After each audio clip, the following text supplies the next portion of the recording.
Good friend asked for a simple repair job on his fishing boat, but when he saw the finished product, his soul nearly left his body. Are you absolutely sure this is a fishing boat? What in the world is that giant Gatling cannon? Since when do I need a 30mm death machine just to catch tuna? No way, is that a missile launch system? You call this a surprise? Don't have a heart attack just yet. You only have yourself to blame. Remember 7 days ago when you ran into those pirates? It was a total nightmare. 200 pirates RPG launchers, snipers the works. Out of 100 crew members, only 20 made it back alive. It was worse than death. Huu Phong and his father had to pay a ransom of 20 million just to see the sun again. Traumatized and terrified of the open sea, he begged you to build some scary props, just something to bluff the pirates away. Seeing him so pathetic, you couldn't say no. But mere decorations wouldn't be enough to scare off bloodthirsty criminals. Just as you were brainstorming, a mechanical voice echoed in your mind. The ultimate modification system had awakened and the starter pack was ready. Do you wish to accept?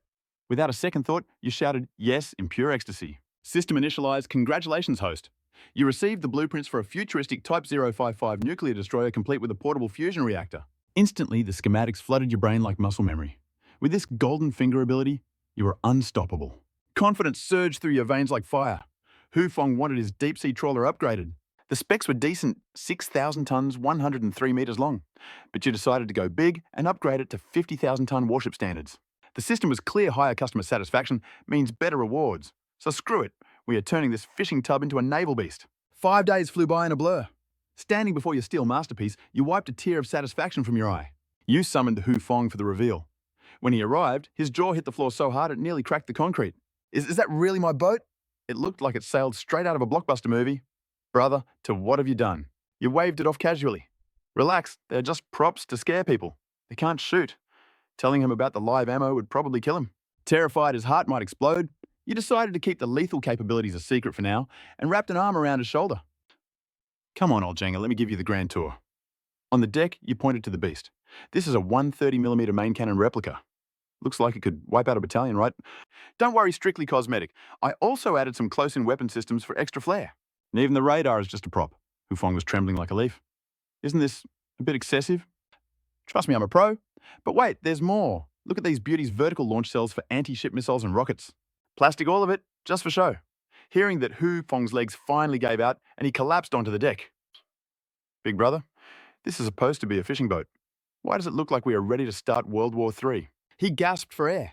You sighed in relief. If you had told him the weapons were real, you would be calling an ambulance right now. It took him a solid 10 seconds to reboot his brain. Finally calm, he invited you to join the maiden voyage since your workshop was slow anyway. You thought about it and nodded. Why not soon enough launch day arrived? Huu Phong rechristened his upgraded vessel with a fitting name, the Guardian.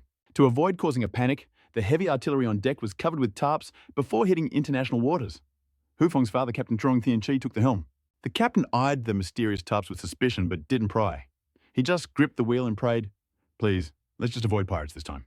Captain Truong had piloted hundreds of vessels in his life, but the moment he engaged the engine, he knew this beast was different.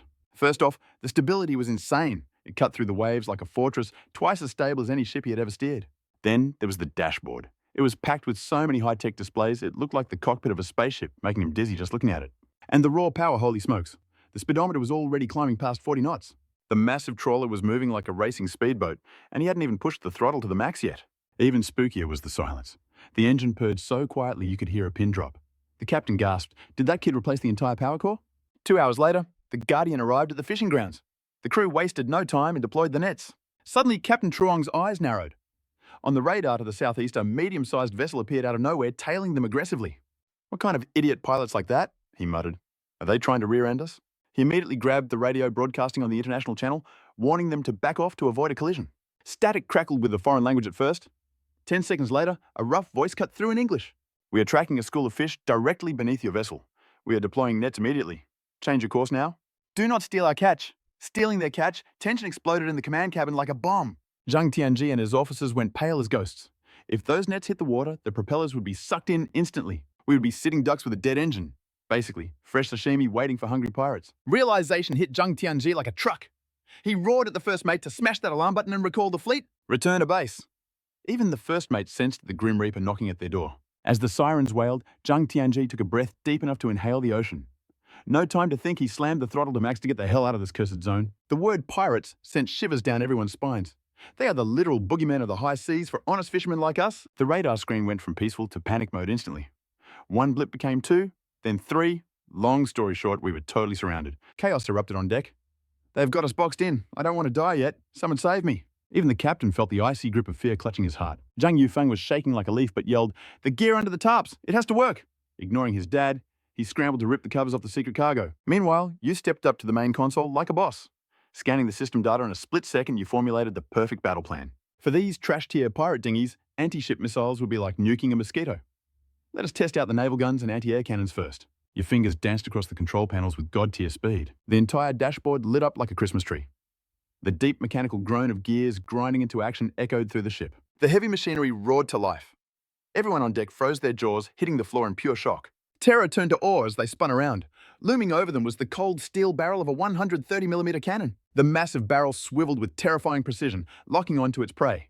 Click, clack. The sound of the autoloader was music to your ears. Target lock acquired. The beast was ready to feast. Boom, the ship shuddered as twin dragons of fire burst from the muzzle. Two massive shells tore through the sky, leaving a trail of black smoke toward the northeast. A speeding pirate vessel was about to have a really bad day. The whole thing took less than 3 seconds. The crew stood there, brains buffering. Oh my God, did that just happen? Zhang Yufeng screamed from the depths of his soul, looking completely stupefied. Holy crap, I thought this thing was just a plastic model.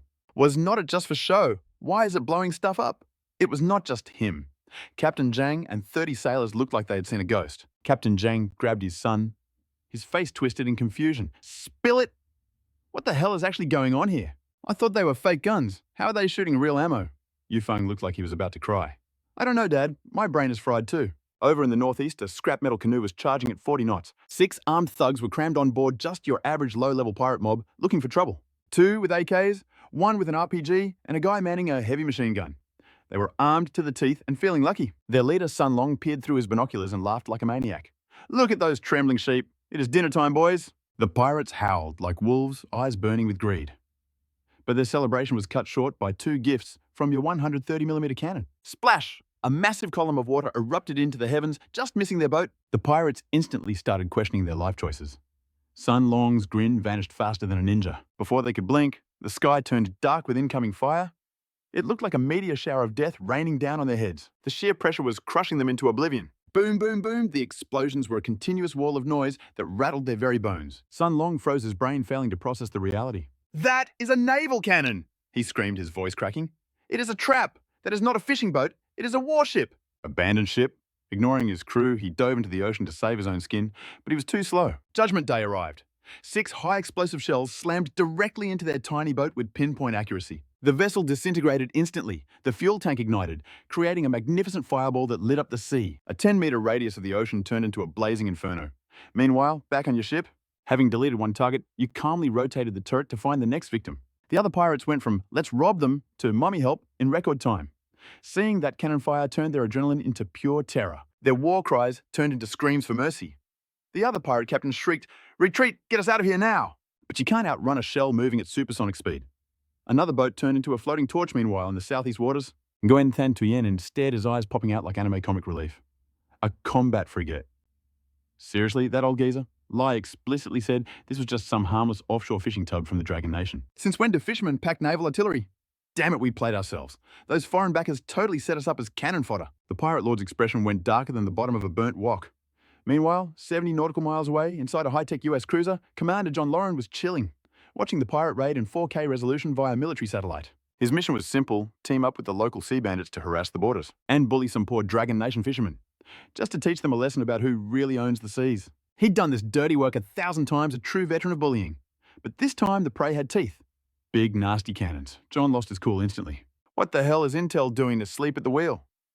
How do you miss the fact that the enemy is packing heavy naval heat? That is definitely not a fishing boat.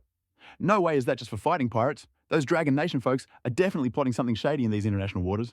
We can use these disposable pirates to sink that eyesore. Who knows, we might even wreck some top-secret master plan of theirs in the process. John Loren's eyes narrowed with predatory intent. Secret plan or not, that ship is going down today. It's time to show those arrogant Dragon Nation punks the terrifying might of the beautiful US Navy. With a few keystrokes, I cranked the radar to max power.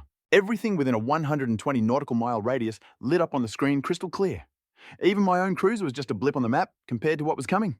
Time to see what this modded fishing boat can really do. With a thought, I engaged the fire control system. Torpedo tubes loaded and locked. Target locked, the US cruiser. Following my command, secret compartments on the deck slid open, revealing vertical missile launch systems rising like dragon teeth. I smashed the launch button. White smoke erupted from the silos, blasting thick columns of exhaust into the sky. Projectiles over 2 meters long roared out of their tubes. Their tails spit distinct orange-red fire as they screamed toward the US cruiser dozens of miles away. It was a symphony of destruction. Meanwhile, inside a stealthy US semi-submersible, 4 elite frogmen were cracking jokes totally clueless about the apocalypse heading their way. To them, this was a walk in the park. A simple grab-and-go mission to flex their skills. Lieutenant Thomas grinned. Listen up, boys. You're the best frogmen on the planet. I trust you to wrap this up before lunch. But before the hype speech finished, boom! The terrifying sound of water being torn apart reached their ears. Thomas froze. What the hell? He whipped his head around. In the dark abyss, a shadow rushed at them with the speed of a demon. A torpedo! Thomas's pupils dilated until they were practically shaking. Goosebumps exploded all over his body. Torpedo evasive maneuvers. Their blood ran cold, but their elite training kicked in instantly. They swerved just as the death machine roared past. Too close, but before they could breathe, a second torpedo was already hunting them down. These guys had reflex stats maxed out, so they dodged again. But in that split second, Lieutenant Thomas realized something horrifying. Oh my God, they aren't aiming for us. They're hunting the main warship, Contact Joe. Now, we have to warn them. His squad mates scrambled for the radio, but it was too late.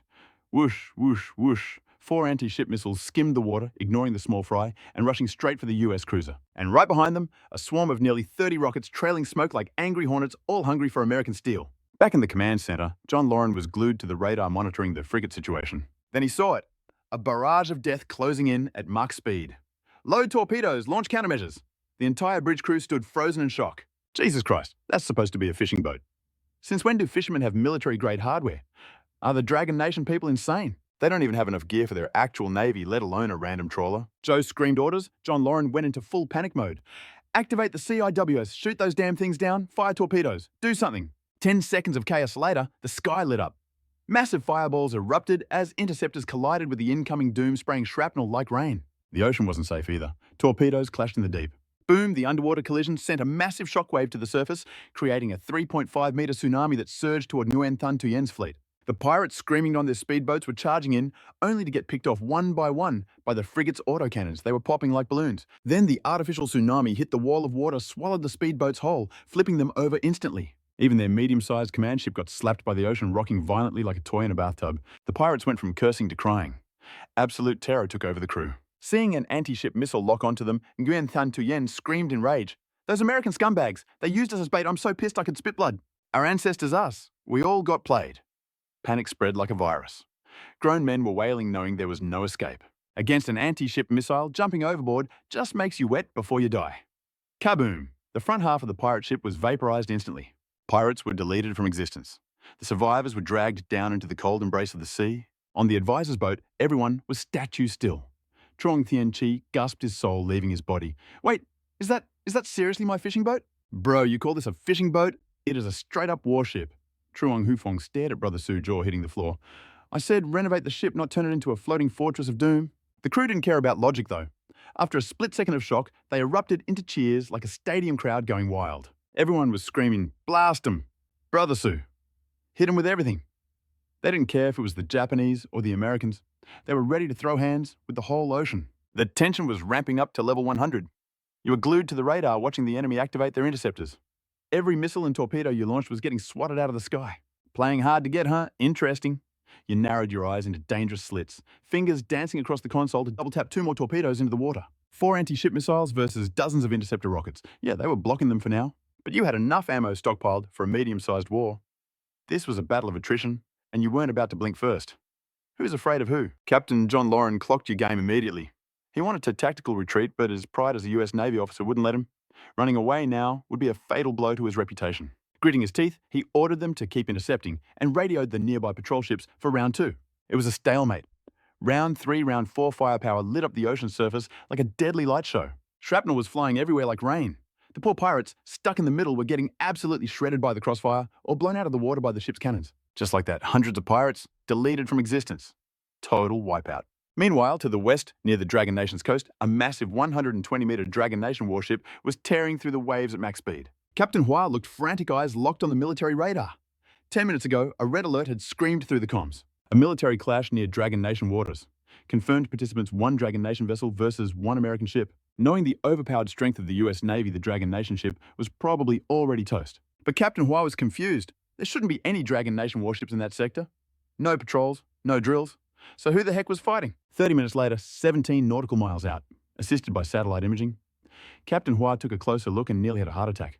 They were actually trading blows and it was brutal. Even worse, there were 2 US warships nearby acting as reinforcements. Back on the US side, John Loren realized his ammo reserves would only last another 30 minutes at this rate. He was fuming. That Dragon Nation ship is insane. The captain is a lunatic. They're trying to drain our ammo reserves. Damn it, John checked the tactical display. The nearest US destroyer was only 12 nautical miles away. They could be there in minutes to provide fire support. But the radar showed a massive problem. A Dragon Nation cruiser was also pulling up fast. If they intervened, this skirmish would escalate into a full-blown international war. That was a level of responsibility John couldn't handle. So he opened the international channel to contact Truong Thien Chi.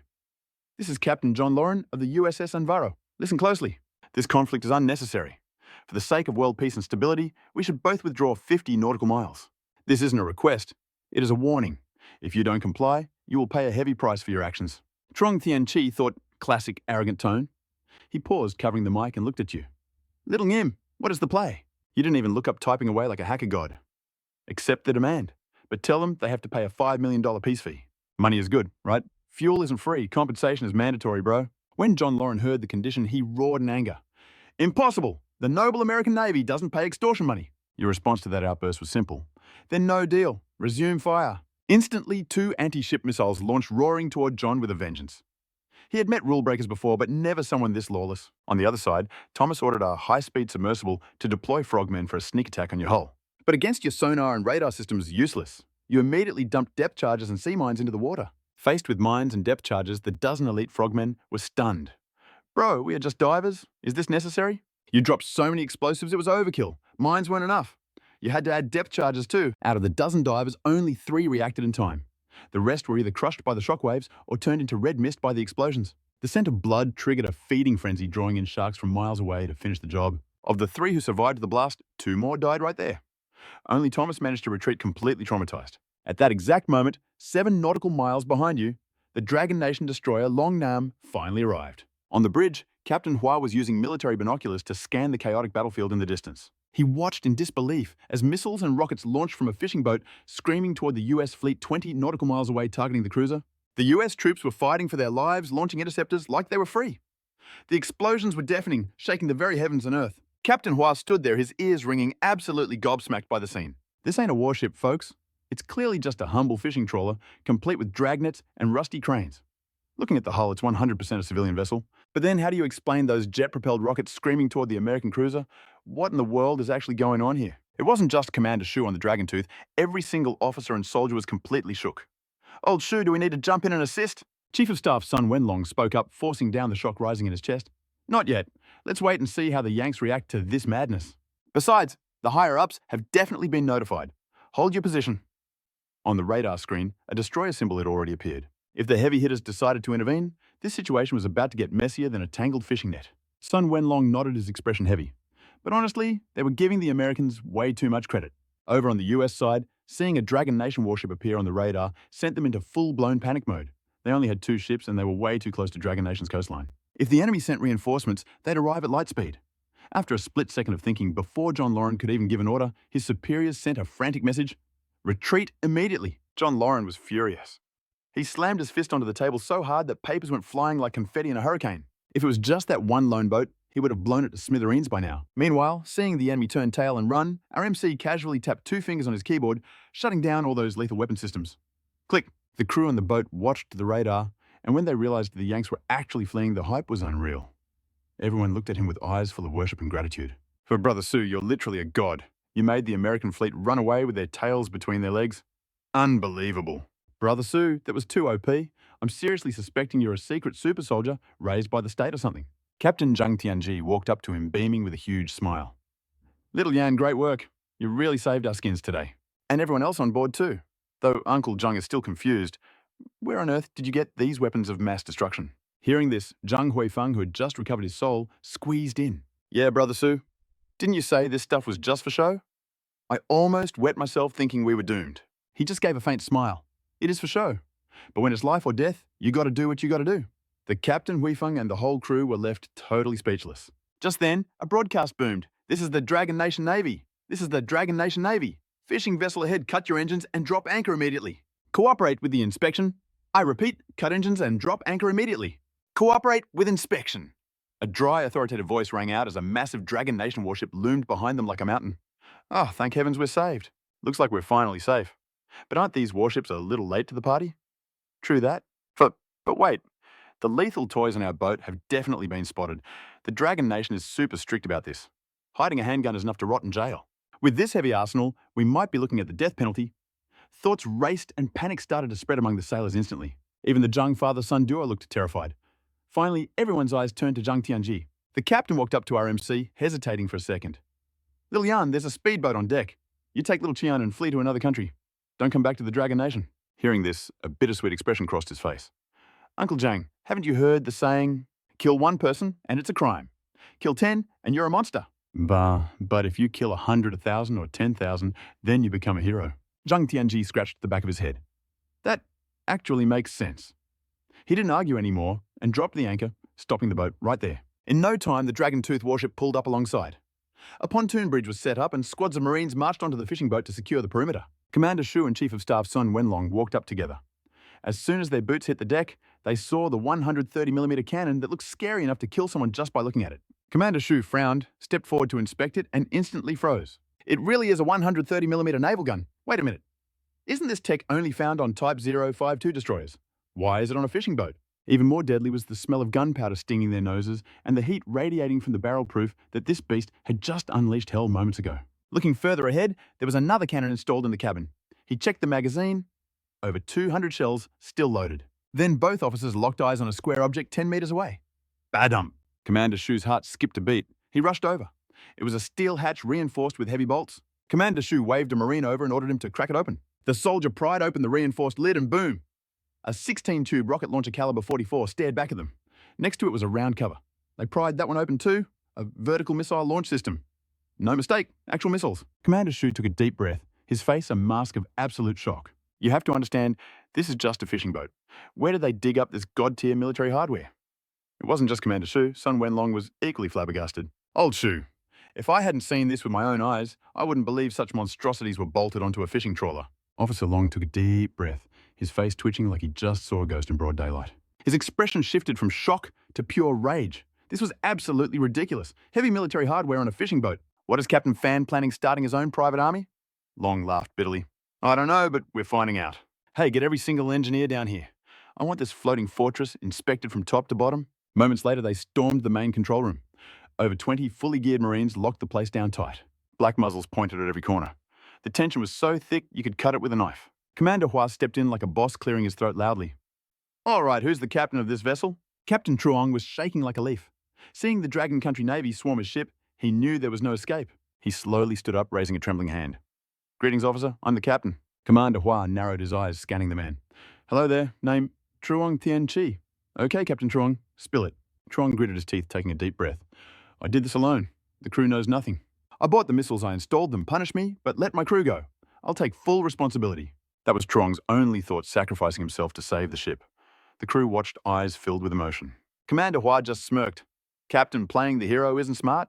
And frankly, I doubt you have the brains for this." Before he could finish, a young man stood up abruptly, a face full of confidence. "I did it! And trust me, the country won't punish us for this masterpiece." Captain Truong panicked. "Little Ngiam, sit down. This isn't the time for your jokes." But anyone with eyes could see the shift in the room. The real main character had entered the chat. Commander Hua looked the young man up and down, impressed by his guts but keeping his poker face. "And who are you, kid?" "To Than Hung. Is that correct? I'm curious, where did you get these toys?" "Imported from overseas." The word overseas made the whole crew flinch. That was a one-way ticket to treason charges. The young man shook his head cool as a cucumber. "Nope, I built them myself." The room went dead silent. Commander Hua laughed. "Mr. To, you're a citizen of Dragon Country, so I'll let you rephrase that lie. Anti-ship missiles require hundreds of supply chains, factories, and safety checks. One mistake and boom. You expect me to believe a single person built all this in mass quantities?" The young man nodded. "True, but I wasn't alone. I had fully automated robotic assistants." Hua and Long burst out laughing. "Automated assistants? Are you serious? Look around the globe. Even the United States wouldn't dare make that claim. You retrofitted a fishing boat with just robots." That's scientifically impossible. But the young man didn't even blink at their mockery. If they didn't believe him, he didn't care. Lions don't lose sleep over the opinions of sheep. Meanwhile, on the cruiser, Long Yan, a team of top-tier scientists led by a 65-year-old expert, boarded the fishing boat. This was Chief Engineer Zhao.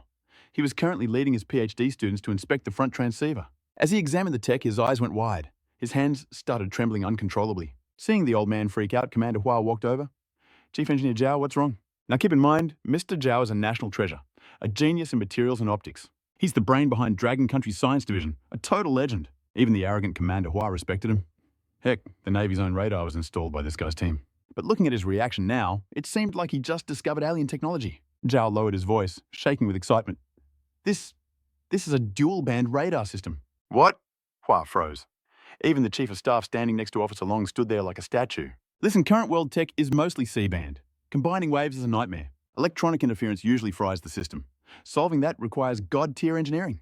We're not just talking dual-band here. This was next-level integration. Even the Americans only have prototypes. They can barely make a single-phased array work. And yet here it was, sitting on a rusty fishing boat. It was mind-blowing.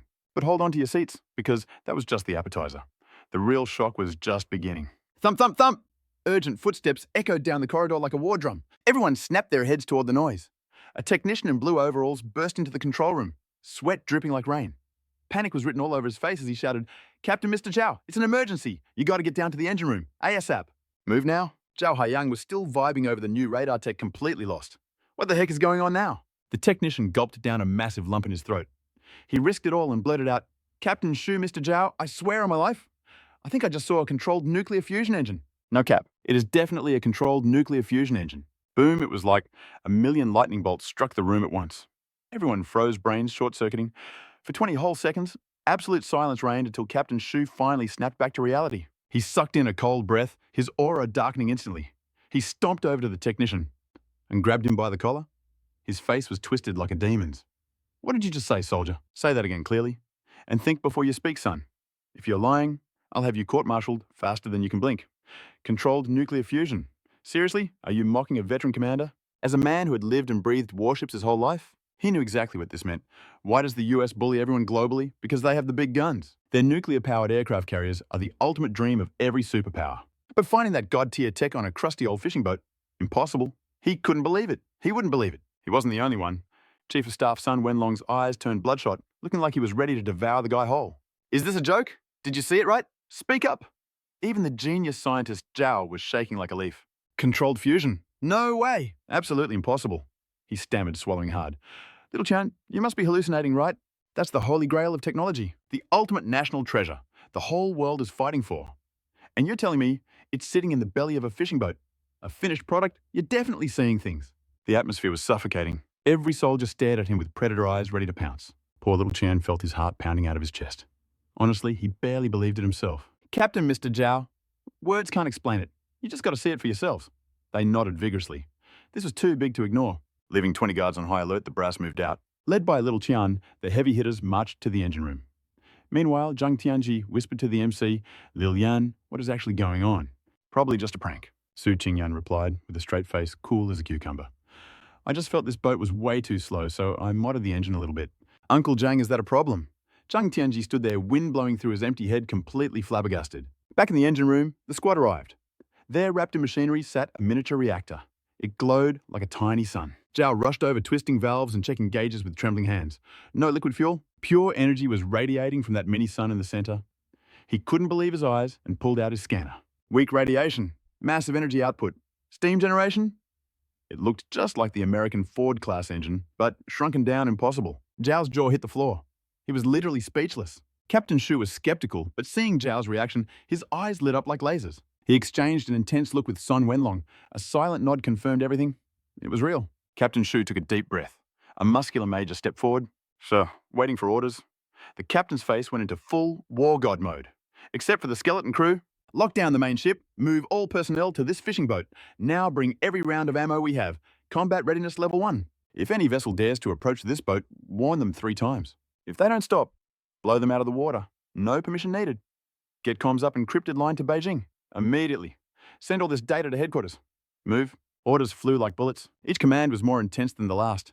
Meanwhile, back in Beijing, the brass had just heard about the collision with the US Navy. They weren't too worried at first. Oh, it's just old Lee pulling his usual stunts. They sent the Longyan warship to help. But when the top-secret intel from the Longyan arrived, the entire command center in Beijing went dead silent. Inside the Supreme Leader's office, eyes were glued to the monitor. On the screen, a picture-in-picture display showed it clearly a miniature sun trapped inside a reactor, glowing silently. Countless pipes snaked out from the core like metal veins pumping an insane amount of energy to power the entire ship. He had only seen tech this broken on American nuclear carriers, but compared to those monsters, this device was shockingly compact. The Supreme Leader's brows furrowed tight. He turned to the side. What did the Science Academy say? The secretary was sweating bullets but answered fast. So 23 top academics reviewed it. The intel is 100% legit. Hearing that, the tension in the leader's face eased up, but his eyes grew sharper, calculating the next move. He knew it. The Dragon Nation's moment had finally arrived. No time to waste. He smashed the emergency contact button for every department. 10 minutes later, the secure online meeting was live. The Ministry of Information locked everything down. The secretary announced, "The emergency session is now in session." Dozens of the Dragon Nation's top brass were on the line. At first, they were like, no shot, this has to be a prank. But after seeing the footage and the breakdown from the experts, they had no choice but to believe. Someone in their country actually built a controllable nuclear fusion engine. Thermal rock engines with controlled fusion? That sounds like sci-fi, but it was real. The discussion was intense but brief. They slammed the gavel and passed the resolution instantly. Order 1, the carrier strike group near the island. Turn around immediately. Full speed to the target fishing boat. Combat readiness level 1. Order 2, blast the US on diplomatic channels. Accuse them of piracy for attacking our fishing vessel. Then announce massive live-fire drills to scare them off. Anyone who dares to get close, they can write their own will. Order 3, a squad of 50 top-tier scientists and engineers are flying out right now to verify the tech in person. These massive moves sent shockwaves through the world. The islands in the Eastern Sea were freaking out. What is going on? They sent a whole carrier fleet and started shooting real bullets. The scariest part was how sudden it was. Everyone knew one thing for sure, this was definitely not good news. Well, at least for the pirates, it was game over. The neighboring countries saw the Dragon Nation flexing hard. Carrier groups ready for war, live ammo. The smaller nations were shaking in their boots, faces turning pale. They scrambled to call their big brother the US. Meanwhile, the forces on the nearby island were hiding in their bunkers too scared to breathe. Even the Americans saw the Dragon Nation was ready to throw hands, so they decided to stay out of it for now. Meanwhile, in the ship's engine room, Professor Zhao and a team of old-school defense experts, along with some grad students, were obsessing over the machine. They were touching the nuclear engine, looking at it like it was their own newborn baby. But being perfectionists, they started roasting the build quality. This welding is trash. Yeah, if they refined this, the energy output would be way higher. True. And look at that valve. Too crude. It's just begging for a radiation leak. Suddenly, one grad student got itchy hands. He reached for the vacuum cooling valve. He just had to know. How did this thing handle nuclear fusion? He wanted to see the atoms merge with his own eyes. He cranked it open. Whoosh! A massive jet of white steam blasted out. The grad student's face went ghost white. He tried to close it, but the valve was jammed. Little Kim, what the heck are you doing? Hearing his professor scream, little Kim was about to cry. Professor, I'm sorry, I just wanted to peek.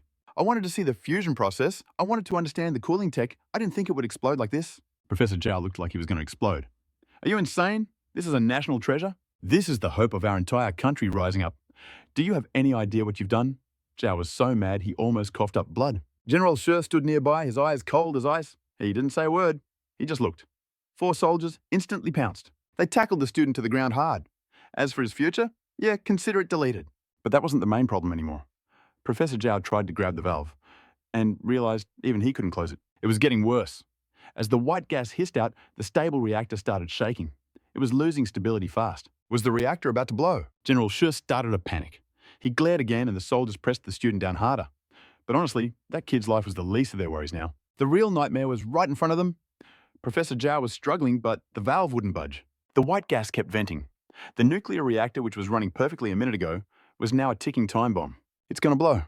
The energy readings were spiking uncontrollably. If the containment unit fails, it's game over. A massive explosion is coming. Steel can only hold so much power before it shatters. The explosive power was literally off the charts, rivaling a nuclear bomb. Panic seized everyone as the situation hit critical mass. Hearing that, old man Tiet felt a chill crawl down his spine. Wait, did Zhao just say the reactor is about to blow? Zhao's face was a mask of pure desperation. That's right. The valve was just a temporary stabilizer, keeping it open like this. It's suicide. The internal reaction can't be contained anymore. The energy balance is totally wrecked. It's completely unstable. If we don't control it instantly, it's game over. We are sitting on a nuclear time bomb. Boom, the realization hit everyone like a lightning strike. A nuclear explosion. Tiet screamed, then shut it down now. Zhao looked like he just swallowed a lemon. I tried. It's not working. To be honest, I don't even know how to turn this beast off. Suddenly, a light bulb went off in Zhao's head. The main control room, that kid, the creator. He's the only one who can fix this mess. Tiet didn't waste a second. He barked an order and a soldier sprinted away like his life depended on it. Meanwhile, back in the ship's control room, over 20 soldiers were still standing guard. Some were checking the system like board gamers looking for a quest. But right at that moment, something changed on the horizon. Out of the distant mist, a massive silhouette emerged. Then another, and another. An entire fleet centered around a titan of the seas. The formation advanced with crushing pressure. As the sailors squinted, their jaws hit the floor. OMG, is that... Holy smokes, it's an aircraft carrier. Mama, I'm actually seeing a carrier in real life. But hold up, that battle group is heading straight for us, like literally right at us. To the crew, it was a terrifying sight. But to you just felt a heavy disappointment in your chest. Too slow, seriously. If you slapped a nuclear drive on that bad boy, the speed would double instantly and the endurance infinite.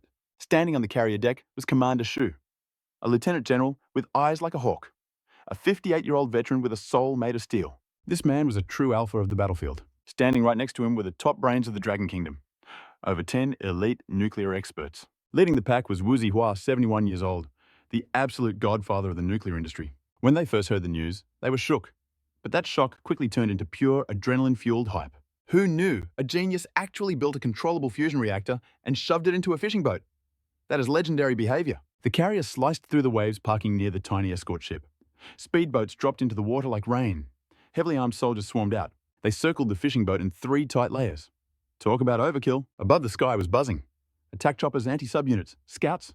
It was a total aerial lockdown. 6 J-16 fighters and 4 bombers roared overhead. The engine noise was deafening, shaking the sailors to their core. Today was just too much for their poor hearts. It felt like waking up in a fever dream. Even the captains were frozen stiff. This level of military power, it was totally out of their league. Amidst the chopper noise, General Shu and Professor Wu boarded the fishing boat. They marched straight for the main control room. They found you standing there, surrounded by guards. The general frowned slightly. Everyone else clear out. The soldiers saluted sharply and vanished instantly. Professor Wu stepped up with a warm, grandfatherly smile. Young friend, hello. I'm Wu Zihua, just a humble researcher. You were a bit surprised. This old man is a national treasure. And he came personally. Hello, Professor Wu. He chuckled softly. Please don't mind the heavy security. This matter is just too big to risk. General Shu nodded beside him. They were treating you with serious respect. It's for everyone's safety, young man. You nodded calmly. No worries, I get it. A lieutenant general and a top scientist were being this polite. You couldn't act arrogant now. That's basic manners. Seeing your chill attitude, the elders were secretly impressed. So young, yet so humble. That is rare. Most kids with this kind of talent would be overflowing with ego. You are different. General Shu took a step forward, smiling. Young friend, you probably know why we're here. Can we chat somewhere private? Professor Wu nodded in agreement. You asked, sure, but what's this about? Honestly, it's just a normal engine. You shrugged. It's basically a semi-finished prototype. Yeah, a prototype. You built it in a rush after all. Your real goal was a reactor for a carrier. But a carrier isn't a fishing boat. It is a monster of steel weighing tens of thousands of tons. You can't just copy-paste the design. Even with the system's cheat codes pulling this off, Solo was going to burn some serious daylight. But right then, chaos erupted. Heavy boots pounded the floor like a drum solo from hell just outside the command room. A long nation soldier sprinted towards them, screaming his lungs out before he was even close. Urgent report incoming! General Tu shot him a glare that could freeze lava. Compose yourself, soldier. We are military men, not a bunch of headless chickens. But remembering the VIP guest standing there, he held back his rage and barked, Report, what's the situation? The soldier gasped, looking like he'd seen a ghost. Emergency in the engine bay. Critical failure. Captain Hua has ordered an immediate evacuation. Say what? The general froze. Professor Ngo went pale, his worst nightmare coming true. Did you idiots touch the fusion core? The messenger stammered, shaking like a leaf. I don't know the specs. I just heard engine critical and something about a leak. Professor Ngo felt his soul leave his body. The controlled fusion engine, the holy grail of science, was toast. He'd spent his whole life chasing this dream. Finding a working prototype was a miracle. He was ready to party just 5 minutes ago. And now you tell me it's going to blow. Get me to that engine move. He didn't wait for permission. The soldier hesitated. But sir, the captain said to run for our lives. General Tu stepped in his voice like thunder. That was an order, soldier, lead the way. When a general barks, you jump. The soldier snapped to attention. Yes, sir, follow me. The general turned to our hero. Little brother, you coming? He nodded silently. That was his baby down there. He had to see what these clowns did to it. They blissed through the corridors in under 4 minutes. Finally, they reached the belly of the beast, the engine room. Steam blinded them instantly. In the center, the fusion core glowed like an angry miniature sun, spitting wild energy everywhere. The room was an oven. Temps spiked from 14 degrees to 41.2 degrees Celsius, and it was climbing fast. General Tu's blood ran cold despite the heat. Suddenly, a roar cut through the noise. Tuai Kwok burst through the steam, drenched in sweat like he'd run a marathon. He stopped dead facing his old commander. The general pointed a shaking finger at the chaos. Explain yourselves. What kind of mess did you create? Before he could answer, Professor Trio stumbled out looking absolutely wrecked. Gasping for air, he cried, "It's a disaster. One of my grad students opened a pressure valve and jammed it. We tried everything to shut it, but the energy flow is completely berserk. We had to call for an evac." General 2 looked ready to explode. "Have you lost your minds? This is the controlled fusion engine. The future of our nation, decades of progress rely on this machine. And you tell me you broke it. Do you have a death wish?" The team looked like they wanted to dig a hole and die. That grad student already passed out on the floor from sheer terror. Professor No looked like he'd been struck by lightning. "It's over. It's all over." Despair filled everyone's eyes. Professor Trio gritted his teeth. "Sir, I'll stay and fix it. Get everyone else out." He was ready to go down with the ship. His old life wasn't worth a fraction of this legendary tech. Professor Ngo sighed. "Don't be a hero alone. This engine is too important to lose." With zero time left, the two old scientists charged back into the inferno together. But they barely took 10 steps before they froze.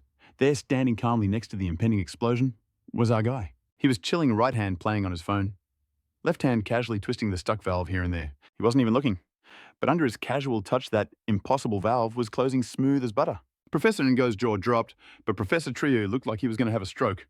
They nearly died trying to move that thing. And this kid was doing it one-handed. The difference in skill, heaven and earth. General 2 realized what was happening instantly. "Halt! Nobody move! Do not disturb him! Major Kue lockdown this sector. Unless I say so, not even a fly gets in here." "So yes, sir." The squad locked it down, weapons raised, ready to kill. Anyone interrupting this miracle would be riddled with bullets before they could blink. Meanwhile, our MC was just vibing near the core. Internal monologue. Just the coolant regulation valve. Open this and the cooling system crashes. Energy goes boom. Basic stuff. I put like 50 child locks on this thing. How did these guys even manage to jam it? He shrugged. Whatever, easy fix. The phone synced up with the main control system instantly. Just a few taps on the screen, a little manual twist and boom, easy peasy. It happened fast. 3 minutes passed, and right as the clock hit 3 minutes and 4 seconds, that stubborn valve finally slammed shut. The terrifying geyser of white steam cut off instantly. That mini sun, which was heating up like a ticking time bomb, finally chilled out. Crisis averted Captain Shu, and everyone else let out a breath they felt like they'd been holding for a century. And just like that, it was handled. Honestly, since humans built this engine, fixing it with a little finesse was just another day at the office. Once she stopped panicking, Captain Shu marched over grinning ear to ear. "Little bro Sue, you are a legend. Even the old experts were clueless, but you cleaned this mess up like it was nothing. You just saved our bacon big time." You let out a dusty sigh. Honestly, not a huge deal in your book. The main issue was the computer lockout. Without the admin codes for the mainframe trying to close it, was like trying to hack the Pentagon with a calculator. Over on the sidelines, Professor Zhao, the supposed genius, literally collapsed. Thud. He hit the deck, gasping for air like a fish out of water. The poor guy was clearly traumatized by the near-death experience. But then he scrambled up, grabbed your hands tight, and started babbling. "Little bro Sue, thank you. Thank you so much. You saved me. You saved the entire Dragon Country. You are a certified national hero, man. I can't thank you enough." Let's be real for a second. Having a grandpa twice your age, gripping your hands, crying snot and tears all over you. It's a weird vibe, okay? You smiled awkwardly. "Hey, no sweat. It's a small thing, really. Chill out." You were basically comforting him like a 3-year-old. Professor Zhao nodded aggressively.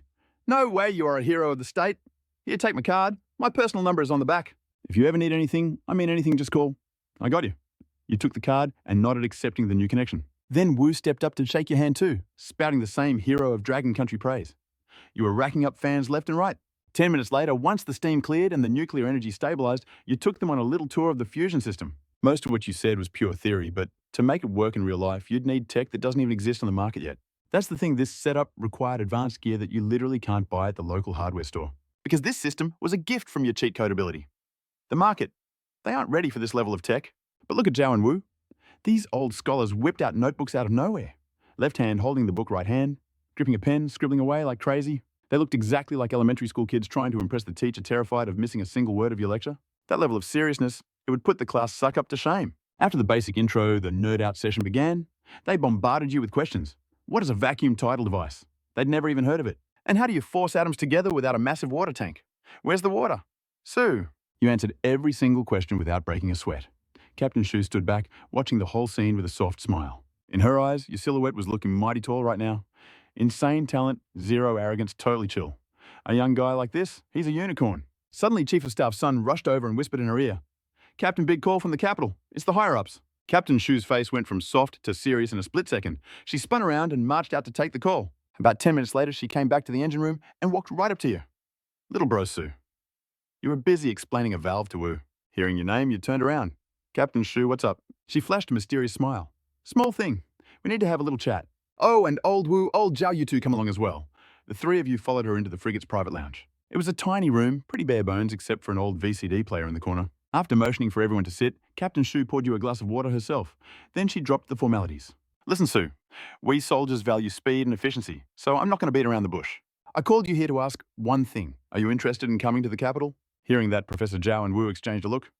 Ding! The light bulb went on. They were brought here to be the hype men. They immediately jumped on the bandwagon. Little bro Su, you got to go. I'm based in the capital. I have a private lab at Hua Qing University. Whatever gear you want, it's yours. Bro, the Science Academy is begging for you. Trust me. With your skills, you'll shine brighter there than anywhere else on Earth. Captain Shu laid all the cards on the table. I won't lie to you. The Supreme Commander just called me personally. He wants you. If you say yes, you get unlimited research funding. Blank check style. Unlimited resources, top-tier equipment, and a starting salary. Minimum $10 million a month. How does that sound? Sure, talking about cash might seem a little crude, but let's be real. You can't survive in this world without a stack of paper. Oh, and here's the kicker. If you have family or friends who want to move to the capital, we can hook them up with some easy government gigs. We are talking zero stress, full benefits. Hearing this, the two old professors' eyes lit up like Christmas trees. No more worrying about the home front. Now, this offer was sweet, but let's be honest. For a genius of his caliber, it was humble pie. Actually, it was practically an insult. They knew the score. With his controlled nuclear fusion tech, he just had to snap his fingers and people would throw billions at him. Heck, hundreds of billions. Luxury cars, supermodels, mansions bigger than castles.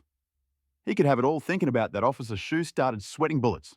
Compared to what the kid actually deserved, their offer looked like pocket lint. And just as he feared, our main character shook his head, Shu froze. Wait, I didn't mean I have no demands, and I definitely don't want to go to the capital. The boy shook his head again, leaving Officer Shu completely confused. Was the deal off? I'm saying I don't have any special conditions, but I'm staying put. The capital, that is way too far, man. I'm a Saint Lake Bay boy. I'm used to the salty sea breeze and the local vibes. This is my turf, my home. He laid it out plain and simple. Shu smiled, relieved. I didn't expect Brother Su to be so sentimental.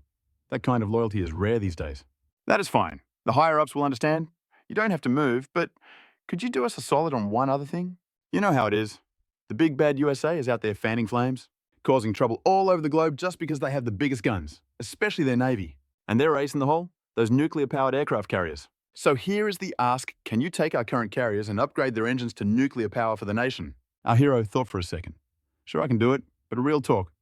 It's going to take a while, maybe a month. Worst case, a whole year. Shu's jaw hit the floor. A while, are you kidding me? Look at that fishing boat you modded. 1 week a year for a carrier is lightning fast. Shu continued breathless. We calculated at least 3 years. Finishing in one would be a miracle. I meant a year, Max. The MC shrugged. If things go smooth, maybe 6 months. Heck, maybe even 3. Shu looked like he'd seen a ghost. The two professors were just as stunned. Finally, Shu stammered, That is amazing. Just amazing. Whatever you need, just say the word. The MC nodded. I'll need to upgrade my shipyard first, and I need materials. We are talking serious hardware upgrades. My repair dock needs work, and I need raw mats. Specialized steel aluminum alloys the works. Shu didn't even blink. Consider it done. They spent the next 3 hours geeking out over the details. The more they talked, the more hyped Officer Shu got. After all, this modified carrier, it was going to be under his direct command. He was about to become the captain of the Dragon Nation's first nuclear carrier. The glory alone was enough to make a grown man cry tears of joy. As for the two professors, Zhao and Wu, they looked at him with puppy dog eyes. Brother Su, can we please come visit your shipyard just for a tour? We just want to study your process. We swear we won't get in the way. We just want to learn. The MC looked at these two respected scholars acting like kids begging for red envelopes. It was kind of adorable. If he said no, they'd probably flood the room with tears, or at least be more depressed than a failed gacha pull. So he nodded. The two old men cheered like teenagers. Ha ha ha ha. Yes, don't worry, Brother Su. We will be quiet as mice. That's right. And if you need an extra pair of hands, just holler. We will work for free. The MC smiled about to speak when suddenly, ding! Congratulations, host. Mission complete reward. Future nuclear carrier fleet blueprints. A massive stream of data exploded into his mind like a tsunami. After a sharp headache, the memory settled. He scanned the blueprints, and his eyes went wide. This was absolutely insane. The system called it a future aircraft carrier, but the specs were monstrous. Length 3,228 meters. Width 866 meters. Power source nuclear fusion. Propulsion, anti-gravity engines. Displacement 200,000 to 1 million tons. Crew capacity over 68,000 people. Top speed 80 kilometers per second. Weight per second and 0 water displacement stats. This wasn't a boat. This wasn't a ship. This data belonged to an aerospace mothership. That's right, a flying fortress straight out of a sci-fi blockbuster. A sky carrier as big as a mountain powered by anti-gravity and fusion. If he built this thing, it wouldn't just be a ship. It would be a floating city capable of ending wars instantly. His eyes blazed with excitement. A wicked idea formed in his mind. Why build a boat when I can turn that carrier into a million-ton sky fortress? If I can pull off this renovation, this bad boy won't just be a ship. It's going to pack at least 10 times the firepower of any current aircraft carrier. Plus, it flies, fam. We're talking about a 1 million-ton aerial fortress. Just look at the specs. A flight deck stretching over 3,228 meters. Current carriers with their tiny decks look like toys next to this beast. With a runway that insane parking hundreds of fighter jets is nothing. Launching and landing a dozen birds a minute, easy peasy. Just thinking about it got his blood pumping. But then reality hit building something this massive solo, yeah, that's impossible. Even with 3 to 5 years, it would be a pipe dream. But hey, that's why I've got the system on my side. With the government involved, we can speed run the external construction.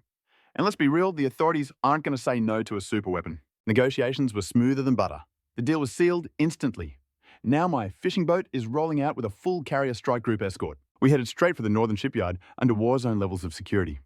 Originally, Captain Shu wanted the Longnam warship to be my personal taxi. I told them that was too much of a flex and tried to decline, but they insisted. So now I'm stuck with a 1,000-man entourage on this escort mission. Under the watchful eyes of the soldiers in the Longnam, the registration line moved in perfect order. A kid in line turned to look at the massive fishing boat, eyes wide. Hey, Dad, do you think Bro Yan is going to be okay? Zhang Tianji took a deep breath, looking serious. Son, listen to me. The Zhang family didn't just find a partner. We found a golden mountain. Hearing that, young Zhang paused. His expression shifted from confusion to a sudden sharp realization. Actually, Dad, I think it's more like a power couple situation. We need them, but they definitely need us too. The father nodded, clearly impressed by his son's insight. Meanwhile, Captain Shu and the old generals were saying their final goodbyes. Before leaving, Shu didn't forget to drop a casual invite. Hey, little Yan, when you're free, come to the capital. I owe you a meal authentic Peking duck, my treat. Our friend nodded with a smile as they parted ways. But let's be real, the security detail was no joke. The crew on the Long Nom doubled instantly. Some were even coordinating with the garrison at Coral Bay. There was no other choice. When you're renovating a literal flying fortress, you can't skimp on safety. Meanwhile, across the ocean at the White House, the president was chilling in the Oval Office when a sudden phone call ruined the vibe. As he listened, the man famous for his dramatic flair looked like he'd seen a ghost. A fishing boat with warships and an entire carrier group moving out. After hearing the report, his face was a mask of pure shock. Roger, you're my best intel guy, but this sounds like fake news. Are you seriously telling me this? On the other end, the voice was trembling. Mr. President, I swear to God, on the honor of the Robert family, every word is true. If I'm lying, may I be nailed to a cross and dragged to hell by demons. I'm serious, sir. That was one heavy oath. The president's face darkened. He knew Roger wouldn't drop a curse like that unless it was legit. All right, I believe you, he snapped. Send the receipts to my private server. Now. A moment later, the email pinged. He opened the file, and with every line he read, his heart hammered harder against his ribs. They thought it was just a regular boat from the Dragon Country. They wanted to bully it, but surprised that fishing boat is strapped with rockets and torpedoes, it was unbelievable. The president might act like a clown sometimes, but you don't sit in that chair without being sharp. And now the Dragon Country's carrier group was moving. He slammed his hand down. Investigate this immediately. A voice from the shadows acknowledged the order. Wait, the president barked again. Get our boys in Japan on the line. Tell the Nimitz carrier group to stop maintenance right now. I want the first ship in the fleet patrolling the Taiwan Strait. And listen closely. Make sure they bring the F-22 Raptors. We're going to fly circles around the Yellow Sea. Let's see if they have the guts to intercept. What if they scramble jets to stop us? The president let out a cold laugh. Please, I know the Dragon Country. They won't start a war. But we can certainly poke the bear. Remember, the goal is to test their limits. Show them the power gap. I don't want a real fight, just a flex. At the end of the day, they care about money more than pride. 30 minutes later, the orders hit the base. At Yokosuka port, the sleeping beast woke up. The nuclear reactors on the Nimitz hummed to life, cancelling all maintenance. The massive ship left the harbour sirens wailing with its escort ships cutting through the waves toward the bay. The tension was rising. Back on the Longnam, things were getting awkward. Captain Shu and the crew were treating our MC like he was the emperor himself. The respect in their eyes was intense, almost too intense. Accompanied by Shu, the group headed to the mess hall. It was already 3:25 in the afternoon. After skipping a real breakfast, our boy was starving time to grub. The mess hall was absolutely popping. Sailors were feasting like kings on seafood, roast pork, beef and lamb. Tables groaned under the weight of steamy buns and vegetarian delicacies, a spread fit for royalty. Captain Hua chuckled, wiping his mouth. I bet even during the Lunar New Year you guys don't boil this hard. He laughed heartily, slapping the table. But honestly, for a guest of this caliber, this feast is just an appetizer. You just offered a mysterious smile, not saying a word. Scanning the bustling room, you spotted Uncle Zhang and the crew.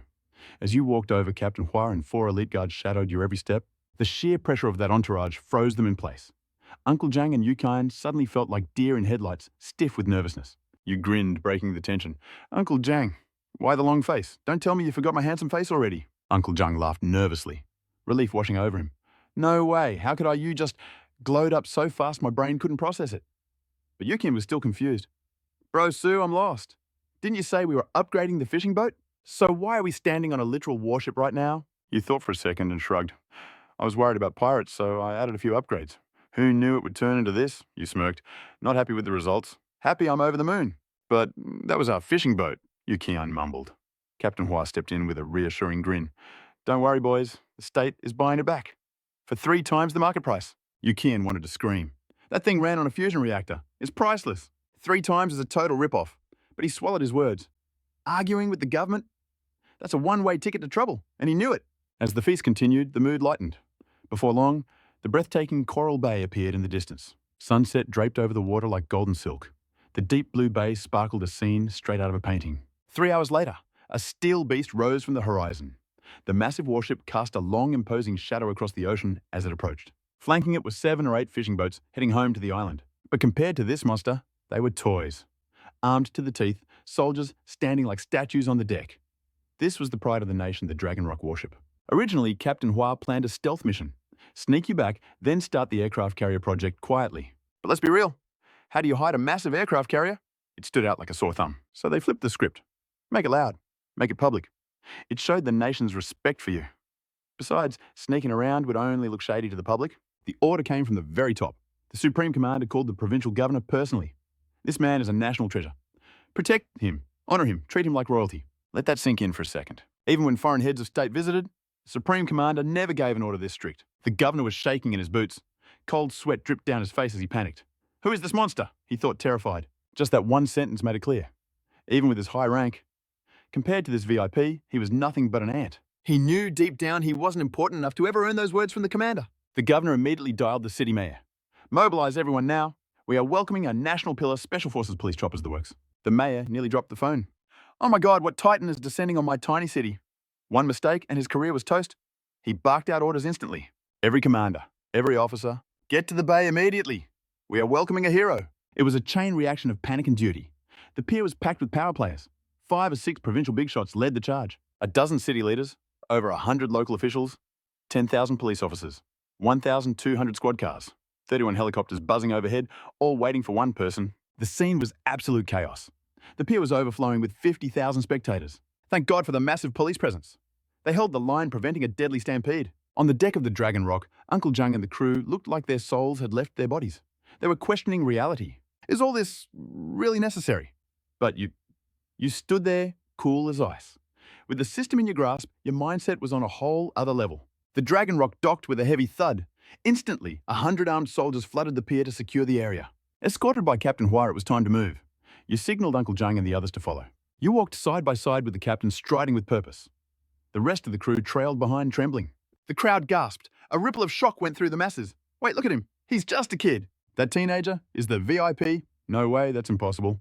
If I didn't see it with my own eyes, I'd call you a liar. To be fair, you really were ridiculously young for this kind of treatment. Under thousands of gazes, the high officials approached. Their smiles were warm, almost fawning. Little brother, welcome back to Min Province. You nodded politely. This is my home, you said calmly. Leaves always fall close to the roots. The governor beamed. We prepared a grand banquet, please, little brother. Captain Hua, honor us with your presence. You shook your head and dropped the bomb. Emergency situation? I need to get back to the shipyard immediately to fix a boat. The provincial governor froze for a second, then laughed it off like a cool uncle.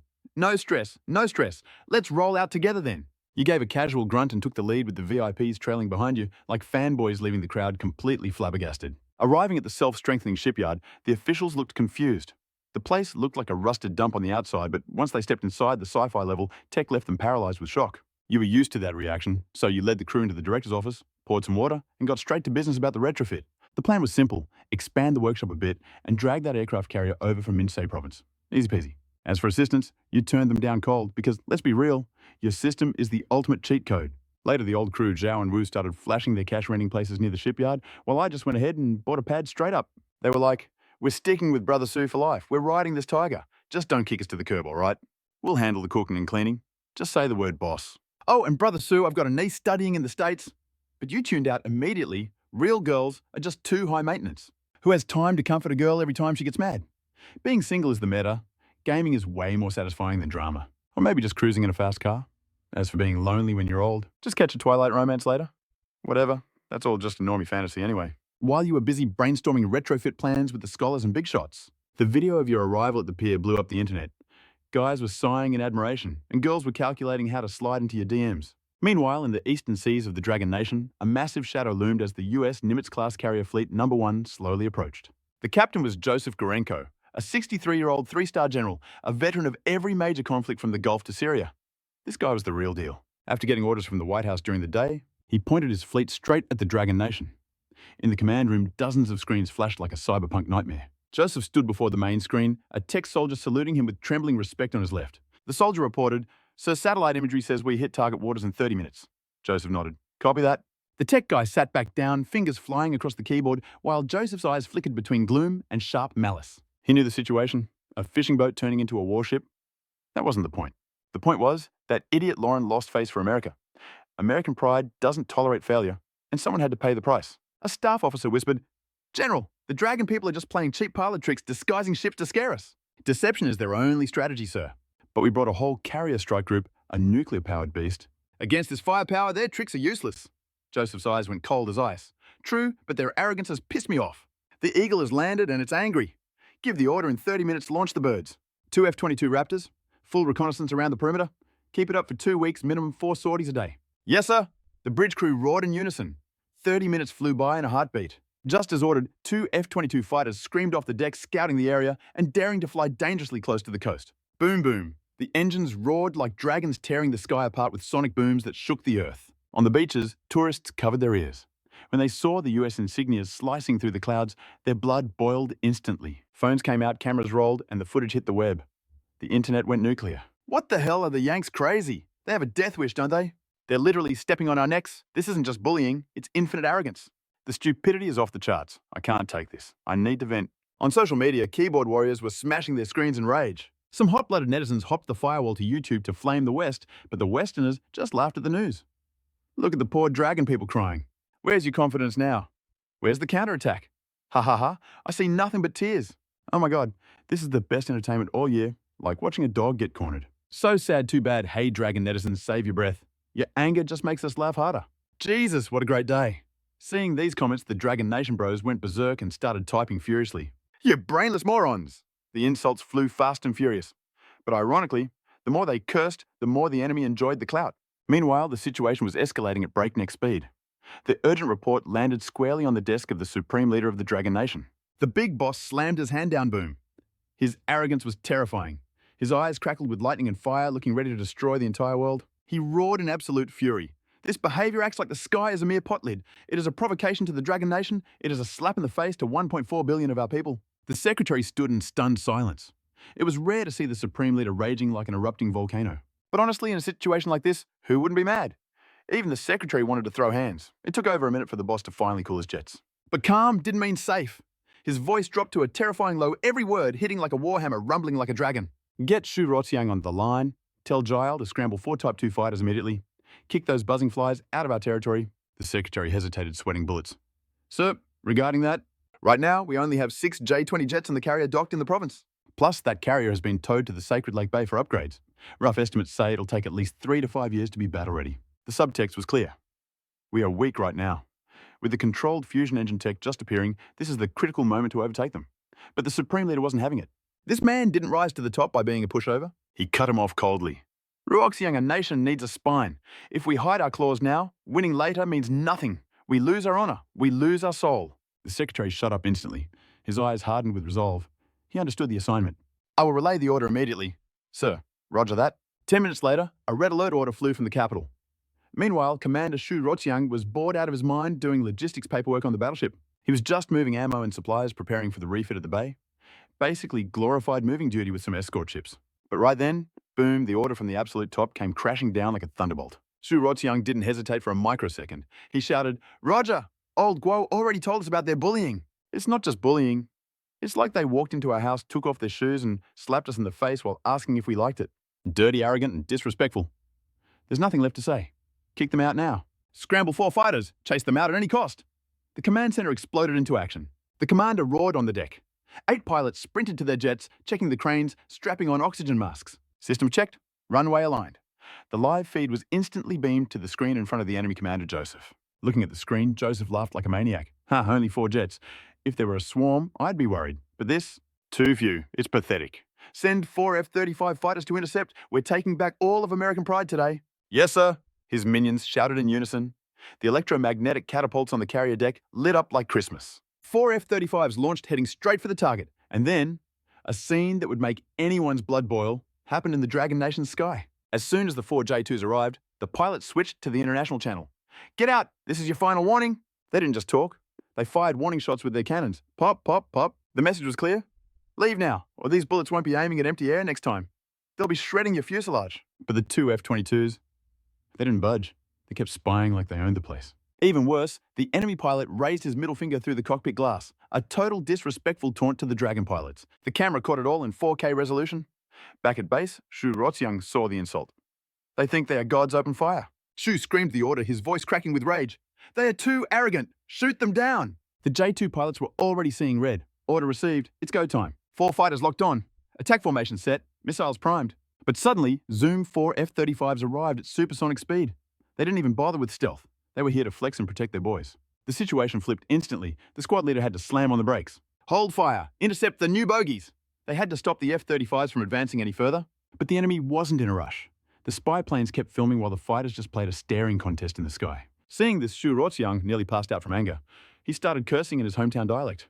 Damn these Westerners. They're crossing every line.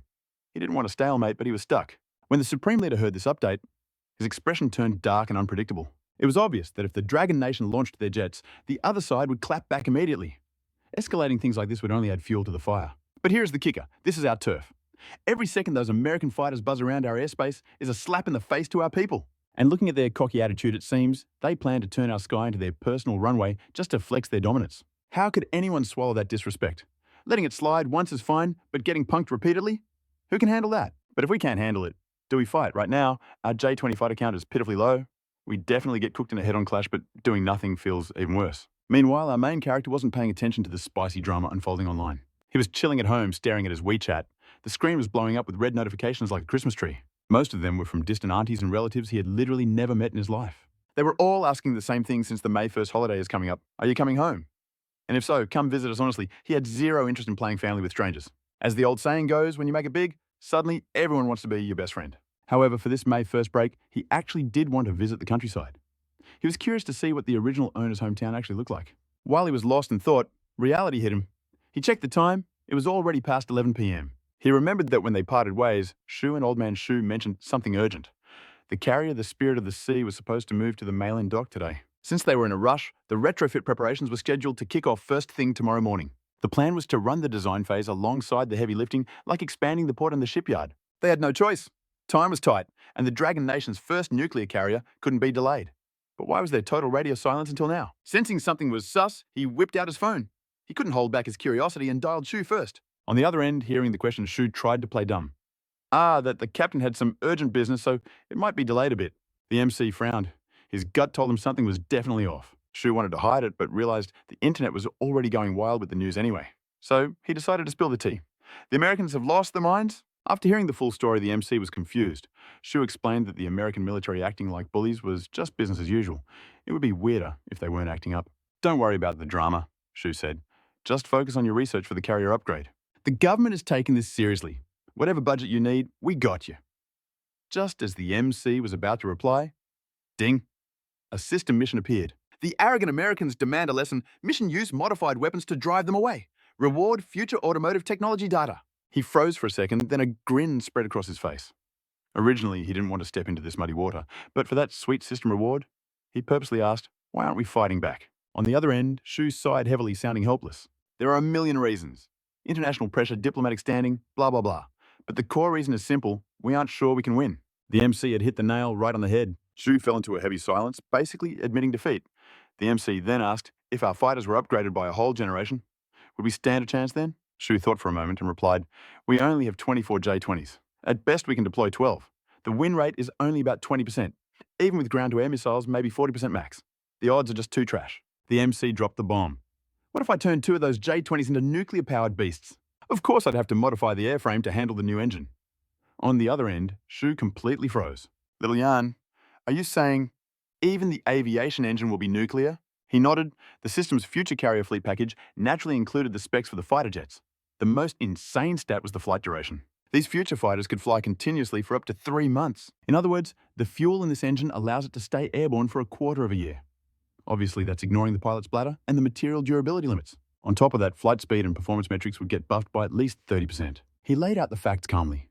On the other side, Shu felt his brain buzzing. This was too big. "I can't make the call on this. Little Yan, give me 10 minutes. 10 minutes later, his phone rang. The screen displayed a bunch of encrypted codes instead of a number. He picked up. A voice came through, calm, majestic, and commanding authority. "Little brother Sue, about this fighter jet upgrade you mentioned, can you give me the specific details?" His heart skipped a beat. He knew this voice. He'd heard it on the news 1,000 times. He gulped down his nervousness, composed himself, and spoke seriously. "Here's the plan. I decided to swap the fighter's engine for a nuclear energy core. Also, the fuselage material will be replaced with a high-intensity composite alloy." He spoke non-stop for about 5 minutes. After listening, the legendary figure on the other end fell into deep thought. A few seconds later, the voice returned. "Little brother, how much time do you need? What's the catch? And what are the odds I'm locking the upgrade window at 5 days? For the loot, I need raw diamonds and iron ore, unprocessed only. I'm looking at a 90% success rate easy. Real talk, it's 100% guaranteed. But I gotta stay humble and leave some wiggle room." The old geezer on the line hesitated. "No other demands, kid. 90% is insane." The old man was struggling to buy it. "Straight to the point. Just keep the haters off my back while I cook. Secondly, those Yanks are tripping lately. It's too much. I've been itching to slap them down for a while. If we're gonna brawl, we brawl for real. We need to put the fear of God in them. Make them tremble, like that fishing boat incident where their missiles couldn't hit a barn door. Just a little jump scare warning now." That hit the old man right in the feels. He nodded, sold. "Fine, but I can only slide you one J-20 fighter. Each one is a national treasure. Losing one is like losing a limb. Letting you tinker with it, that's a massive gamble. You surprised him, kid." "Whoa, one is all I need, fam. Trust the process. In 5 days, those arrogant bald eagles are going to get a wake-up call they'll never forget." Deal. The call cut. Meanwhile, in the highest office of the Dragon Nation, the supreme commander, the big boss himself, looked deep in thought. "Ruo Long, are we making the right play here, So?" The young bodyguard/secretary on his right didn't flinch. "So, right or wrong, we got to roll the dice. This is our shot." Suddenly, the commander's aura exploded with intensity. His voice turned ice cold. "You're right. This bullying ends now. We can't let this slide anymore. Get that kid whatever he needs ASAP and lock down security tighter than a drum." When Zhao and Wu heard the main character wanted to mod a J-20, they thought it was a prank. They rushed over to confirm the madness. They swore on their lives to help out. And hey, if they could steal some knowledge during the upgrade process, who could blame them? The main character clocked their little scheme immediately, but let it slide. He only cared about that sweet system reward. The government moved fast. 3 hours later, the first loot drop of materials touched down. They also hauled in a stripped-down jet engine. It was go time. The insane upgrade plan kicked off. With the system buff and his XP from the fishing boat, the main character was speedrunning this build. Day 1, aero engine blueprints done. Day 2, the nuclear fusion engine core design completed. Day 3, using automated tech from decades in the future, the engine was built. Easy clap. Day 4, main body done. Day 5, final assembly. Ignition successful. Test flight set for 4 p.m. sharp. When the request to fly came in, even the Supreme Commander was shook. That fast? Normally designing an engine takes teams of scientists months, maybe years of grinding. But 5 days, and it's ready to fly. That's barely enough time to write the manual. This is a fighter jet heart, not a Honda Civic engine. But the system's cheat codes were too OP. Just toss in materials and boom, it works. Zero effort.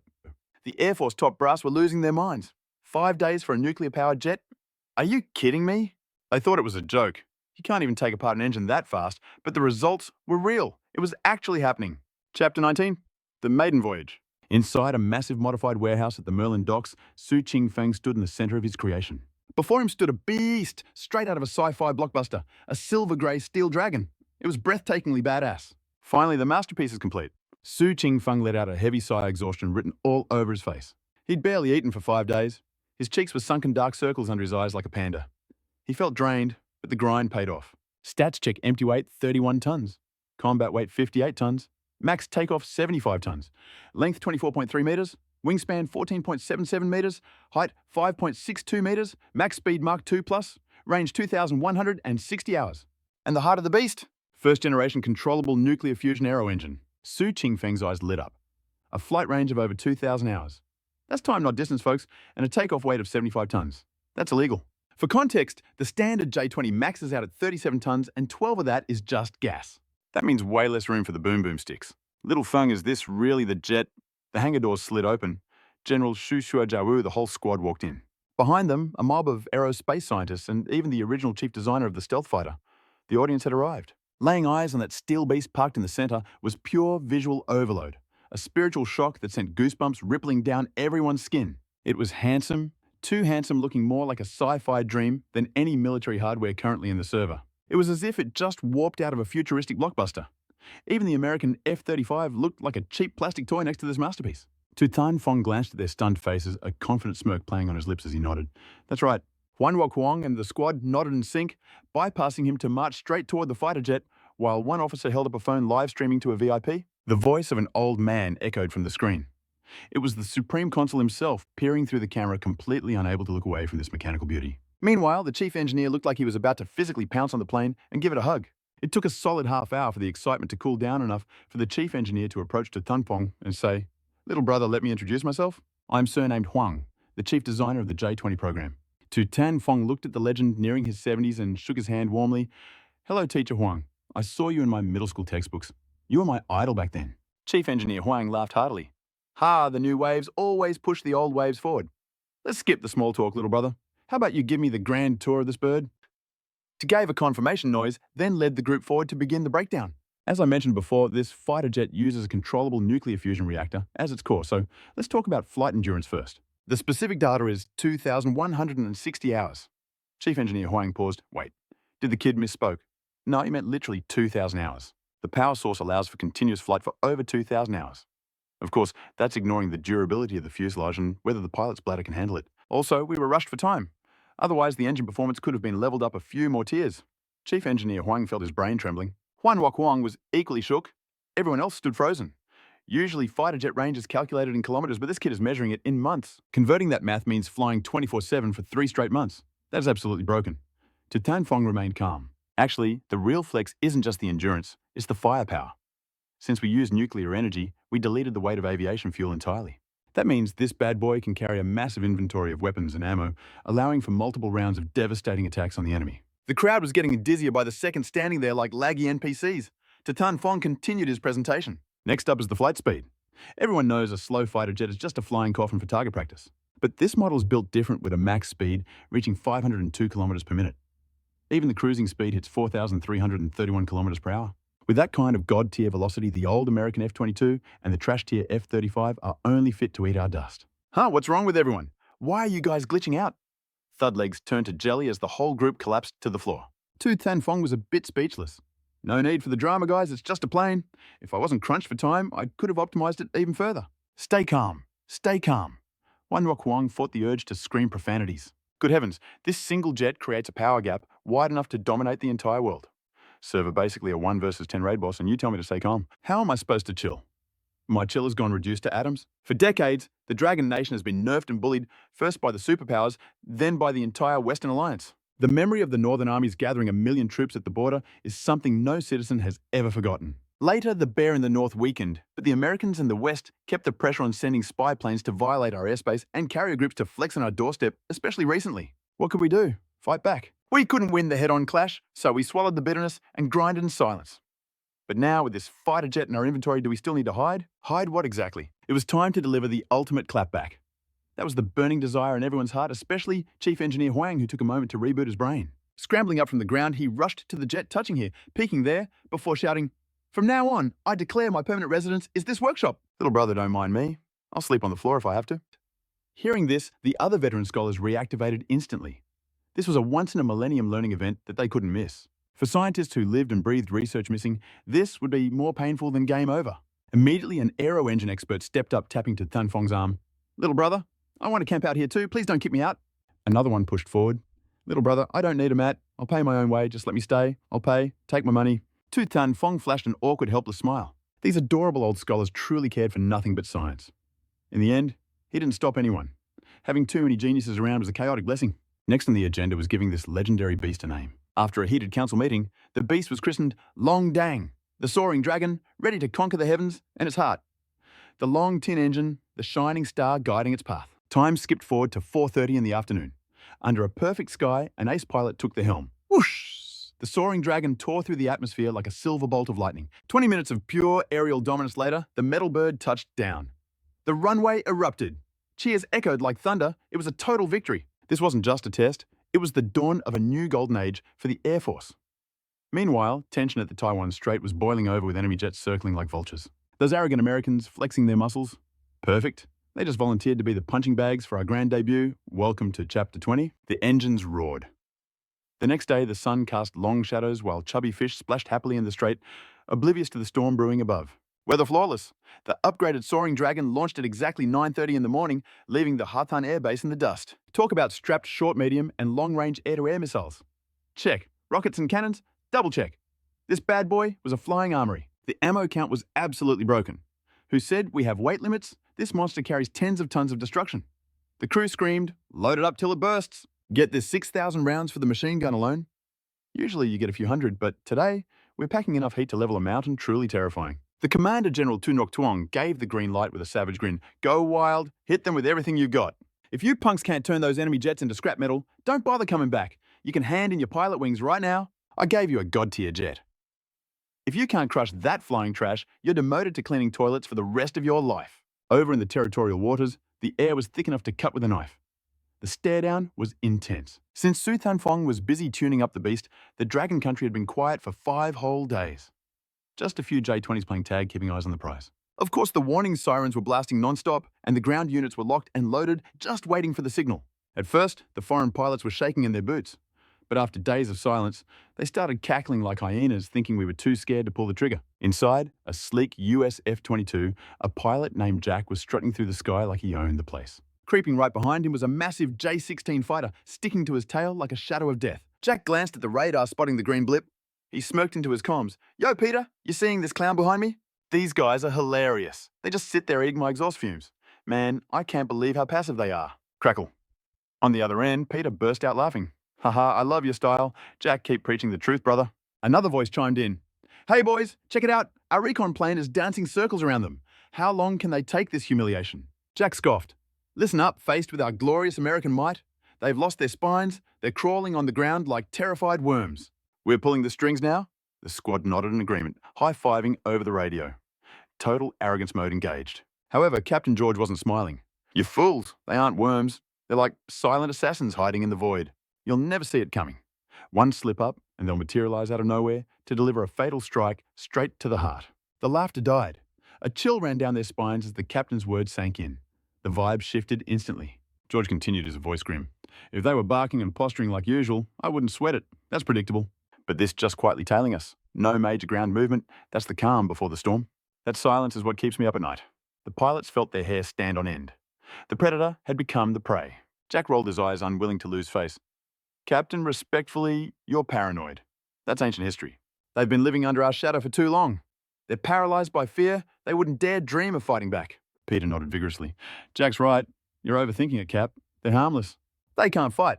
And if they try, our tech will give them a crash course on how to be good little servants. Other pilots chimed in, echoing the sentiment.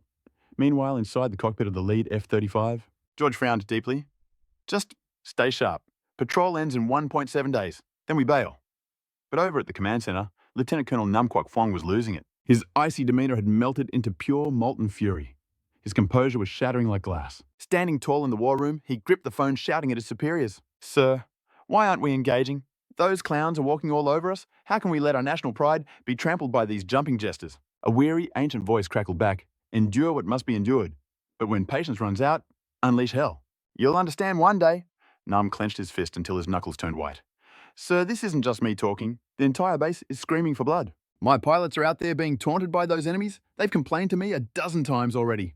They're asking no begging. Why can't we shoot? They're ready to sign a blood oath. If they miss, they'll drop out of the sky themselves. Silence hung on the line. Then the old voice returned, trembling with a hint of hesitation. Quoc Phong. 30 minutes ago, a single metal beast took to the skies. Trust me, fam, this finale is going to be lit. Officer Nam froze. He was barely 30, but this command, straight tripping. He shouted, Boss, no way, it's just one jet. Forget the jet fighters. The entire American carrier group is practically next door, ready to pull up any second. They've got a whole squad of fighters locking in. Sending one jet isn't even a warm-up snack for them. It's suicide. The voice on the other end was chill as ice. Do your job, kid. You'll understand the meta soon enough. The lieutenant colonel was confused. Sending one unit was basically feeding the enemy, but orders are absolute. He swallowed his questions and saluted. Meanwhile, inside the cockpit of the dragon-soaring fighter, Pilot Wang was pushing this sky predator toward the objective. Mach 4, baby. And that's just cruising speed. Yesterday's test run was rushed, but time wait for no one. So he took the wheel. Even with Master Su's crash course, he wasn't fully synced yet. But for basic maneuvering, absolute piece of cake. As for the specs on this bad boy, terrifying, actually scratch that. Absolutely broken. This thing drives like a multi-million-dollar hypercar. The enemy's F-35s, they're like Grandpa's mobility scooters. Totally different leagues. One jet to rule the skies, you bet. Vroom vroom, the engine roared like a waking dragon. Since it's running on nuclear power plus some classified tech, it's at least 1.5 times louder than your standard jet engine. Anyone below basically had to cover their ears or go deaf. Beachgoers live streaming for clout saw their signals drop to 0 kilobytes instantly. Total blackout. But nobody was raging. Instead, they were shook. OMG, what is that, a jet? No way. It's coming from inland. Is that one of ours impossible? Look at that speed. I only saw a blur, bro. I swear something epic is about to go down. Chapter 21. Amidst the sonic booms, everyone whipped out their phones, desperately trying to capture history. The jet moved like a phantom, just a shadow passing by, but the cops were fast at taping off the area instantly. They were stuck outside the zone, but the hype was uncontainable for the Dragon Country crowd. Up high, 2 of our pilots tracking the American squad got the order, return to base immediately. They were confused, but followed orders. The American pilots were just as baffled. Jack, why are the Dragon jets dipping Peter here? I've got zero clue. Are they ghosting us? They're scared of American muscle, Peter. Easy win. Wait, holy cow, Jack, check your 6. Before he could finish, Captain George's voice cracked over the radio. Pure panic. Terror. Jack White yanked the stick immediately. He didn't even see the enemy yet. Whoosh, bang, bang. The sound of a missile launch screamed like a banshee, followed by the ducka-ducka of machine guns. The Grim Reaper was knocking. His heart dropped. A chill shot up his spine like he'd just seen a ghost. He's an ace pilot, he knew that sound. It was the sound of game over, no escape. Holy crap. Jack screamed and smashed the eject button. Reflexes of a pro, no doubt. Just in time, too. A split second later, a hail of bullets and a close-range missile slammed into his spot. Boom, 16.5mm rounds shredded the F-22 like it was paper. Explosions everywhere. The bullets were the spark, the jet was the gasoline. Instant inferno. Then the air-to-air missile connected. Kaboom! The blast shook the heavens visible for miles. A fireball over 50 meters wide blossomed in the sky. The pride of the Air Force turned into confetti. A burning meteor streaking down toward the ocean. Splash! Another massive boom as it hit the water. Debris scattered like rain, turning the sea into a burning grave. Everyone was stunned. Shock, disbelief. The remaining American pilots felt their mental defenses crumble. Everything was fine a second ago. What the heck just happened? They looked toward the noise and saw it. The apex predator of the sky locking onto them. It was moving so fast, eyes couldn't track it. Leaving after images behind it, came in for the kill. The moment they spotted that flag on the fighter jet, their blood ran cold. It was the Dragon Country's insignia. Captain George completely lost his cool, screaming into the radio. Enemy ambush, evasive maneuvers, move, move. His warning screamed through the comms, desperate to wake his squad up. But these pilots were aces for a reason. They snapped out of the shock in a heartbeat. Still, they were fuming those Dragon pilots were playing dirty with a sneak attack. How did our radar miss something this huge? And that speed? It defies the laws of physics. What kind of monster is this? That thing is clocking Mach 3.5 at least, maybe even more. Where on earth did they get technology like this? It was moving with godlike speed amidst the cursing the remaining 2 F-22s, and the F-35 pulled some insane G-force turns. Locked on, they whipped their birds around, aiming straight for that phantom nightmare. Air-to-air missiles armed and ready to fire. Whoosh boom, 3 Sidewinders launched instantly, followed by a wall of lead from their Vulcans, pouring out ammo like it was free candy. Watching the desperate fireworks, the corner of Wang Hai's mouth twitched. He grinned like a reaper looking at a harvest. He pushed the throttle Mach 4.2. In 5 seconds, he pulled a drift that shouldn't be physically possible. With just that one move, the enemy missiles and the storm of bullets hit absolutely nothing but empty air. Total whiff. Boom, the flak exploded harmlessly. But those heat seekers were stubborn. They looped around trying to bite the Dragon's tail. Nasty tech. But against the Dragon's Mach 4.2, it was like a grandma trying to chase down a bodybuilder. Totally hopeless. Wang Hai didn't even check his rear view. He dove straight for the last F-22, unleashing the beast a 165mm cannon. Thud, thud, thud, the shells slammed into the American jet with zero mercy, sounding like a sledgehammer smashing a tin can. At the same time, he unleashed a swarm of missiles, turning the sky into a chaotic light show. Peter the pilot watched in horror as the Dragon dodged like a glitch in the Matrix and came straight for his throat with a rain of death. His soul basically left his body. Sweet Jesus, how is it that fast? It makes our F-35s look like slow toys. What kind of demon is this? And why is it targeting me? Peter's hands were shaking as he yanked the stick for a desperate roll. He was trying to dance through a storm of bullets. You need god-tier reflexes for this, but even that might not be enough. Too bad the Dragon was playing on a different level. Before Peter could even blink, the rounds were already chewing up his fuselage. Even with his ace reaction time, his bird got punched full of holes the size of buckets. Smoke and flames erupted instantly. Warning, critical damage. Warning, structural integrity failing. The cockpit alarms were screaming like a banshee. Warning, engine failure imminent. Fuel leak detected. Peter was fuming. I dodged that perfectly. Damn it, this isn't fair. He was about to pop the blood vessel, but his jet gave up first. It spiraled out of control, dragging a thick tail of black smoke toward the ocean.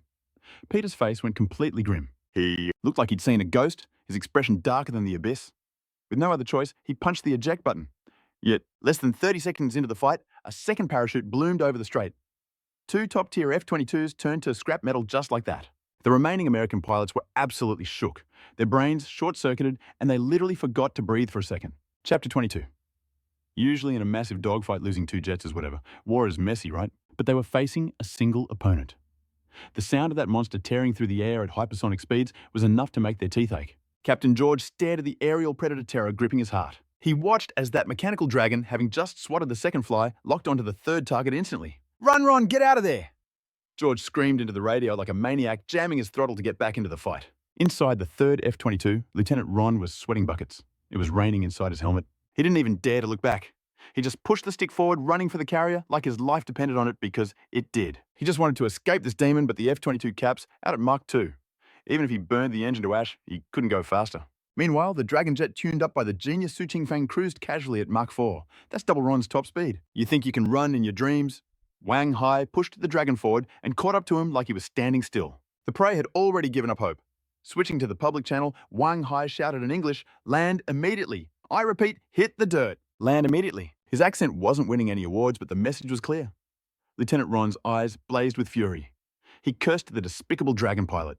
"I'm a proud American pilot. I will never surrender." Wang Hai heard the refusal and shrugged.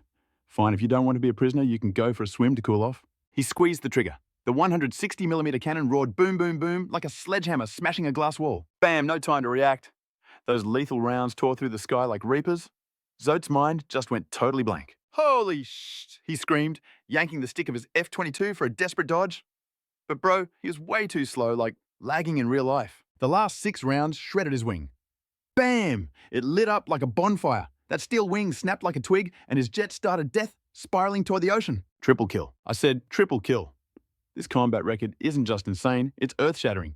A legendary wipeout. George running away like a scared cat saw it all. But so did our soldiers watching the radar. The Americans saw their pride get crushed. And down on the beach, tens of thousands of our people witnessed the glory. The cops had the beach roped off, but hey, you can't exactly put a curtain over the sky, right? That image burned into their retinas. Shock or pure adrenaline. The crowd stood frozen like NPCs totally glitching out from the hype. Then, boom, the silence broke. The crowd erupted like a volcano, jumping around like maniacs. Roars echoed everywhere. "Yo, fellas, did you see that? Tell me you saw that high-def destruction? Our country just slapped them silly. 1 versus 3, no one versus 4. That last American jet is wetting his pants, running away." Even the old professor was losing it. I never thought I'd see this day. I feel like a kid again. The military nerds were buzzing. "Is that the J-20? But wait, no way, that's a 20. It just clapped 3 F-22s and an F-35. That's got to be some secret black tech ace card. Who cares we won? We're taking the W just like we did decades ago. Those arrogant bullies usually flex on us while we just grit our teeth and take it. But not today, fam. Today we served them a 4-course meal of Knuckles 1 versus 4, and they got absolutely wrecked. You can't make this stuff up. Nobody recognized that beast. It's definitely the nation's hidden boss monster. Clips hit the internet instantly. No algorithm needed. This went viral faster than light. Everyone watching was like, "OMG, this is peak." People were frame analyzing the footage, getting literal chills down their spines. Cold hearts caught fire and high up in the Capitol. The big boss himself was watching the live stream. In his eyes, that jet wasn't a machine. It was a mythical dragon descending with thunderous fury. It crushed those intruders like bugs. A total server wipe. Get off my lawn. Majestic. The Supreme Executive took a deep breath, tapping his desk like he was dropping a beat. "Looks like my chess move paid off."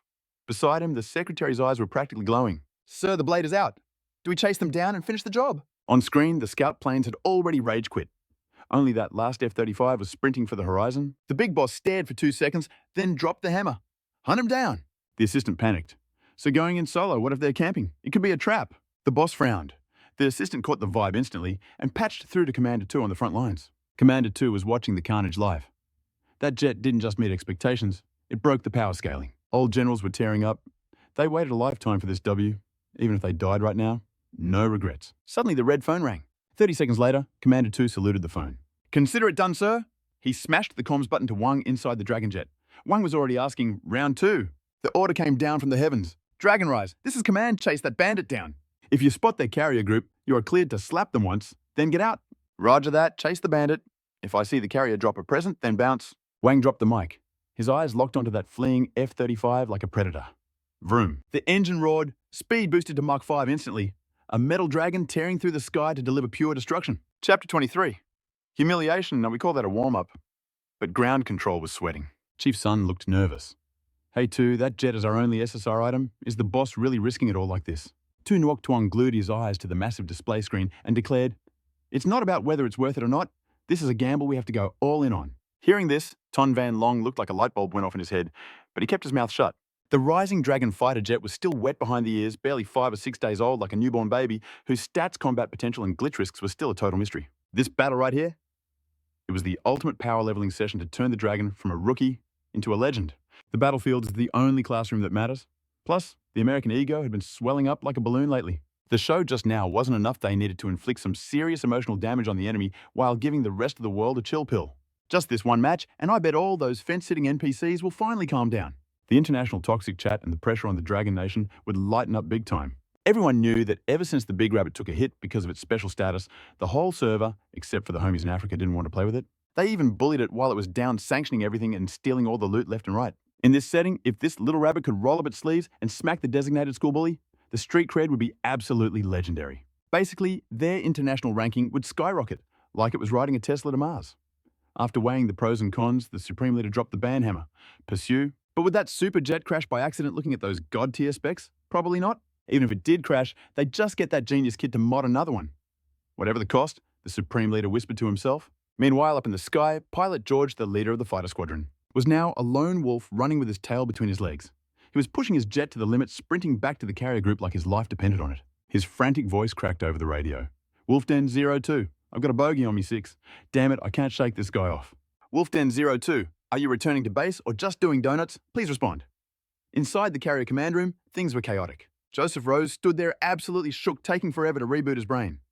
How was that fighter jet so overpowered just now? How could the Dragon Nation have such a cheat code fighter? It makes zero sense. The gentlemanly general persona he usually put on was completely shattering. It wasn't anything else the scene before him was just too absurd to process. A soldier rushed up to give a report. "Sir Eagle 01 has a tail requesting urgent instructions." The air in the room got heavy.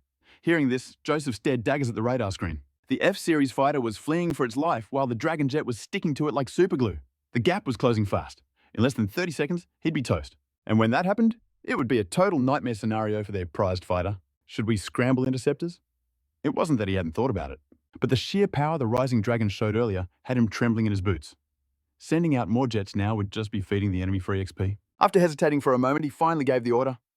"All escort ships, fire up the medium-range anti-air missiles, immediately cover Eagle 01. Everyone in the room paused for a second. Firing everything, isn't that a bit overkill? But seeing the icy rage in Joseph's eyes, the crew realized this wasn't up for debate. No more stalling. The comms officer frantically radioed the other ships.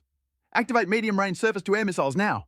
"Aye, sir," the crew shouted back in unison. After a flurry of activity on the decks, missile hatch covers popped open one by one, revealing long, slender anti-air missiles ready to feast.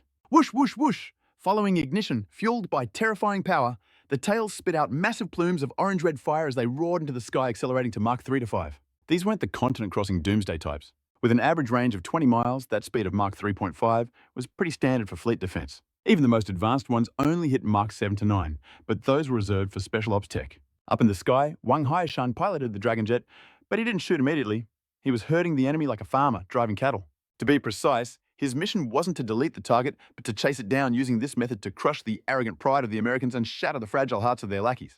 There was another reason too. Right now, the Dragon Nation didn't need a full-blown war, so they couldn't be too ruthless. Every move was calculated 4 steps ahead by the big boss. But for the American squad leader named George, this was pure psychological torture.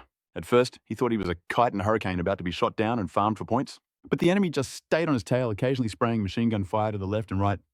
Why, At first, George was confused, but soon he realized what was happening. He felt like he was being trolled on a global server, and he was raging hard. He flipped on the international channel and screamed into the mic. "You damn Dragon Nation players!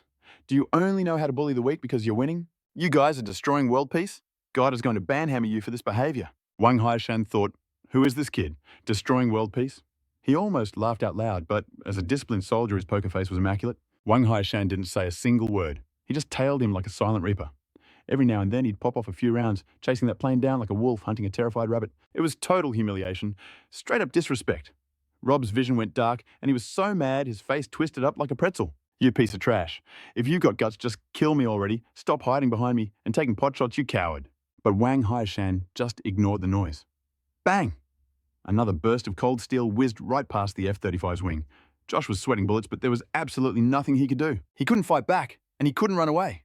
His speed was trash compared to the enemy. The helpless rage built up in his chest until he almost coughed up blood from pure frustration. Just then, trouble arrived. Over a dozen surface-to-air missiles roared from the ships below, tearing through the sky with long white tails like angry dragons. Chapter 24, my dudness. Everyone here is insane. The missiles closed in with terrifying speed, threatening to swallow the entire sky. But against the Long Teng, they were still a step too slow. Instantly, the jet's speed exploded to the absolute limit. Boom, a sonic boom shattered the air. The fighter jet shot forward like a sprinter on the final stretch. With a smooth tilt, he danced right past those deadly missiles. But he wasn't done yet. As soon as he dodged, Wang Haishan hit the switch. Countless decoys rained down from the Long Teng like magic. The missiles took the bait and changed course instantly. Instead of hunting the pilot, they chased the shiny decoys. And then, kaboom, the sky lit up with a deafening roar. It looked like a magnificent fireworks show against the blue canvas. The Long Teng drifted through the smoke elegant and completely untouched.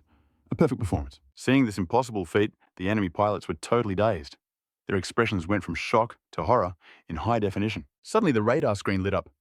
8 or 9 blips appeared, circling one. Massive signal. No need to guess. That's the nuclear-powered beast itself, the US Carrier Strike Group. He didn't hesitate for a split second. He slammed the control stick forward. The Long Teng screamed like thunder, nosediving from over 8,000 meters. Laser guidance locked straight onto the carrier's command tower. Target locked. Air-to-ship missiles primed and ready. On the carrier bridge, the American officers watched with eyes popping out of their skulls. Damn it, has that pilot lost his mind? That's a fighter jet, not a bomber. Is he actually trying to solo our entire mighty aircraft carrier? Oh my God, he's a lunatic. I've run into a genuine psychopath. Are all these people crazy? In the command center, jaws hit the floor. Even Commander Joseph furrowed his brow, his face grim. His fists clenched tight. A single ant dared to challenge the elephant. Just one jet dreaming of attacking the great American fleet? Keep dreaming. All escort ships fire immediately. Anti-air missiles, launch close-in weapon systems, light them up. Aside from the supply ship, 7 destroyers opened fire at once. They wove a dense net of destruction that nothing could survive. Even the legendary Long Teng couldn't punch through that. Forget one jet, even 10 of them would be turned to scrap metal. Wang Haishan knew this perfectly well. And back at base, everyone knew this wasn't a suicide mission. It was a power move. A warning. Right before entering the kill zone, Wang Haishan yanked the nose up, and as he soared away, his exhaust trails painted 2 giant letters in the sky. SB. The American stood there totally confused. Wait, wasn't he diving? Why did he pull up? I thought he was going to shoot. And look at that flight path. Are those letters? When they finally realized what it meant, they went ballistic. Their eyes turned red with volcanic rage. Bam Joseph slammed his fist on the table, looking like he wanted to eat the pilot alive. I will remember this insult, and the United States of America will never forget this day. The old general tried to keep his cool, but the pilots were losing it. There's an old saying, a warrior can be killed but never humiliated. They screamed, I'm going to kill him. Even if I die, I'm taking that bug down with me. I'll rip him out of that cockpit and feed him to the sharks in the Pacific. Rage had totally blinded them, but without the commander's order, nobody dared to make a move. The tension in the room was suffocating. Just then, the red phone rang. An encrypted line. Joseph picked it up. After listening for a second, he nodded and barked, retreat immediately.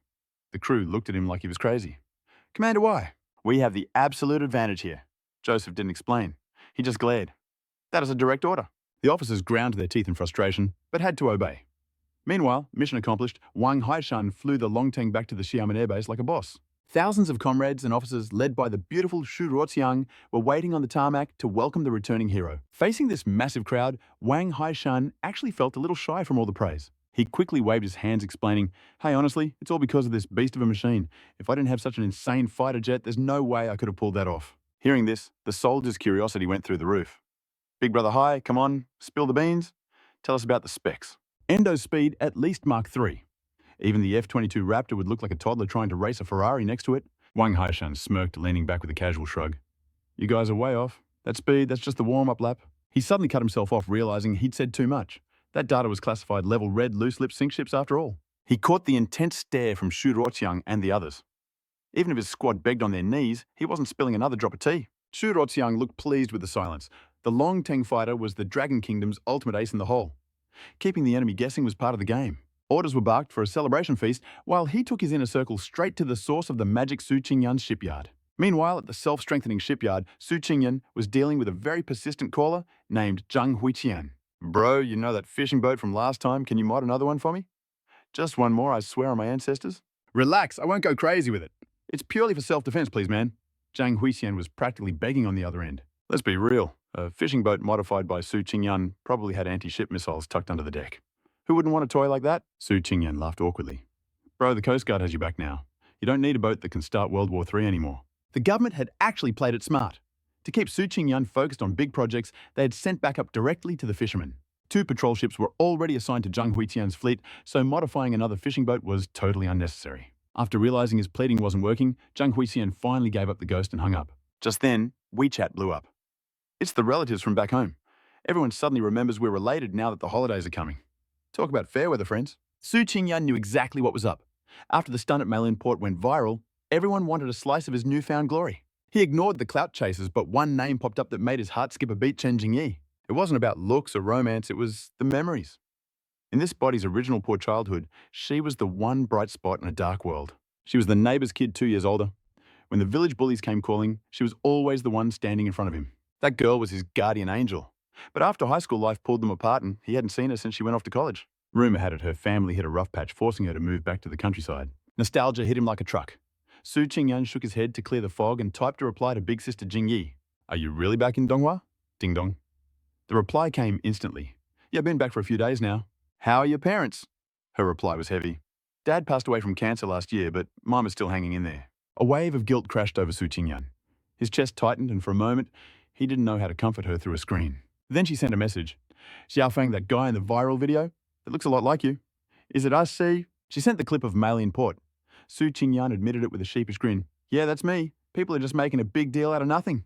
Congrats! Anyway, the little kid who used to follow me around yelling, Sister Jingyi, has finally grown up into a big shot.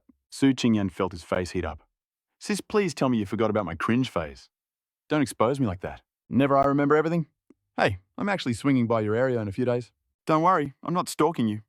My friend wants to see the ocean, so I'm tagging along to get some fresh air. Su Qingyan felt a lump in his throat. She was playing it cool so she wouldn't be a burden, but he could feel the bittersweet emotion behind her words. Call me when you get here. I'll pick you up. She hesitated. Actually, do you know anyone selling cheap used cars? Why, Mom and I need to get around and I'm looking for a beater. Something for $1 or $2 grand that runs is fine. I'll keep an eye out for you, he promised. After a few more warm words, they hung up. Ring ring! Before he could even catch his breath, his phone buzzed again. It was Shu Ruotiang. Su Qingyan answered. The general praised the Longteng fighter to the heavens, calling it a national treasure. Then he shifted to the future. Xiaofeng, the general said, his voice dropping an octave. We saw the strengths clearly today. But the weaknesses were obvious too. Without a carrier, our fighters are on a leash. We need to break that limit. Su Qingyan's eyes narrowed with determination. General Shu, I hear you. The nuclear-powered carrier will be ready soon. Shu Ruotiang replied instantly, I trust you.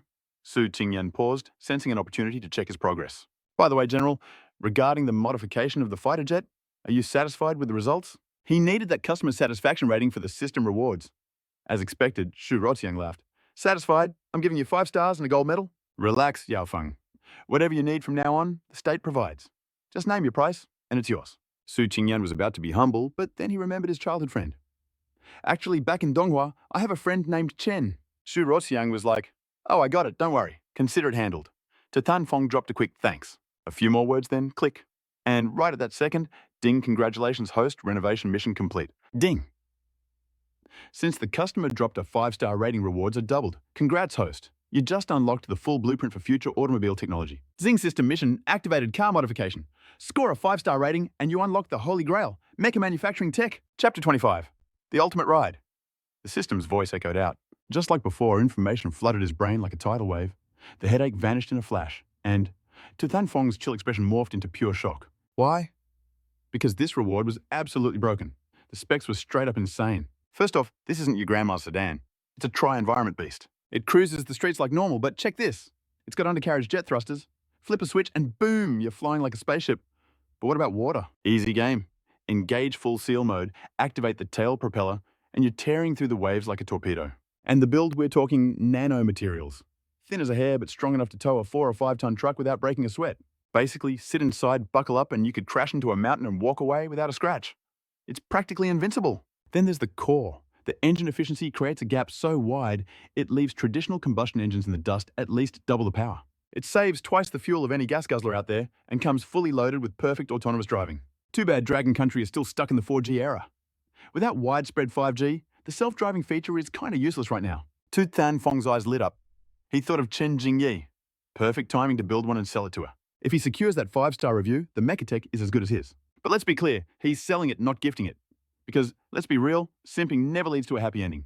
Plus, big sister Jingyi and her parents treated him like gold when he was a kid. A man's got to pay back his debts of gratitude. Decision made. No hesitation. He requested the resources, grabbed the materials, and entered absolute grind mode. For efficiency, he didn't build from scratch. He picked a domestic ride to modify. He chose a Chang'an.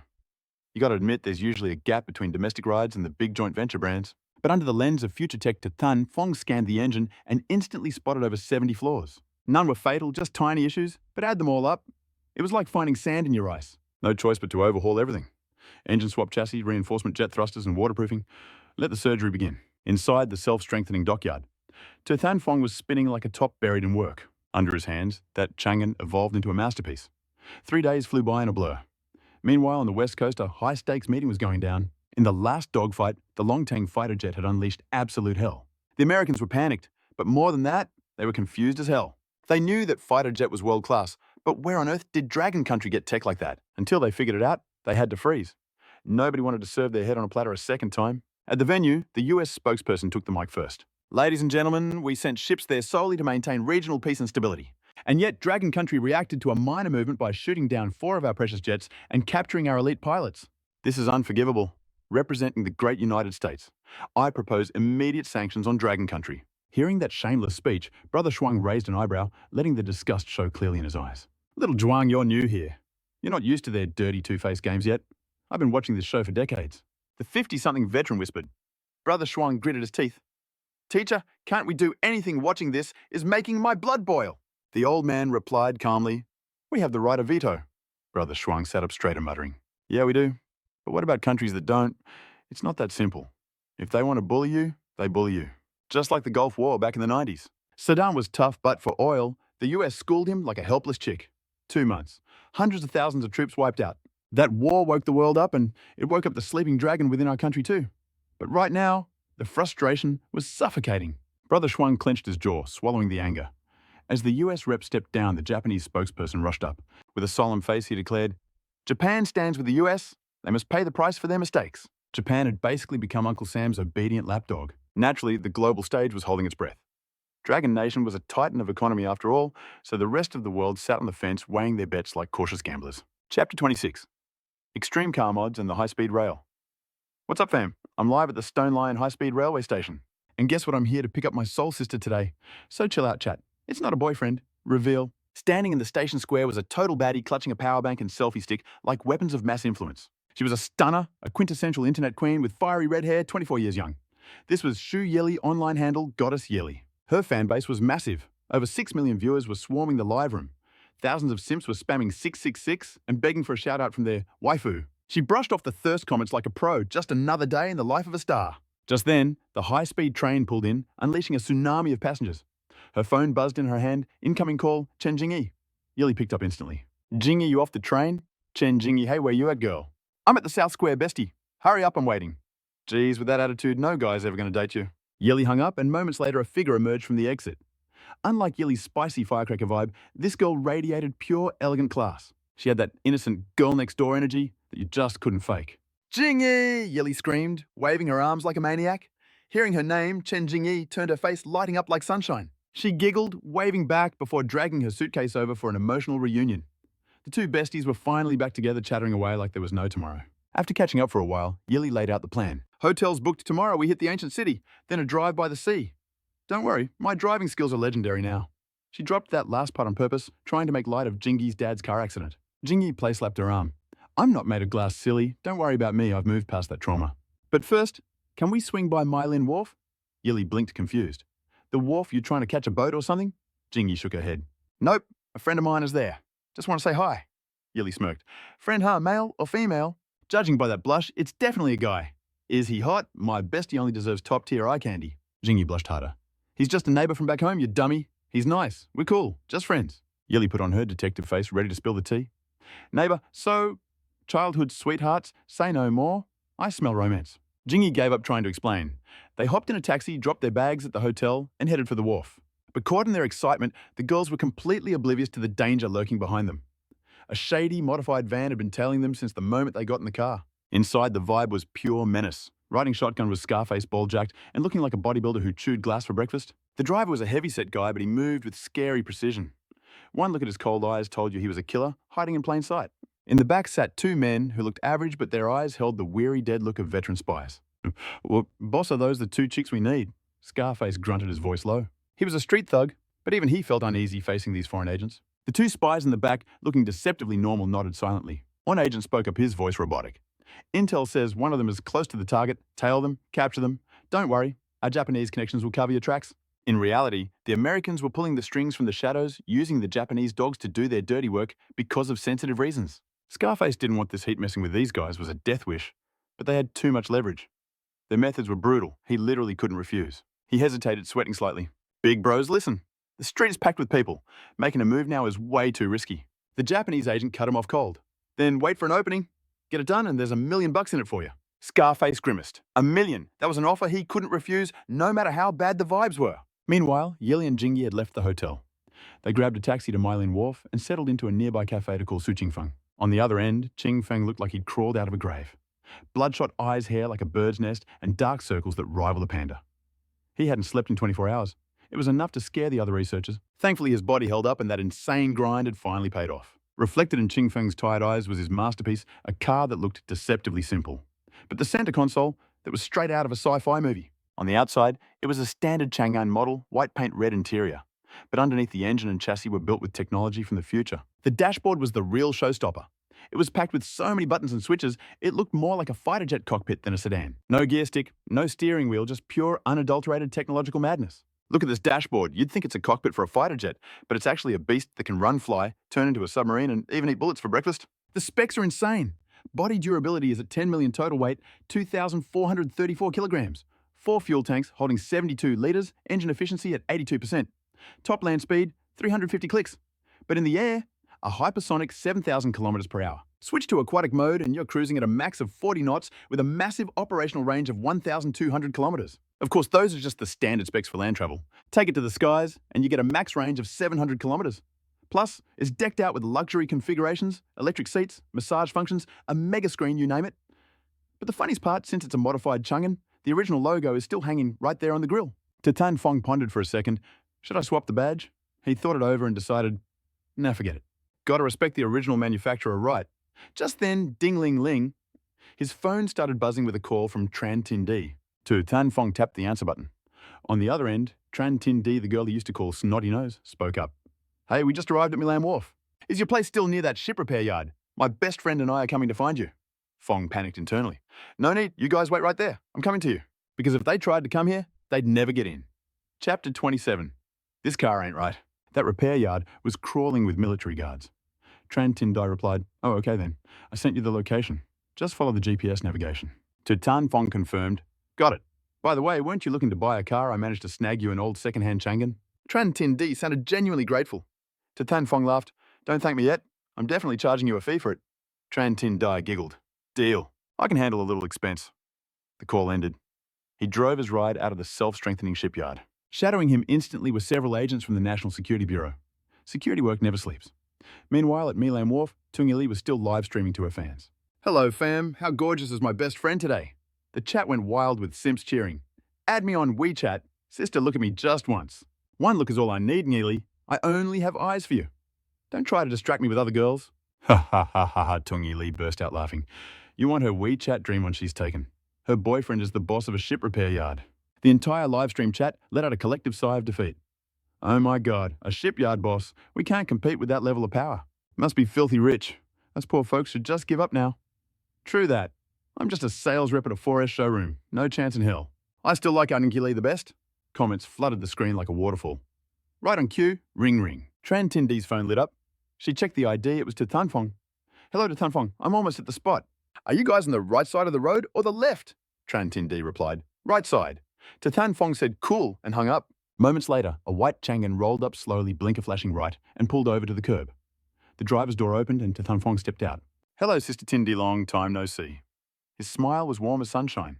Tran Tindy smiled back softly. Long time indeed, huh? The little follower from back in the day has finally grown up. Tanfong blushed slightly. Come on, Sister Tindai, stop teasing me. He pointed to the white Chang'an beside him. Here's the ride I found for you. I tweaked it a little bit, so it should be good to go. Tran Tindy's eyes sparkled. I heard Chang'an is pretty reliable, and I love the white colour. How much do I owe you? Tanfong shrugged casually. Let's say 20,000. The real value of this beast was easily over 2 million, but if he dropped a number like that, she'd never accept it. Besides, she had looked out for him since they were kids. Consider this a small payback for her kindness. Tran Tindy nodded satisfied. Okay, I'll WeChat pay you tonight. When we head back to Donghua in a few days, we'll handle the title transfer. Tanfong added, sounds good. Oh, and I bought insurance for you too. The coverage was worth 30% of a $2 million car. While they chatted, the mood in Tungi Lee's live stream took a nosedive. The fans were confused. Whoa, hold up. Didn't the streamer say her best friend's boyfriend was a shipyard boss?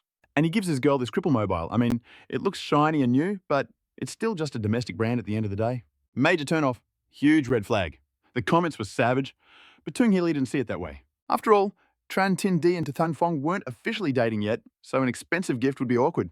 Plus, you have to look at the intention. It might not be a Mercedes or BMW, but at least he bought it with his own money. Tran Tindy offered, Little Fong, let's go get hot pot together. My treat. Tanfong shook his head with a tired smile. Pass. I haven't slept in 24 hours. I need to go crash. Modifying this Chang'an took everything out of me. Oh. Tran Tindy noticed his dark circles and exhausted vibe. She nodded, not wanting to drag him out. Tanfong handed her the car keys. Manual and registration are in the glove box. I'm out. He flagged down a taxi and headed back to the shipyard. Tran Tindy watched the taxi disappear, her eyes looking a bit lost. Tungi Lee laughed, stepping up to nudge her. What's up, my beautiful Tran? Is love struck? Tran Tindy shook her head. No, it's just, we haven't met in years. He feels different. I just can't put my finger on what changed. Tungi Lee rolled her eyes playfully. Geez, everyone changes when they grow up. Stop overthinking it. Forget that, let's check out your new whip. Tran Tindy agreed. She clicked the unlock button on the key fob, opened the door, and slid into the driver's seat.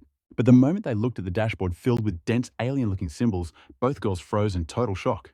Yili was totally lost. What on earth is this setup? It was enough to make her head spin. There were way too many buttons here, easily 40 or 50 of them, and they were flashing in every color imaginable.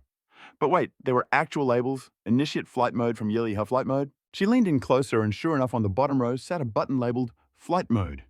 Yili muttered to herself, it's probably just like airplane mode on a phone, right? This ride is seriously weird, she thought.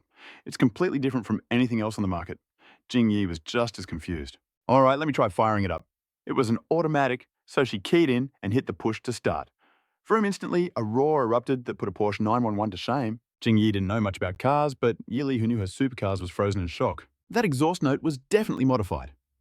And she wasn't the only one surprised. Over 1,000 viewers in the live stream dropped their jaws. The cockpit was button central, even on the passenger side. But forget the buttons for a second. The real kicker was that ignition sound. It roared like a V6, maybe even a monster V8. Truly terrifying power. The chat went wild. Training for 2.5 years. This has to be fake. If not, it's heavily modded. This is just a basic Chang'an Edo, guys. You can pick one up brand new for like 10 grand. That exhaust is 100% custom. Are you kidding me? Support. Oh man, the streamer's bestie has a sketchy boyfriend. Illegal mods alert. Do you guys know the law? Liu Yunfei chimed in. I think it's fine. Just drive it for now and swap it back later. True that. The car's already bought anyway. The interior looks brand spanking new, basically factory fresh. For 3 grand, that's a steal.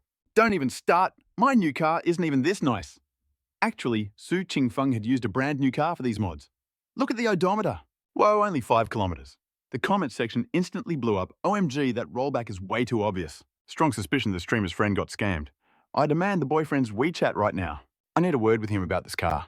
Keep dreaming, guys. I can hear those gears turning from across the ocean. But Yili had a different take. She turned to Jing Yi. This car is worth 10 grand easily, and you only paid 3. Even if it's got quirks, it's totally worth it. Jing Yi nodded. Then Then she slammed the gas heading for Vingning Old Town. Keep in mind, she had basically zero driving experience. Yet this beast felt amazing in her hands. The engine was punchy, super fuel efficient, and the ride smooth as silk. The chassis was stable to a terrifying degree. She thought the rumours about domestic cars getting better are true. This ride was incredible. In her innocence, she assumed all cars handled like this dream machine. They hung out at Vingning Old Town for hours. Before they knew it, twilight was creeping in. At Yili's suggestion, the two girls steered their white Chang'an mobile toward the coastline. The beach was draped in the cloak of night. Sea breeze kissed their cheeks. The occasional whoosh of passing cars washed away the city's hustle. The live stream numbers plummeted since the content had slowed down. Now, less than 300 people remained with only a few comments drifting by. Just here for the drama. The sunset is gorgeous, but our clumsy streamer and her bestie are stunning. Drama lovers. Damn, you guys are still here. Why are you simping for the streamer? She's a total klutz. Too bad she's not interested. I've been crying a river for 2.5 years. But hey, did you guys notice the bestie's car is actually legit? It's super stable. The camera hasn't even shaken once, even on those tight corners. Clumsy streamer struck gold. I noticed that too. Have domestic cars really leveled up this much? I'm not sure. Any car experts in the chat to explain? Dealer here, but I sell MG. Tomorrow, I'm definitely checking out their Chang'an stock. The comments kept rolling in, but behind them, a white van was stalking their every move. Inside, 2 Japanese agents grinned with sinister delight. The moment is now. Rush up, block them, grab the girls and vanish. Scarface and the fatty looked savage. Don't worry, I'm going all in. After this job, I'm fleeing the country. One agent barked, Fatty, you handle the intercept.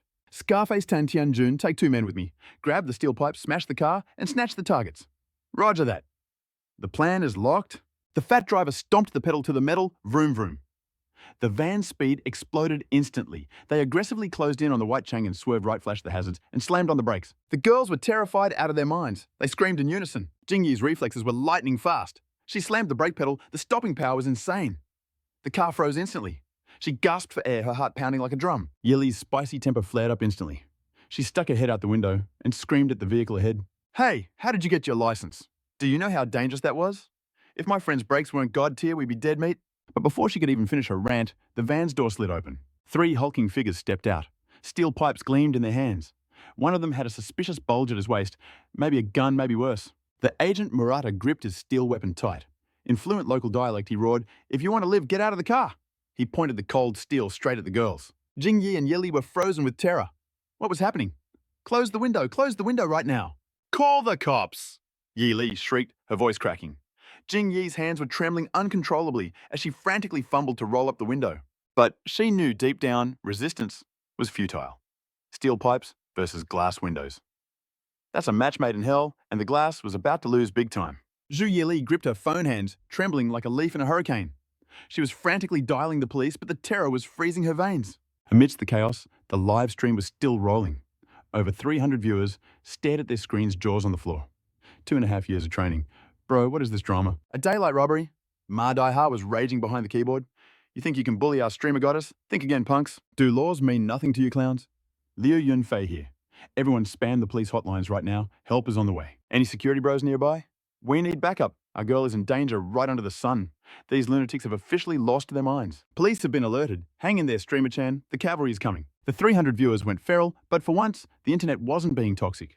In this crisis, there were no trolls, only heroes. Their only mission was to save a life. And because of this frantic activity, the room's traffic skyrocketed like a crypto chart. The back-end admins almost spilled their coffee. In a civilized society in broad daylight, thugs were smashing a car while the camera rolled. That's some next-level audacity. It's chaos, total anarchy. Promote this stream to the front page immediately. From a corporate angle, this is viral gold. Free marketing, baby. Back at the scene, the 2 girls were scared out of their wits. Before she could even connect the call, 3 hulking brutes surrounded the car like wolves circling prey. Chapter 29. These thugs are savage. Seeing her dial the Japanese agent Murata barked orders. Watanabe, move it. Do not let her make that call. The agent named Watanabe nodded aggressively.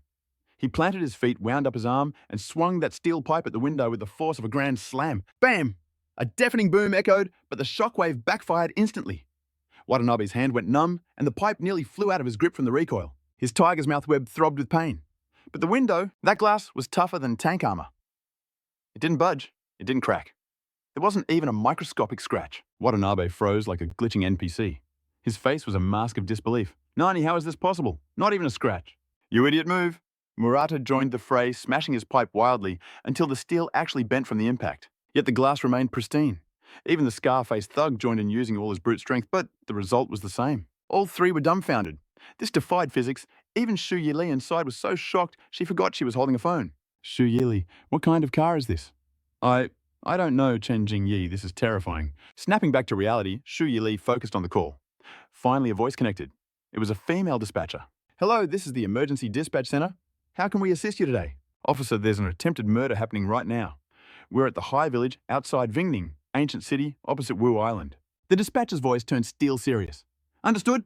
I am dispatching the nearest unit to your coordinates immediately. Try to remember the suspects' faces, but prioritize your safety. If you can record evidence, but staying alive is your main objective. We'll try. Please hurry. I don't know how long this car can hold them off. The dispatcher confirmed and cut the line, instantly relaying the critical alert to the local precinct. While the cops scrambled, the thugs were getting desperate. They slammed the white Chang'an van again and again, but that defense was absolute. Watanabe roared in frustration. Damn it, Murata-kun, this must be bulletproof glass. Get the angle grinder now. Watanabe didn't hesitate. He sprinted to the back of their modified white van, popped the trunk, and dragged out a heavy-duty industrial cutter. The girls' faces went ghost white. Game over. That machine cuts through solid steel beams like butter. A car window didn't stand a chance. The chat was initially hyping up the car's defense, but the moment that grinder appeared, the mood shifted to pure panic. These weren't your average street punks. Who brings heavy machinery to kidnap two girls? This was a hit job. Using a grinder? That's utterly shameless. Streamer, stay safe. I've already called the cops. Admin, I live in the outer village. I'm calling my boys to get over there right now. Hang in there. In just 3 minutes, the viewer count smashed past 1,000, aiming for 2,000. The internet was watching hearts racing. Watanabe smirked a cruel glint in his eye. Time to end this. The blade spun up and shrieked against the glass. But it felt like he was grinding the hardest diamond on earth. Sparks showered everywhere like fireworks, but the blade couldn't bite. It left nothing but a pathetic shallow scratch. Nani? Watanabe froze. Even the scar-faced guy in Harada paused. Watanabe-kun, try the A-pillar. Don't waste time on the glass. He shifted aim and drove the grinder into the car's metal frame. More sparks, more noise, but the result, just another tiny scratch. It wouldn't cut. The three assassins stood in stunned silence. By the sun goddess Amaterasu, is this a car or a main battle tank disguised as a minivan? This cutter slices through arm-thick steel bars like tofu, yet it can't even dent the A-pillar. This is absolute insanity. Tran Tin Di and Huang Yilei froze in place. Sparks flew like fireworks, sending their hearts racing, but somehow, they were totally unscathed. Huang Yili stared at the Chang'an logo on the steering wheel, eyes popping out. Girl, seriously, what kind of beast did your friend buy you? There is no way this is a stock model. It's too overpowered to be factory standard. Tran Tin Di shook her head confused. Wait, he did mention light modifications. A terrifying realization suddenly hit them both like a truck. It wasn't just them. Thousands of viewers in the live stream were losing their minds. Is this actually a Chang'an? Is this the budget car we all know? I give up. Since when did it have god-tier defense stats? Even a Volvo isn't this indestructible. Tindai snapped out of her trance. Survival instinct kicked in. She slammed the gas and yanked the wheel to escape this nightmare. The two Japanese agents saw the escape attempt and panicked. Crap! Not good. We can't let him escape for the glory of the Empire. Chase them. Agent Dobian hijacked the van, kicking the driver to the curb and taking the wheel himself. This guy wasn't just a grunt. His driving skills were on par with a professional racer. Vroom! He worked the clutch and brake like a master, launching the van like a slingshot to hunt down Tran Tindi. This van was tuned up to the max, capable of hitting 170 kilometers per hour. Catching a female rookie driver, that should be a piece of cake. Just as he predicted, the pressure was too much for her. Tinch Dai was already a bad driver, but panic made it worse. She screamed, let go of the wheel and stomped on the gas instead of the brake. Total disaster. The car bucked like a wild stallion.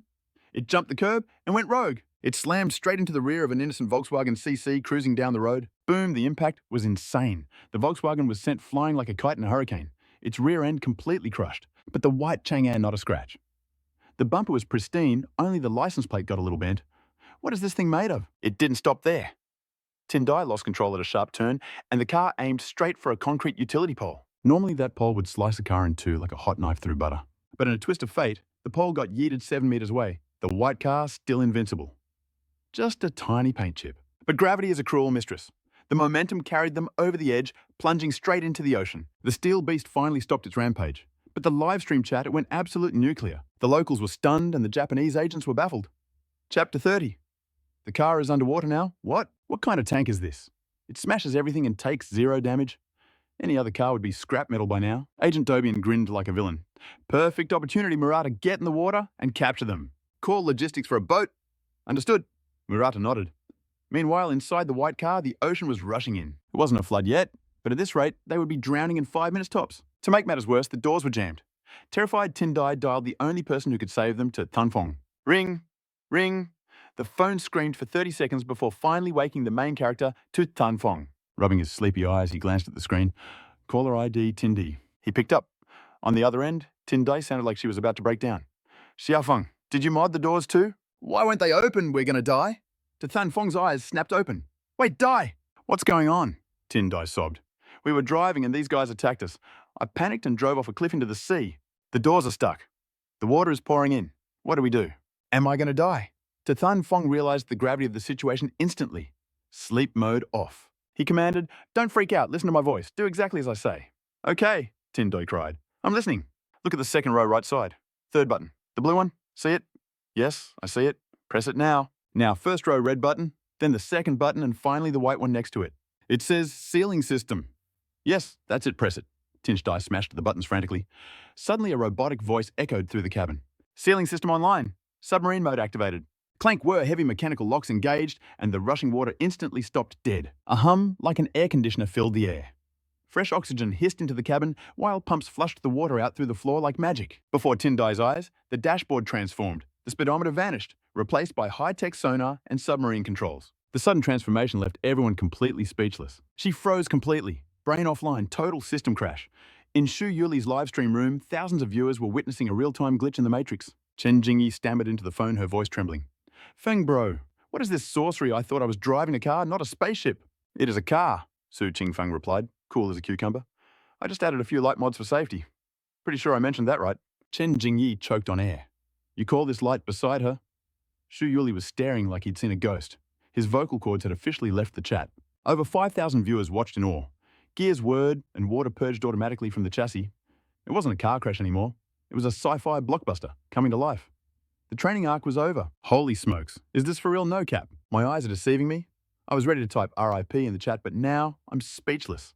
This is god-tier engineering, absolute peak. I've only got one word, GOAT.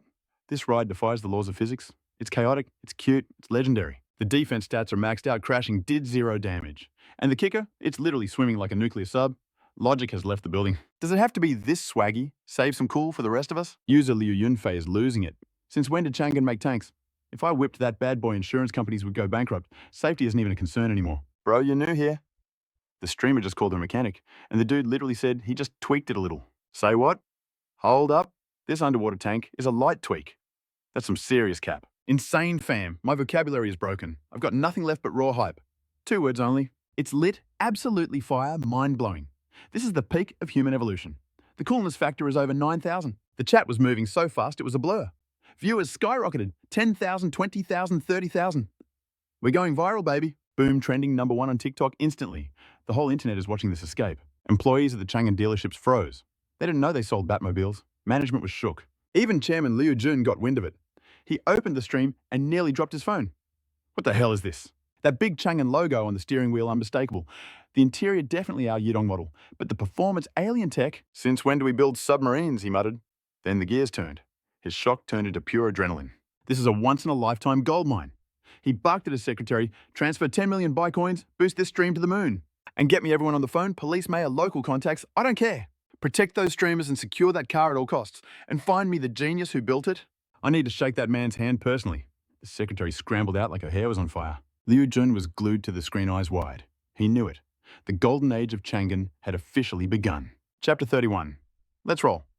Wait, is that a rocket launcher inside? The white Chang'an things were heating up. Su Qingfeng's voice crackled with urgency. Forget the mods. Just focus on surviving. Keep your head in the game. Listen closely. Second row, left side, third white button. That's surface mode. Punch it now. Now drive it like a normal car. Stomp on the gas and go, don't look back. Chen Jingyi slammed her foot down. The engine roared like a beast and a hidden propeller whirred to life at the back. The car surged forward, cutting through the water. It hit 30 knots in seconds, faster than a shark on the hunt. She gunned it towards the open ocean.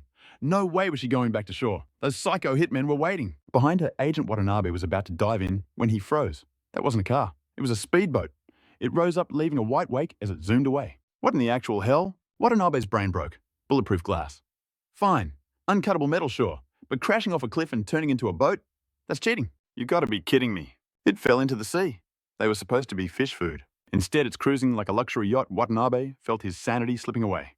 He was witnessing the impossible. Is this a nightmare?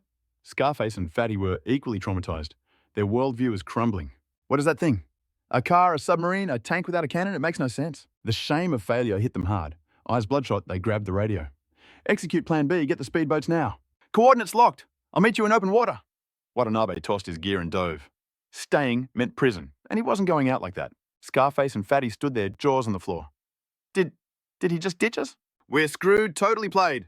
Wee-woo sirens wailed as the police swarmed in. Game over, boys. The crowd swarmed the scene like a rising tide. That scar-faced thug and his chubby partner looked pale as ghosts as the silver bracelets slapped onto their wrists. The chief gazed out at the vast ocean, barking orders into the radio. 2 targets have jumped ship. Mobilize the High Thief Squad immediately. Do not let them escape. Meanwhile, inside, the White Chang'an Terror had seized Tin D and Dick Lee by the throat. Panic set in as 2 speedboats appeared out of nowhere, flanking them like sharks hunting prey. What do we do? Tinch D wailed, tears flooding her eyes. Despair crashed over Dish Lee too, freezing her blood from head to toe. But then, Thun Fong's voice cut through the panic. Stay calm. A car is a fortress. They can't lay a finger on you. We're switching to Plan C. Head for Melam Wharf. I'll meet you there. The military is waiting. The girls didn't hear the rest. Only one word echoed in their minds. Military, we're coming! They screamed, drifting the car towards salvation. On the enemy boat, the agents were pulled from the water, dripping with malice. We can't let them return, the leader roared. That car's armor is a cheat code. Bring out the anti-tank weapons, now! Murata screamed like a man possessed. Where are the rockets? Do not let them escape. The backup squad didn't hesitate. Their eyes were cold, following orders without question. 3 heavies stepped up, shouldering RPGs and an 85mm Carl Gustaf recoilless rifle. This firepower could shred a tank? A civilian car stood 0 chance. Target locked. Fire! Whoosh, flames erupted from the barrels. 3 trails of white smoke tore through the air as the warheads screamed toward them at hundreds of meters per second. Just one hit would turn that ride into a fireball. It would explode like a gas canister. Even a heavy tank with thick armor would be crippled. What hope did a civilian vehicle have? Seeing the rockets incoming, Dick Lee let out a bitter laugh. It's over. I'm going to die single. I haven't even had a boyfriend yet. Tindai couldn't even speak. She was shaking like a leaf in a hurricane. It's okay, Dixley, she whispered, though her heart was shattering. We tried our best. The sight of her trembling was enough to break anyone's heart. The live stream exploded. 100,000 viewers watched in horror and rage. 2.5 years of training for this. Are they seriously going to the afterlife? No way. Are those actual anti-tank missiles? Those animals the heavens won't forgive this? It's just a Chang'an. Why are you using RPGs? Did you feed your conscience to the dogs? Luv and fire, you mongrels. You're pushing them to a dead end. What kind of grudge justifies this? These aren't normal thugs. Regular people don't just have anti-tank weapons lying around. Then, under the gaze of thousands, the 3 missiles struck like demons crawling out of the abyss. Boom, boom, boom, the explosion shook the heavens. Fire and smoke swallowed the Chang'an whole. Inside, it felt like a giant truck had just T-boned them. The car went flying over 10 meters, tumbling violently through the air. The girls squeezed their eyes shut, waiting for the Reaper to claim them. But the inferno never came. The shaking stopped. Everything went still. Held by their seatbelts, they were rattled but alive. Am I dead? Dish Lee touched her forehead, feeling a warm trickle of blood. It's warm. Wait, dead people don't bleed. What happened? We're not dead. They looked at the impact zone. Nothing but a little blood on their foreheads. The window was blackened with soot, slightly warped, but the glass hadn't even shattered. Am I hallucinating? Both girls sat there, minds completely blown. Meanwhile, the agents on the boat nearly fell into the ocean from shock. Their vision went dark. That was a direct hit. The car should be ashes. Instead, it just bounced off. The impact spot was just black. No damage. The Japanese agents felt like they were losing their minds. Amaterasu, save us. Are we fighting ghosts? Impossible. Absolutely impossible. In the live stream, over 100,000 people went dead silent. The chaotic room froze. The wall of text stopped instantly. Everyone forgot how to breathe. Then the radio crackled to life. I told you the defense was top tier, Thunnum said coolly. But since they brought out rockets, let's switch to Plan CD. Things are getting messy. 4th row right side. The red button. Press it. The label clearly read, Flight Mode. Why does this look familiar? Tindai pressed it in a daze. A mechanical voice chimed, deactivating boat mode, initiating flight mode. Flight mode initialized. The engine didn't just roar, it screamed like a beast unleashed. Under the chassis, 4 mini-jet thrusters howled to life. Fuel consumption hit critical levels instantly as violet plasma fire blasted from the car's belly. Riding that pillar of absolute force, the heavy vehicle began to rise. It floated up slowly, then faster. 50 meters, 100 meters. Gravity had left the chat, back in the live stream room. Silence. The audience wasn't just stunned. Their brains had completely short-circuited. They'd seen too many mind-blowing things today. It shattered their worldview. Even those hardened Japanese secret agents looked like their souls had left their bodies. A car with tank-level armor? Okay, sure. We can barely accept that. A car that surfs on water like a boat? Weird, but understandable. But flying into the sky like a fighter jet, that is straight up cheating. Inside the cockpit, Tran Tindi and Tung Yili sat there like frozen statues. Tan Fong just yawned and said, "Put your foot on the gas. Drive it like normal. Just don't spin the steering wheel wildly, okay?" Dai nodded robotically and floored it. Beneath them, the thrusters tilted forward. A trail of purple fire slashed across the sky. The white Chang'an Edo transformed into a blazing meteor. Cruising at over 500 kilometers per hour, it tore through the air toward Mailumport. In the blink of an eye, they arrived above the destination. Following Fong's lazy instructions, they touched down softly in the Tukwang shipyard parking lot. The workers in the yard froze. The bystanders outside froze. Pure terror and awe painted their faces like a masterpiece of shock. In the parking lot, Fong kicked the door open. The two girls stumbled out their legs like jelly, looking like they had just returned from an alien abduction. They had to gasp for air just to reboot their brains. Tran Tin Di stammered, "Little Fong, my car." "Something is wrong. Seriously wrong. What kind of dark magic did you use on it?" She stared at Tan Fong like he was a visitor from Mars. Tung Yi Li wasn't doing any better. Her eyes were saucer-wide as she looked at him. "Classmate, did you seriously mod this just you? It's bulletproof fine. It floats fine. But it flies. Even a missile couldn't scratch this thing." I don't even know what to say. Let me process this." She took a deep breath, trying to calm her racing heart. "This is the most god-tier machine I've ever seen. Ever. There isn't a second one like this on Earth. Can you mod one for me, please? I will pay anything. Name your price." And she wasn't the only one. The live stream room had exploded past 200,000 viewers.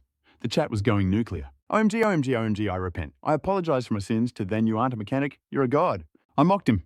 I'm trash. Sorry, brother too. We shouldn't have roasted you. You're too handsome. Forgive us. Streamer, hey streamer. Add my WeChat, I sent $500. Bro, 500 for a god cheapskate. Get out of here." Buddy, step aside. MC just pushes contact to me. Here's 5,000 rejected. Fine 50,000. My heart can't take this excitement. Of course, the haters and jealous trolls jumped in screaming, "Fake CGI, it's all a marketing stunt." But come on. What company is insane enough to hire an army of cops and bring in anti-tank weapons for a commercial? Marketing like that doesn't get you sales. It gets you a life sentence. The realism was undeniable. Instantly, the topic of Chang'an cars rocketed to number 2 on the trending search charts. Then number 3. Then number 5. In minutes, every Chang'an 4S dealership was packed tighter than a subway at rush hour. It was absolute chaos. The sales staff were terrified. Guys, is this a raid?" The mob shouted back with wallets in hand. "Raid no, we're here to buy, give us the Chang'an Edo. The Flying Tank Edition, that specific one." They shoved their phones in the employees' faces playing the replay. If the staff weren't confused before, they were having existential crises now. This is a Chang'an. Since when do we make Transformers who edited this? But when they realized it was real news, the salesman started weeping tears of joy and panic. Chapter 33. The boss builds a mecha. "Bro, listen, we don't have that model. We have the regular Edo, not the Gundam version." "Don't lie to me. Look, my wife. She passed in a car crash. It's the shadow over my life. But that car, it hit a pole and the pole died. The car didn't even dent. I need that safety. I want that specific car. Sell it to me." The salesman, helpless and sobbing, introduced a stock Chang'an Edo. The rich guy revved the engine once. "Weak, the exhaust sounds like a dying chicken. This isn't it. Your cars need an upgrade. Go find that master tuner. Tell him money is just paper to me. I'm rich and I don't want to die. Pay him whatever he wants." This exact chaotic scene was replaying in every Chang'an dealership across the entire Dragon Kingdom. Meanwhile, the luxury lots at BBA empty, a ghost town, tumbleweeds rolling by. They asked around and got the shocking news everyone went to buy domestic Chang'an cars. "Are they crazy? We're BBA, we're luxury. We have status. Why are they buying cheap domestic cars?" Then they watched the live stream recording. "Oh my god, how does a car like that even exist? Chang'an Edo, wait. I want to live too. Screw this job, I'm buying one." In just 2 hours, the entire nation was swept up in a car-swapping frenzy. Look at that footage. It slammed a concrete pole and the pole shattered. The car is fine, it swims, it flies. Forget the road. The scene was straight out of a sci-fi movie. It was enough to make every billionaire drool. This was a real flying car, not some drone with wheels glued on. You call that short little hop a flying car, please. That is barely a jump. But the market reacted instantly. Sales for every other brand nosedived like a rock, leaving their dealerships looking like ghost towns. Chairman Liu of Chang'an was stressing out big time. He thought he saw an opening, but when he dug for dirt, the answer hit him like a truck. The mastermind was Su Qingfeng. And let me tell you, this guy is wrapped in a flag of government protection so thick, it is bulletproof. Messing with him, big mistake. Even a sideways glance at this dude could destroy your entire career. Of course, Big Brother was watching. His friends were whisked away to the hospital, which was just code for high-level protective custody. With things heating up on the streets, locking them down was the only move that made sense to keep them safe. Even the big boss from the capital hit up the hotline to make sure everything was cool. Su Qingfeng decided to share the toys. Keeping the tech to himself was kind of a waste anyway, since he had plenty. But business is business. He would license it out for a fee. He is not broke, but he is definitely not handing out system rewards for charity. The chief agreed with a grin and immediately summoned every domestic car maker to the round table. They brainstormed how to adapt the engine, the insane materials, and even the underwater stealth capabilities. Infrastructure is one thing, but that flight tech, they had to be kept under lock and key. That is the golden ticket right there. While the Dragon Country plotted their rise, the rest of the world was shaking in their boots, especially the folks over in America. Oh my God, we were just writing up sanctions and you pull this out. How are we supposed to compete with that? It was checkmate, but those crazies were not ready to flip the board just yet. They immediately claimed, actually, Great America built this ages ago. We just forgot to mention it until now. Then they dropped a CGI video that looked straight out of a video game and paid an army of bots to hype it up online. But they did not stop at tweets. Spies started leaking into the country like water swarming around the shipyard 24/7. Meanwhile, just 2 kilometers away from our boy Su inside a black van that screamed suspicious, a stone-faced agent set down his headset grinning like a shark. He said, "Got him. Our target is definitely here. The wiretap paid off. Sir, should we call in the Scorpion mercenary squad to extract him?" The other agent just scoffed. "Jack, use your brain. This is the Dragon Country. It is the safest place on Earth, not a war zone. Keep those wild tactics you used in the desert to yourself. We have to be smart here." Brian scanned the perimeter eyes locked on the surveillance feed. He said we need to lure the snake out of its hole. "Jack, roll with me." He made a call, and moments later a local walked up to their van. Brian flashed a stack of cash over 100 grand and pointed toward a nearby delivery pickup station. The guy nodded, grabbed the cash with a greedy smile and marched off to do the dirty work. Back with Su Qingfeng, the system chime rang out. Ding, mission complete. Reward unlocked future combat armor technology. Ding, new quest alert. Build a mechanical armor suit and get a 5-star rating. Let's go. The prize, all future robot tech from combat to medical. Suddenly that familiar rush hit him. Information flooded his mind like a tsunami. His brain felt like it was boiling, but the pain vanished in a heartbeat. Now every blueprint and screw of that future mech was burned into his memory as natural as breathing. This was not some movie prop. Standing 3 meters tall and weighing over 600 kilos, this beast came packed with sonar and thermal vision. The left hand. It transforms into a terrifying multi-barrel Gatling gun ready to shred anything. The right hand morphs into a 90mm laser cannon. Plus jet thrusters on the back, and feet mean this thing owns the sky and the sea. And the whole chassis is constructed entirely from advanced nanomaterials. This stuff is insane. A strand as thin as a hair could lift a heavy truck. Releasing this tech would flip the entire material science world upside down. The kicker, it runs on a micronuclear reactor. Infinite energy check. But there is a catch. Nuclear means radiation, and that is bad news for the pilot's health. So graphene batteries are the better play. And get this, because of the nanotech, the whole suit can shrink down to the size of an egg. Su Qingfeng was practically drooling. He was stunned. This is true future tech. But looking at the blueprints, he realized this giant looked suspiciously like something from a game he used to grind. Ark Survival evolved. The combat suit designs were uncannily similar. And that egg-sized storage mode. That is basically a cryopod from the game. The lines between gaming and reality just got blurry. After shaking off the adrenaline from that intense moment, Huu Phong regained his cool and headed straight for the director's office, which was now his personal laboratory. The best part? When the system gifted him this mech suit blueprint, it didn't just drop the files, it was feeling generous. It totally revamped the workshop equipment too. Everything was fully automated, so our boy didn't have to worry about hitting a skill ceiling during fabrication. Welcome to Chapter 34, The Reaction of the Factions. This is the first suit, maybe not Iron Man level yet, but still an ultra-rare drop in this world. Huu Phong entered zone mode immediately. He was locked in, completely drowning in the ecstasy of design and engineering. Thanks to the god-tier automated equipment provided by the system, he finished all the blueprints in just 24 hours. Speedrunning life. Day 2. The micronuclear reactor was done. Days 3 and 4, the main chassis was assembled. Talk about efficiency. He was spinning like the top, and just like that, 5 days vanished. The suit was calibrated, and even the storage capsule was ready to go. Right before his eyes, a steel titan stood tall like an unshakable mountain, sleek metallic and radiating pure power. With an aesthetic that rivaled the Ark's armor, it screamed sci-fi masterpiece. It was enough to make any mech fan's heart stop. Here are the insane stats. 3 meters tall, weighing 631 kilos, max load over 1,500 kilos, top flight speed, Mach 2.4. Running speed 190 kilometers per hour. Vertical jump 23.7 meters, and it can run full combat operations for 12 hours straight.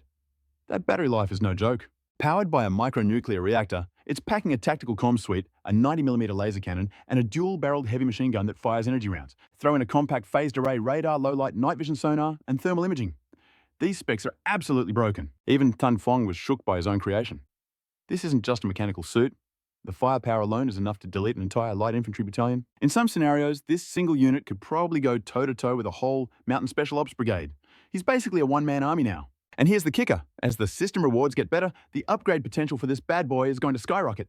This is just level 1. Huu Phong started daydreaming. Imagine when he upgrades this thing to match Tony Stark's bleeding-edge tech. The world isn't ready for that flex. Suppressing his hype, Thun Fong rubbed his hands together like a kid on Christmas morning. He looked up at the steel giant and said, "Little White Master is here. Any orders for me?" The mech's eyes flared crimson. Little White was the suit's AI kinda like Jarvis, but honestly, RMC thinks his AI baby is way superior. Thun Fong commanded, "Open cockpit." A mechanical hiss followed. "Cockpit open." With a smooth leap, he slid into the pilot's seat. Surrounded by a 360-degree sci-fi view, the fruit of his hard labor, his excitement hit the roof. Time to test drive. At first, it felt a bit clunky, but within seconds, Thun Fong felt a click. It was like his soul merged with the machine. The mech's arm was his arm. The steel body was his body. Talk about a 100% synchronization rate. After playing around for 3 hours, Thun Fong finally stopped. "Let's call you Little White Number 1, he laughed. Suddenly, ring ring. A call came in from an unknown number. He tapped answer. "Hello, can I help you?" "Sir, your package has arrived. Could you please come to Donjiang Avenue to pick it up right by the university area?" The location was right near the self-strengthening shipyard. Thun Fong frowned, his suspicion radar pinging. "I didn't order anything online. You sure it's mine? Maybe it's a gift, come see for yourself." He thought for a second and nodded. He decided to check it out. But his gut was screaming that something was super sus. Just to be safe, he shrunk the newly built mech into its portable storage capsule and kept it on him. As he walked out of the shipyard, 2 agents from the security bureau approached. "Mr. 2 heading out?" Thun Fong nodded casually. "Yeah, picking up a package. You guys chill here. Need backup?" "Nah, I'm good." He waved them off. But let's be real, 2 agents silently shadowed him anyway. You don't leave the VIP unguarded. Thun Fong is basically the golden goose for the Dragon Kingdom's future rise. He's too important to lose. Outside the shipyard, Secret Service agents were everywhere, armed to the teeth and blending into the shadows. If anyone dared to look at Thun Fong the wrong way, these guys would tear the threat into confetti before they could blink. However, 7 or 8 foreign spies dressed like regular civilians had managed to slip into the crowd at the exact same time. Their eyes darted towards the disguised security bureau agents. It looked casual, but the murderous intent hidden in their gaze was dark and heavy. Meanwhile, Thun Fong arrived at the pickup spot. Weirdly enough, the delivery point was practically deserted. "Hey buddy, here for the package?" A handsome male staff member smiled brightly. "Hello sir, can I get the last 4 digits of your phone number?" The staffer pretended to search for a bit after getting the code 1907, finally stopping at a massive box. "Ooh, this is heavy, I can't lift it alone." "Mind giving me a hand?" Thun Fong felt another wave of suspicion, but he stepped forward anyway. But the moment he walked inside, bam, the metal shutters slammed down with lightning speed. A deafening crash echoed as 5 or 6 men in black suits emerged from the shadows like a boss raid. The ringleader was a crusty old geezer with a beard like a scouring pad and eyes deeper than a grave. He slapped on a fake-as-hell plastic smile, hiding the gloom beneath. "Mr. Su, looks like our timelines finally crossed." His Dragon Country accent was totally butchered, but inside Su's mind, a supercomputer was already whirring to life. In a split second, 100 scenarios flashed through his brain. He clocked it immediately. These guys had been plotting this ambush for ages. The foreigner Josiah kept that icy smirk plastered on. "Allow me to introduce the squad. Consider this an exclusive invite to our crib. I've got the juiciest steak and the purest vintage wine with your name on it." He signaled his goons with a twitch of his eye. The suits moved in sync, drawing tranquilizer guns and locking their black muzzles onto Su like he was the final boss. Su just sighed internally. He'd been waiting for this drama for a hot minute. Honestly, he was disappointed these scrubs took so long to find him. He did a quick mental check. Yup, the dimensional inventory was still secure. Su nodded like he was agreeing to a lunch date. Perfect timing, actually. I've been craving a solid steak and some bougie wine for a while now. Brian's face twisted in confusion. He expected Su to go full martial arts master and fight to the death, not act like a chill foodie.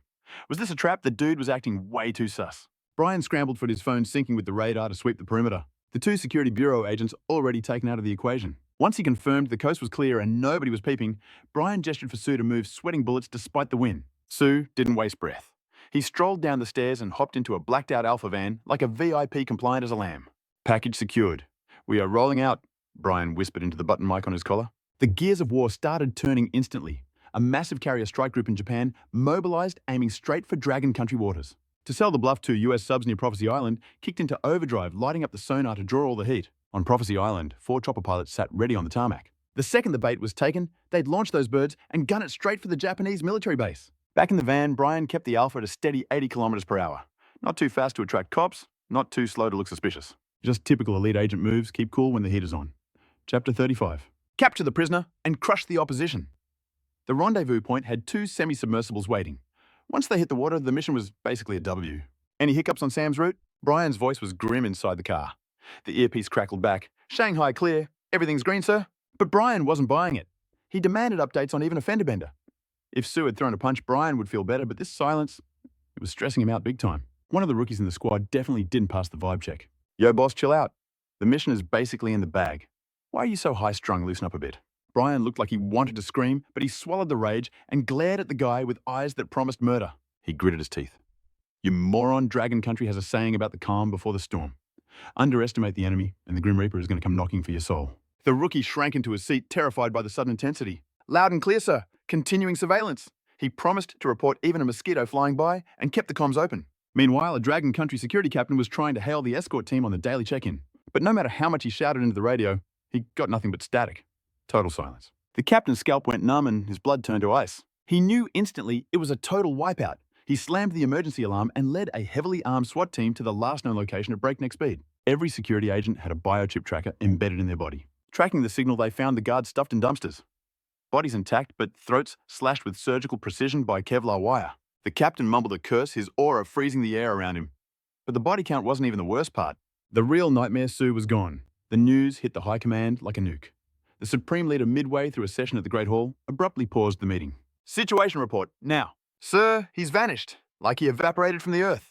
The Supreme Leader's aura exploded, filling the room with suffocating pressure. For the first time in years, he unleashed his terrifying killing intent. No doubt it's them. He grabbed the red phone.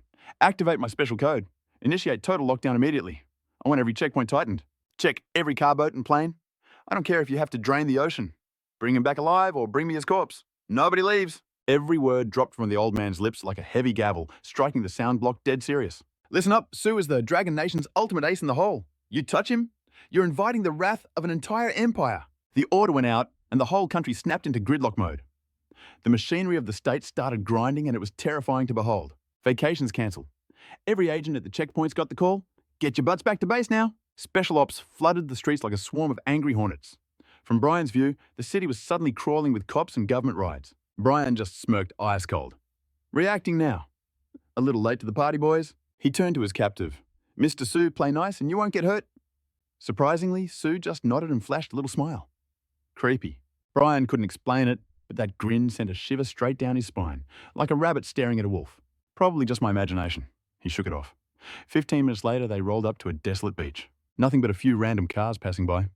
The ocean surface was flat, dead calm. But then, boom, a semi-submersible rose from the depths like a leviathan hovering 5 meters above the waves. Brian whipped out a hovercraft from the trunk like some spy movie gadget and rode it straight into the sub. Su was cooperating perfectly. Maybe too perfectly. It made Brian's spider sense tingle. He kept his eyes glued to the guy. One wrong move and Brian was ready to pounce. But kill him, no way. Even if Brian grew 1,000 guts, he wouldn't dare off this guy. Forget that the big boss wants him alive. Su's value is so high that if the American public found out, their rage would burn down the White House. Package secured. The sub dove deep, gunning it toward a nuclear submarine waiting off the coast of Liangbai. Thanks to a US carrier group causing a scene nearby, most of the enemy warships were distracted. Classic misdirection. Only one patrol boat was left in the area. The pressure from the carrier group was doing all the heavy lifting. A few hours later, Su stepped onto the nuclear sub. The beast of the sea launched forward, heading straight for the target island. They hit the island, swapped to a chopper, and flew straight to Japan. Talk about a world tour. Original plan was to fly to the States, but something spooked the higher-ups. New orders keep Su at the Japanese military base. This wasn't just any base. It was a fortress built specifically to guard a secret lab. A joint US-Japan science facility easily top 10 in the country. High-tech stuff. Over 40 big-brain scientists work here, plus a swarm of PhD students. Fingerprint scanners check. Face ID cleared. Brian drove straight into the research zone like he owned the place. He turned to Su with a smug grin. Mr. Su, check this out. Way better than that dump back in the Dragon Nation, right? A genius like you shouldn't be rotting in a shack. You need a stage like this to really let that big brain shine. Su just smiled, scanning the area like a predator. Patrols were thin. Mostly F-16s, barely any F-22s or F-35s, maybe 7 or 8 attack choppers. He ran the numbers in his head instantly. Maybe 200 staff here. Add the patrols and support, about 500 souls total. He mapped the terrain silently. When the party starts, those jets die first. Then the scientists and soldiers. Su wasn't planning on leaving any leftovers. To him, they were just annoying flies buzzing around. If you don't swat them hard, they never learn. Chapter 36. Let the games begin. Thinking about the carnage, Su's blood started to boil with excitement. Poor Brian still had no clue. He thought he kidnapped a weak nerd, but he actually brought the devil himself home for dinner. The car kept rolling. 2 minutes later, they parked in front of a weird building that looked like a giant chunk of sedimentary rock. A dozen scientists were waiting out front. The leader was a chubby American dude with glasses looking about 60. The military vehicle screeched to a halt under his gaze. Su stepped out, flanked by 2 heavily armed guards. Hello, Mr. Roger. Here's the VIP the boss ordered. Delivery complete. Brian was grinning ear to ear, reaching out for a handshake. Roger, the head honcho, smiled back. Tough mission, Lieutenant Brian. You guys really hustled for this one. Brian beamed. No sweat, serving the cause is my pleasure. Roger nodded, then turned his attention to Sue, offering a hand. Mr. Sue, please right this way. Sorry for the rough invite.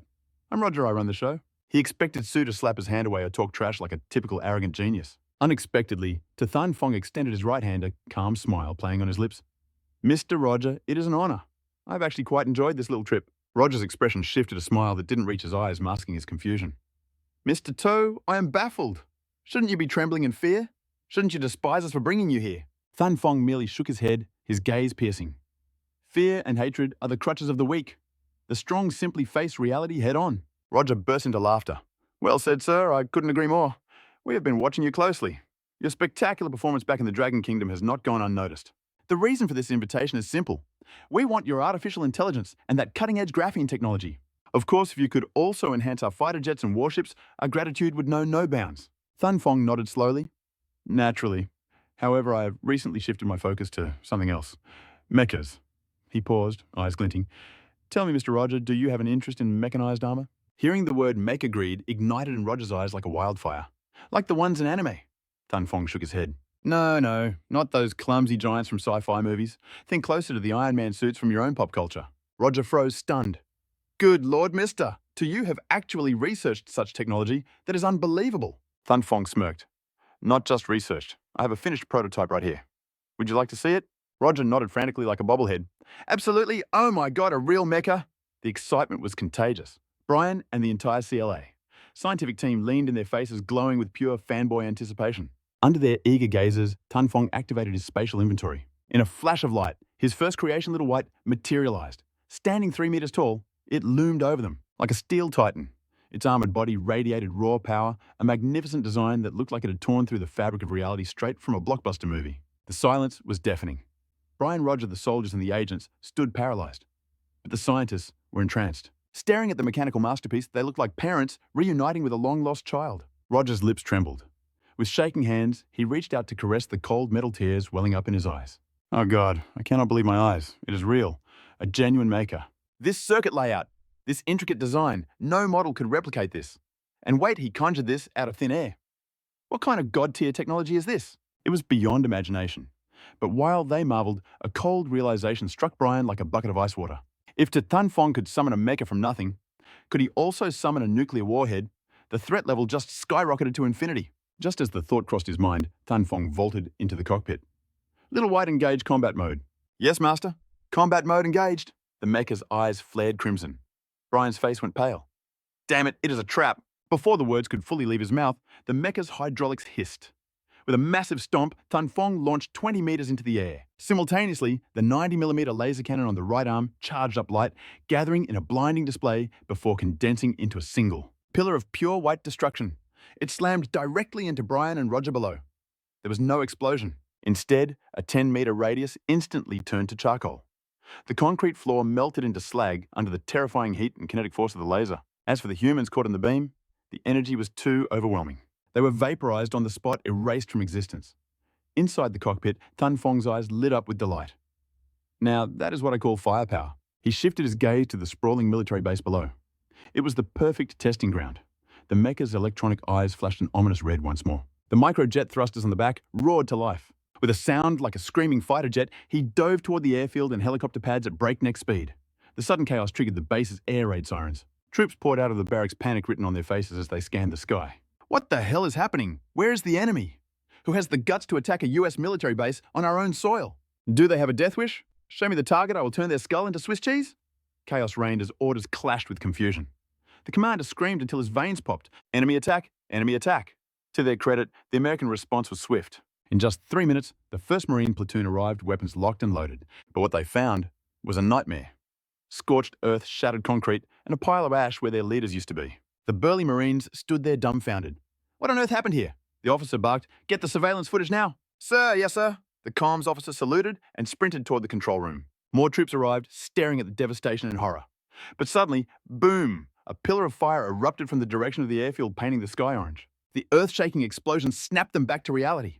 Bastard, he moves fast. Over 100 American soldiers, boiling with rage, swung their rifles and charged towards the inferno at the airfield. Meanwhile, thanks to the micronuclear reactor, Thun Fong had enough juice for 10 hours of high-intensity combat.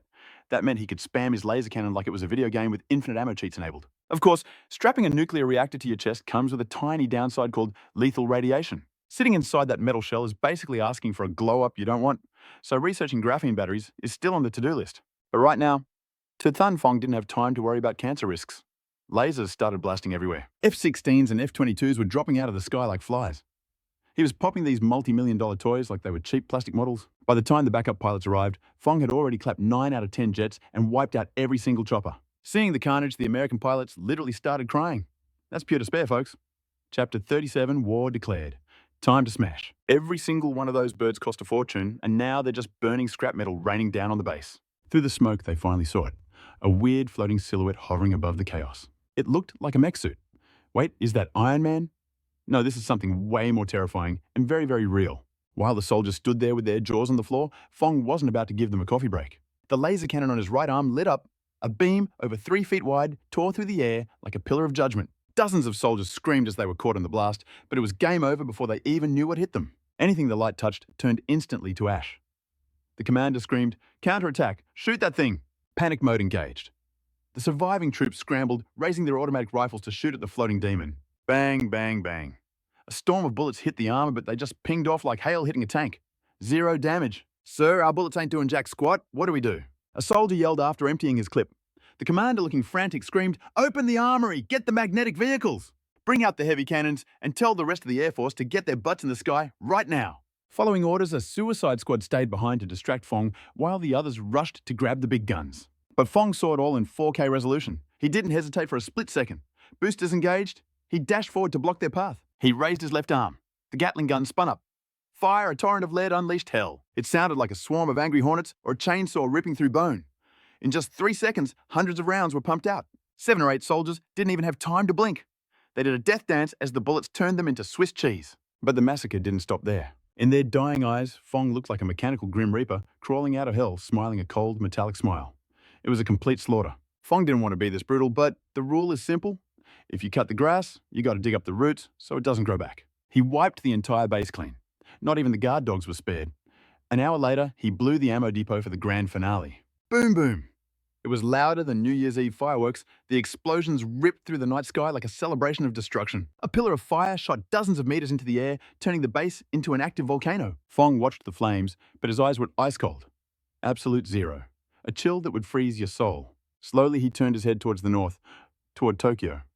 During his cleanup, he found some interesting intel. Seems like Japanese scientists were holding hands with the Americans on this one. They think they can mess with future tech. Big mistake. Phong wanted to keep a low profile. He didn't want to go full supervillain mode just yet. Revealing his full hand usually doesn't end well for anyone. But he realized something being humble just makes people think you're weak. The louder and meaner you are, the more they respect you. That's the American way, right? Flex your muscles and act like you own the place. Well, if they can do it, why can't Thun Phong? A cold ambition started burning in his chest. The system gave him this future tech armor. The materials are centuries ahead of anything on Earth right now. Iron Man, please. Fong's suit makes Tony Stark look like he's wearing cardboard. This baby can tank an air-to-air missile to the face. Plus, that 90mm cannon on his right arm isn't just a laser pointer. It can siphon energy from the nuclear core and compress it into a miniature nuclear warhead. Small package, massive destruction.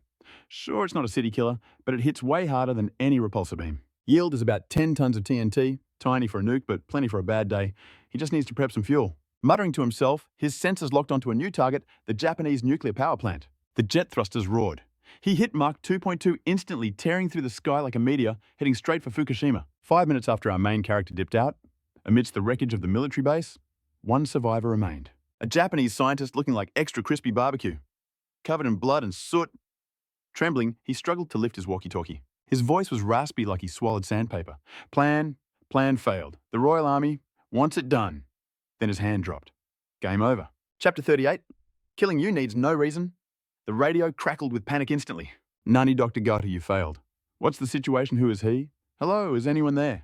Meanwhile, in a swanky high-rise in Tokyo, General Watanabe was screaming into his mic, looking like he just lost a ranked match in Call of Duty. Dad, can you hear me? Just kidding. No response.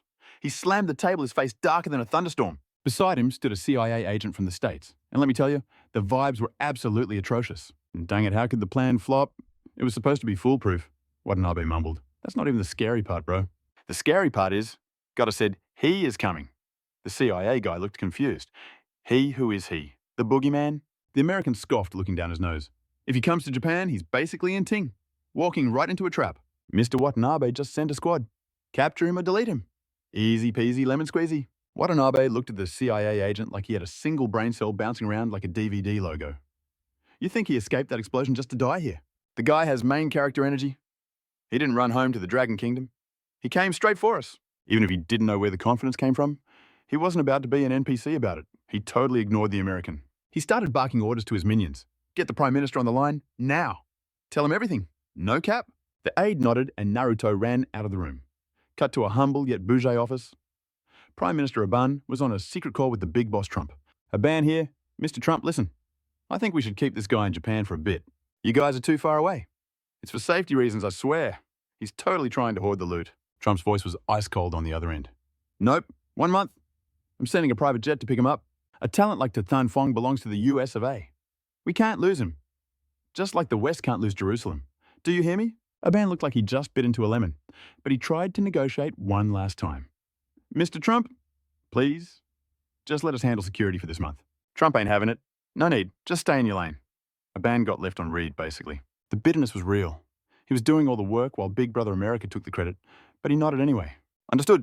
He knew Japan missed its chance, but giving the MC to America meant Japan would never level up again. But what can you do? The sidekick can't rebel against the hero. Resistance was futile. Just then, the intel officer rushed in. He spilled the beans about the situation. Aban jumped up like he sat on attack. Nani impossible. Is Watanabe trolling me? There's US troops stationed there. The officer bowed 90 degrees. Prime Minister Sir No Cap? It's confirmed. Also, Dr. Gada's last words were, he is coming. Aban took a deep breath, shivering like he was in a freezer. He realized this wasn't a drill. Alert the whole country DEFCON 1. Move, move, move. The officer nodded furiously and scrambled to send the order. But the moment he left, the door flew open again. It was the energy department guy, and he looked absolutely terrified. Like he just saw a ghost, or checked his stock portfolio during a crash. His voice was trembling with pure fear. Prime Minister, big trouble. The Fukushima nuclear plant, it's under attack by terrorists. Say what? Aban leapt out of his chair again. His eyes popped out like a cartoon character. The old man from the Energy Bureau was losing it. Sir Fukushima is under attack. We are doomed. Meanwhile, at the Fukushima plant, Tan Fong was hovering in his battle armor, like a literal god of war. Looking down at the massive facility, black smoke everywhere, the sky was dark not from rain but from pure toxic pollution. Down below, over 100 Japanese soldiers were aiming their rifles. Some even had rocket launchers. They stared at him like he was the final boss of the universe, a literal monster in human shape, because they had already tried shooting him.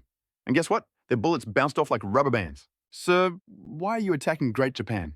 We didn't do anything to you, did we? The squad leader tried to talk it out. His face was dripping with sweat, hoping for a diplomatic solution. Tan Fong smiled, a bright, terrifying smile. He shook his head and dropped the hardest line ever. Killing you needs no reason. Then, raising his right arm, the 90mm laser cannon locked on target. The nuclear engine inside his chest roared, gathering insane amounts of energy. A terrifying orange-red glow flickered for a split second before erupting with a speed that would make your hair stand on end. Boom! Thunder roared as the laser beam slammed into the enemy squad bullseye. It hit dead center with zero margin for error. Steel shattered like glass, exploding inch by inch in a chaotic symphony of destruction. Shrapnel flew like deadly confetti. In a single strike, half of the 100+ soldiers were wiped off the map instantly. The survivors, they were left staring at death itself, completely frozen. What the hell is going on? It's a nightmare out there. Bucka, fight back, do something.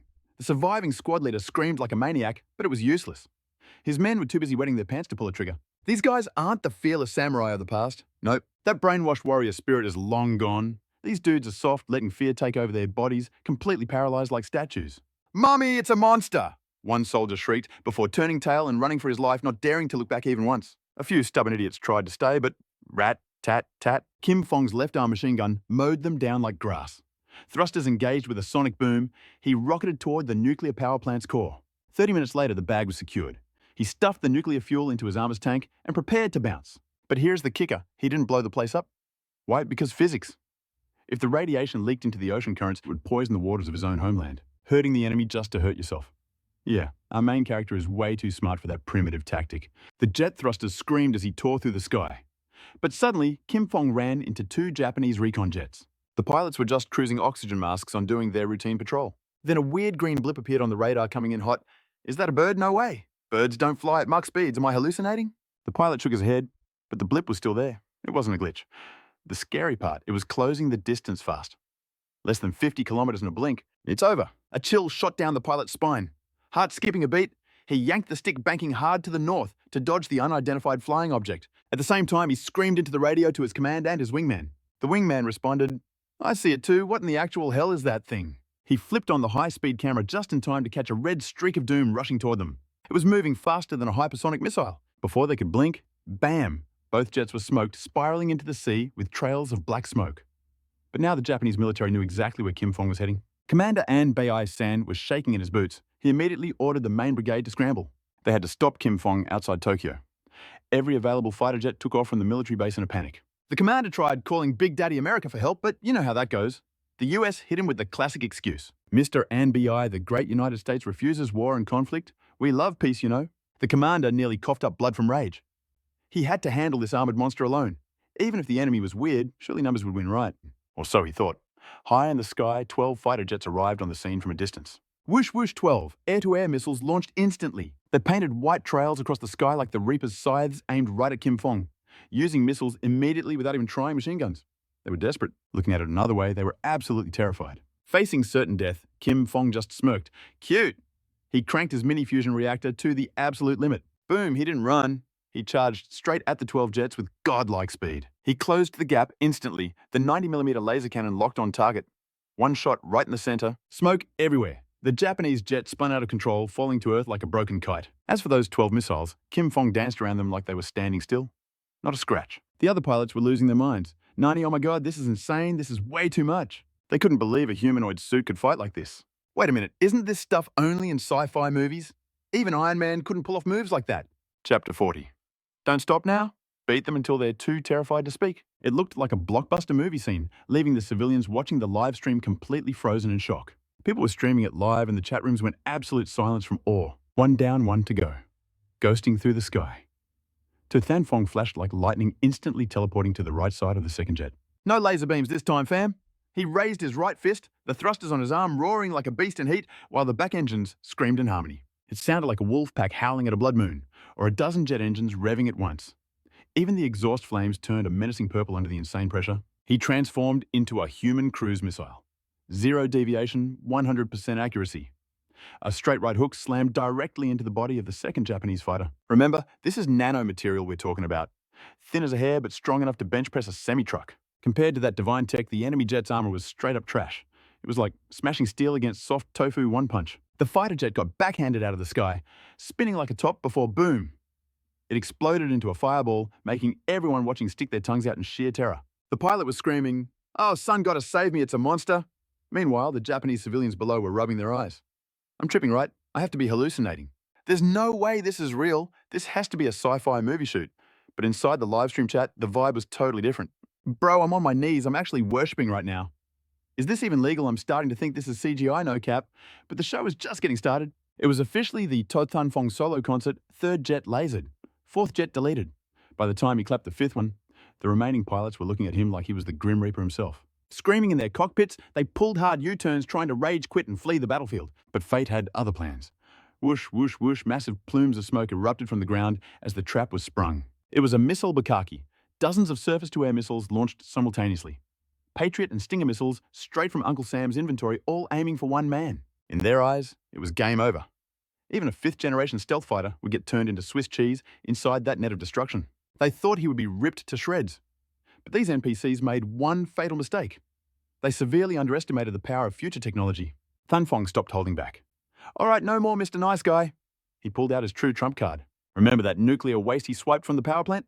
It was time to cook. His right hand gathered energy, but this wasn't a laser beam. He was mixing micronuclear particles with atoms, creating a miniature nuke right in the palm of his hand. The energy reading was going off the charts. Just as the wall of missiles was about to slam into him, the charge was complete. Fire in the hole. Boom, boom, boom. A colossal wave of critical energy unleashed. The power was so terrifying that the recoil alone blasted him backward several hundred meters. The energy ball leaving his cannon triggered an endless chain reaction, starting like a small sun. It expanded rapidly, bigger and bigger. In a split second, it swelled to dozens of meters wide, a sphere of pure destruction crashing into the incoming missiles. Kaboom! That explosion didn't just wake up Japan, it slapped the entire world awake. That single boom marked the moment the Dragon Country skyrocketed, a rise so fast nobody could suppress it ever again. Even the former president wrote in his memoirs, "This time I wasn't shocked. I wasn't scared. Everyone who saw that light felt nothing but a bone-chilling dread.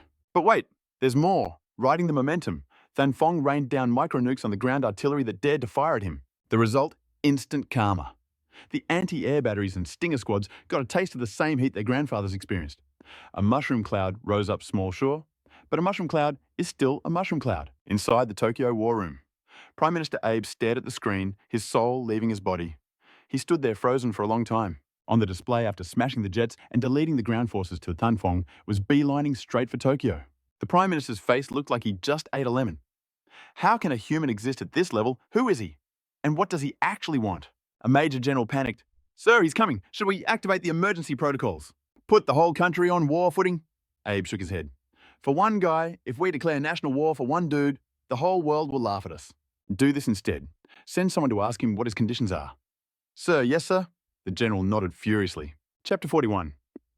The kids are crying, the news is flying. Because Tu Than Phong was approaching, the younger generation in Japan was losing their minds. Mass hysteria. The city went into lockdown, nobody allowed outside. It wasn't just a curfew. Police flooded the streets like a tsunami. The army rolled out in full force. Tanks rumbling on the asphalt. Armored vehicles rushing by. Attack helicopters and jets patrolling the Tokyo skyline. Everyone focused on the southwest, the direction of the approaching storm. Meanwhile, high in the sky, to the southwest. From miles away, Than Phong could spot the swarm of helicopters over Tokyo. The fighter jets were in formation, ready for the final boss battle. He chuckled. If you knew it would end like this, why did you act so tough earlier? He shook his head in disappointment. The engines on his boots and back roared to life. Speed boost activated. He shot toward the capital like a meteor. Back at the command center. Military radar picked him up instantly. A brigade commander screamed like he stepped on a Lego. He's here southwest direction, 104 degrees, intercept him now. The Japanese pilots shouted in unison, Roger that! Target locked. They dived in like a storm, air-to-air missiles prepped. Whoosh, the dogfight of the century was about to begin. Whoosh, whoosh, whoosh, the air-to-air missiles launched. Trailing white smoke like dragons of destruction, they screamed through the air with sky-rending momentum, aiming to delete Than Phong from existence. A corner of Fong's mouth lifted in a cold smirk, his face dripping with contempt. You dare use these antique toys against me? Laser systems engaged with technology from decades in the future. Having his back, he easily intercepted the incoming missiles head-on. Boom, boom.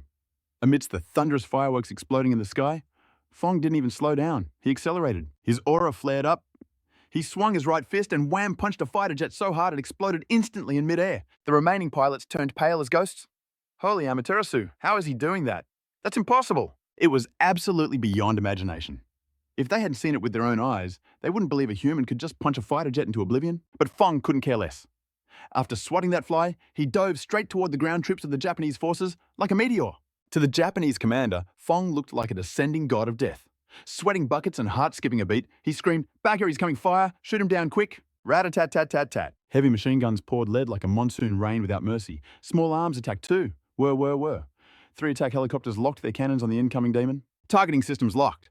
Fire shell after shell launched screaming toward him. The earth shook. In just 2 or 3 seconds, the entire sky was blacked out by a wall of bullets and explosives. But against his mechanical armor, it was like mosquito bites on steel. Bullets bounced off harmlessly, not even a scratch. The Japanese soldiers were losing their minds. Amaterasu, save us. Is this a human? You idiot.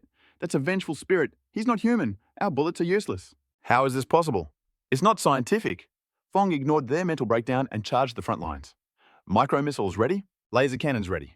Boom, boom, boom, explosions rippled out endlessly, sending countless Japanese soldiers flying into the stratosphere. Bones shattered. The battlefield looked like it had been carpet-bombed by heavy air support. Smoke and chaos swallowed everything. In the command room, Prime Minister Abe smiled bitterly. We lost. We have truly lost. A lieutenant general slammed his hand down in denial. Sir, we haven't lost yet. He is just one man. If we swarm him with our entire force, we can still take him down. Another general stood up abruptly.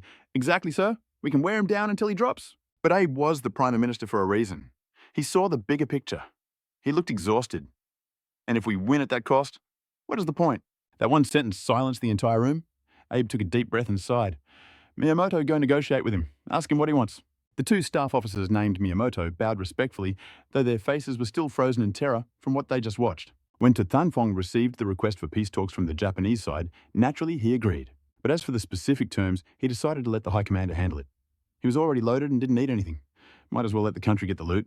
A true patriot move. This battle shook the entire world. On the long country internet. Oh my god, guys, look at this. It's insane. Holy cow, my blood is boiling. When did our country get a monster genius like this to suppress the demons? No, Mum, I thought mecha armor was only in sci-fi movies. I can't believe it's real, and it's this overpowered. Netizens went absolutely feral. The video of Phong fighting was edited into a million clips, and the comments section was erupting like a volcano. Overseas netizens watched it and initially screamed, "Fake it CGI." But when Japan announced the peace conference with Long Country, the foreign keyboard warriors shut up real quick. Wait, God, is the mech actually real? Heavens, it's stronger than in the movies. That video looked like a tactical nuke. Wait, no, maybe slightly smaller. Maybe tactical level, Jesus. Does that armor have nukes inside it? It was unimaginable. Meanwhile, after Tu Feng returned to Coral Bay, the High Commander called him immediately. Then came the calls from all the department heads. Their tone was super polite, friendly, and, well, a little terrified. Because after that battle, Fong wasn't just a scientist anymore. He was a walking military superpower. You do not mess with a guy like that. Over in the US, the president couldn't even sleep after seeing the report. After weighing the options, he decided to gang up with all his little brothers to pressure Long Country. When Fong heard this, he scoffed. International pressure, looks like I need to speed up the nuclear aircraft carrier project. Chapter 42. A new challenge approaches. Deep in Shenzhen Bay, there was a specially built top-secret room. It was lined with special materials, soundproof, spy-proof, and fully shielded. Zero chance of leaks. He pulled out his phone and dialed a special number. After entering his clearance code and ID, the call connected. The voice on the other end trembled with barely contained excitement. "Xiao Feng, talk to me.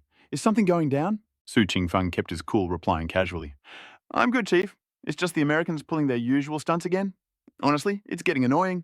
But hey, you've been dealing with this for decades, so you know the vibe. But here's the tea. My current power level, it's not enough. If I'm going to clap back, I want them to realize the massive price they'll pay the second they even think about trying me." The Supreme Consul paused, making sure he heard right. "Hold on. By Xiaofeng, you mean you, Su Qingfeng, are making a move?" "You bet. I'm planning to speedrun the nuclear aircraft carrier renovation project. I need to assemble the Avengers of the scientific world. I'm calling a summit to distribute quests and gather the top minds across the nation. We could take it slow, sure, but Su Qingfeng, I don't do waiting. Time is literally money right now. Who knows if the States will try something shady tomorrow? Holding this conference isn't just an option, it's destiny. We have too many players on the board. If we don't sit down and strategize, this whole thing is going to be a chaotic mess." On the other end, the Supreme Consul let out a heavy sigh. "I hear you. Right now, compared to the US, our Dragon Nation is still the underdog. Watching our people get bullied, it leaves a bitter taste in my mouth." So if Su Qingfeng wants to power up to protect the yard, no one can say a word against that. He hummed in approval, nodding firmly. "The state has your back, kid. I don't care how many geniuses you need or how much cash and resources it takes. Consider it approved." "Excellent." Su Qingfeng didn't waste a second, immediately dropping his wish list. "First, I need the elite, experts in materials engines, optics, comms mechanics, and quantum transmission.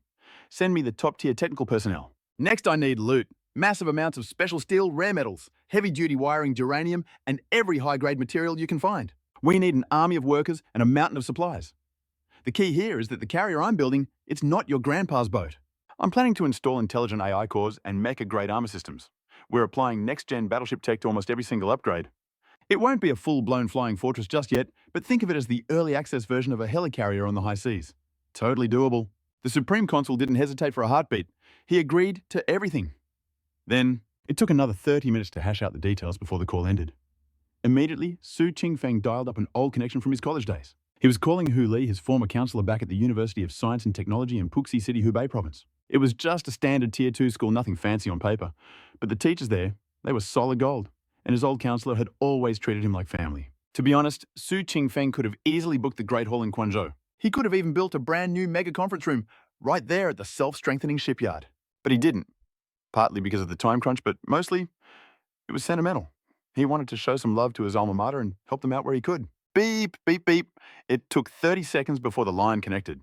A familiar voice crackled through the speaker. "Hello, can I help you?" "Counselor, it's me, Su Qingfeng, class of 2016. Ring a bell." Hu Li suddenly snapped to reality. "Oh, snap. It's you. I heard you went back home to inherit the family shipyard empire.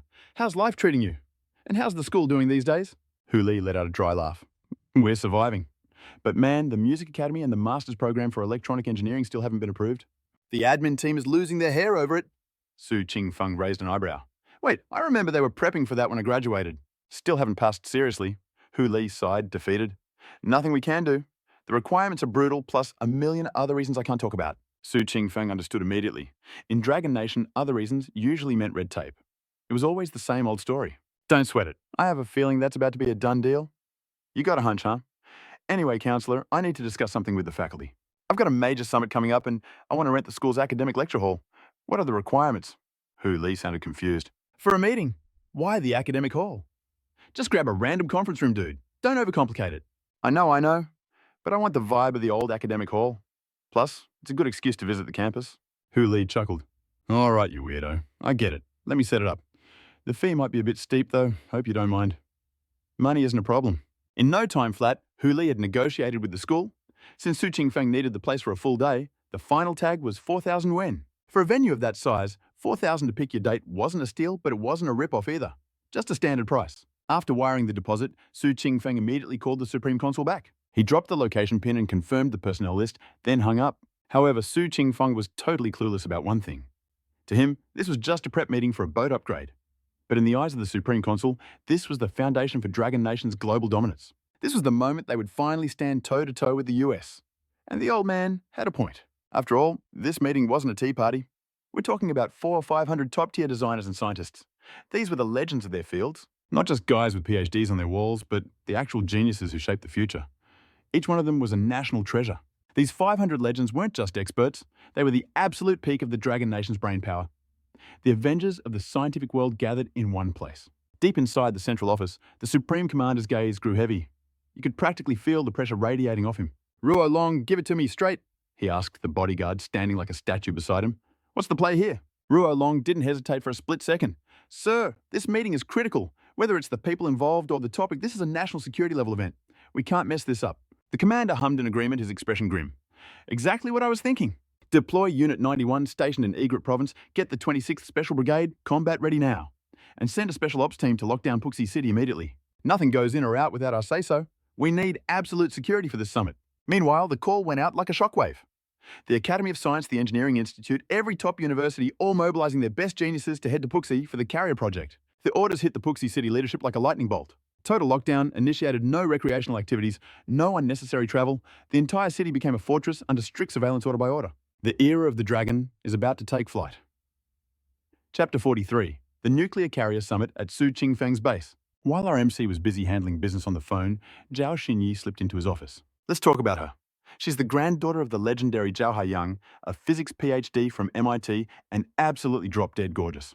Total waifu material with a big brain. Since day one of his return from Japan, she'd been assigned to him. Sure, it was for science, but we all know the higher-ups had a hidden agenda. Su Qingfeng wasn't dumb. He knew they were trying to honey-trap him into staying in the Dragon Nation. After the insane power he flexed in Japan, they had to keep this monster on their side at all costs. But let's be real, the tech he had, most of it was sweet, sweet loot from the system. He used it in the lab, and with the system upgrading his gear, his setup was basically cheating. This place made the best labs on Earth look like kindergarten science fairs. We're talking tech that was decades ahead of the current timeline. The second Jinyi walked in, her brain short-circuited. The sheer level of high-tech gadgetry was blinding. "This makes no sense," she thought, panic rising. "This is too advanced. Did he actually build all of this himself?" It felt like stepping into a sci-fi movie. Her heart started pounding like a drum curiosity overriding her common sense. Hypnotized by the tech, she drifted toward a workbench with a starry-eyed look. Her hand reached out to touch a device that looked like a futuristic hammer. "Hello there, beautiful," she whispered. "Please, do not touch the equipment." A voice boomed out of nowhere. Jinyi nearly jumped out of her skin. Who's there?" "I am Little White, an artificial intelligence. Master's orders, hands off the merchandise." Jinyi froze her mind racing. Wait a minute. This voice, it sounds exactly like that viral AI assistant everyone's been talking about online. It was a perfect match. A crazy realization hit her like a truck. The mysterious developer I've been dying to meet. Is it him? Is Su Qingfeng actually the AI godfather? She'd grinded in the AI field for 6 years, sitting on the cold bench of failure. For a genius like her, 6 years with 0 results. It was absolute torture. But here was the kicker. Tech that stumped the whole world was running perfectly on a simple app right here in the Dragon Nation. She came back for his grandpa, sure, but her real mission, find this mystery developer no matter the cost. And now he was standing right there. But the shocks kept coming. This lab was a literal treasure trove of miracles. She spotted a lithography machine that was easily 100 times more precise than anything on the market. 3D printers, futuristic gear. She honestly just wanted to grab a sleeping bag and live in this room forever. Just then, Su Qingfeng finished his call and strolled back into the lab. He saw her expression and frowned. "You okay?" She looked totally mesmerized, staring at the machines like a lovesick puppy grinning like an idiot. "Oh," Jinyi snapped out of her trance, coughing awkwardly to hide her embarrassment. Mr. Su, these machines..." Her voice trembled with awe. "Where did you..." Su Qingfeng shrugged it off like it was nothing. "Couldn't buy what I needed, so I built them myself. Just a bunch of low-tech junk, really." Jinyi's jaw practically hit the floor. She was speechless. Mr. Su, are you kidding? One piece of this junk crushes the best labs in America by decades. The scientific world would go insane over this. How can you call this junk? Su Qingfeng smirked. Maybe to you guys it's gold. To me, it's basically scrap metal. I mean, when you have the system giving you god-tier blueprints, this stuff really was child's play to him. He felt a little smug, but kept his cool. Jinyi swallowed her pride, looked at him with wide eyes and whispered, Mr. Su, can I ask you one question? Hold up, wait a minute. That insane AI butler on your phone? Don't tell me you coded that yourself. Su Qingfeng gave a casual shrug. Pretty much. Zhao Xinyi's eyes practically turned into hearts. I knew it, you're a wizard, please. You have to take me as your disciple. The guy rolled his eyes like, seriously? He sighed.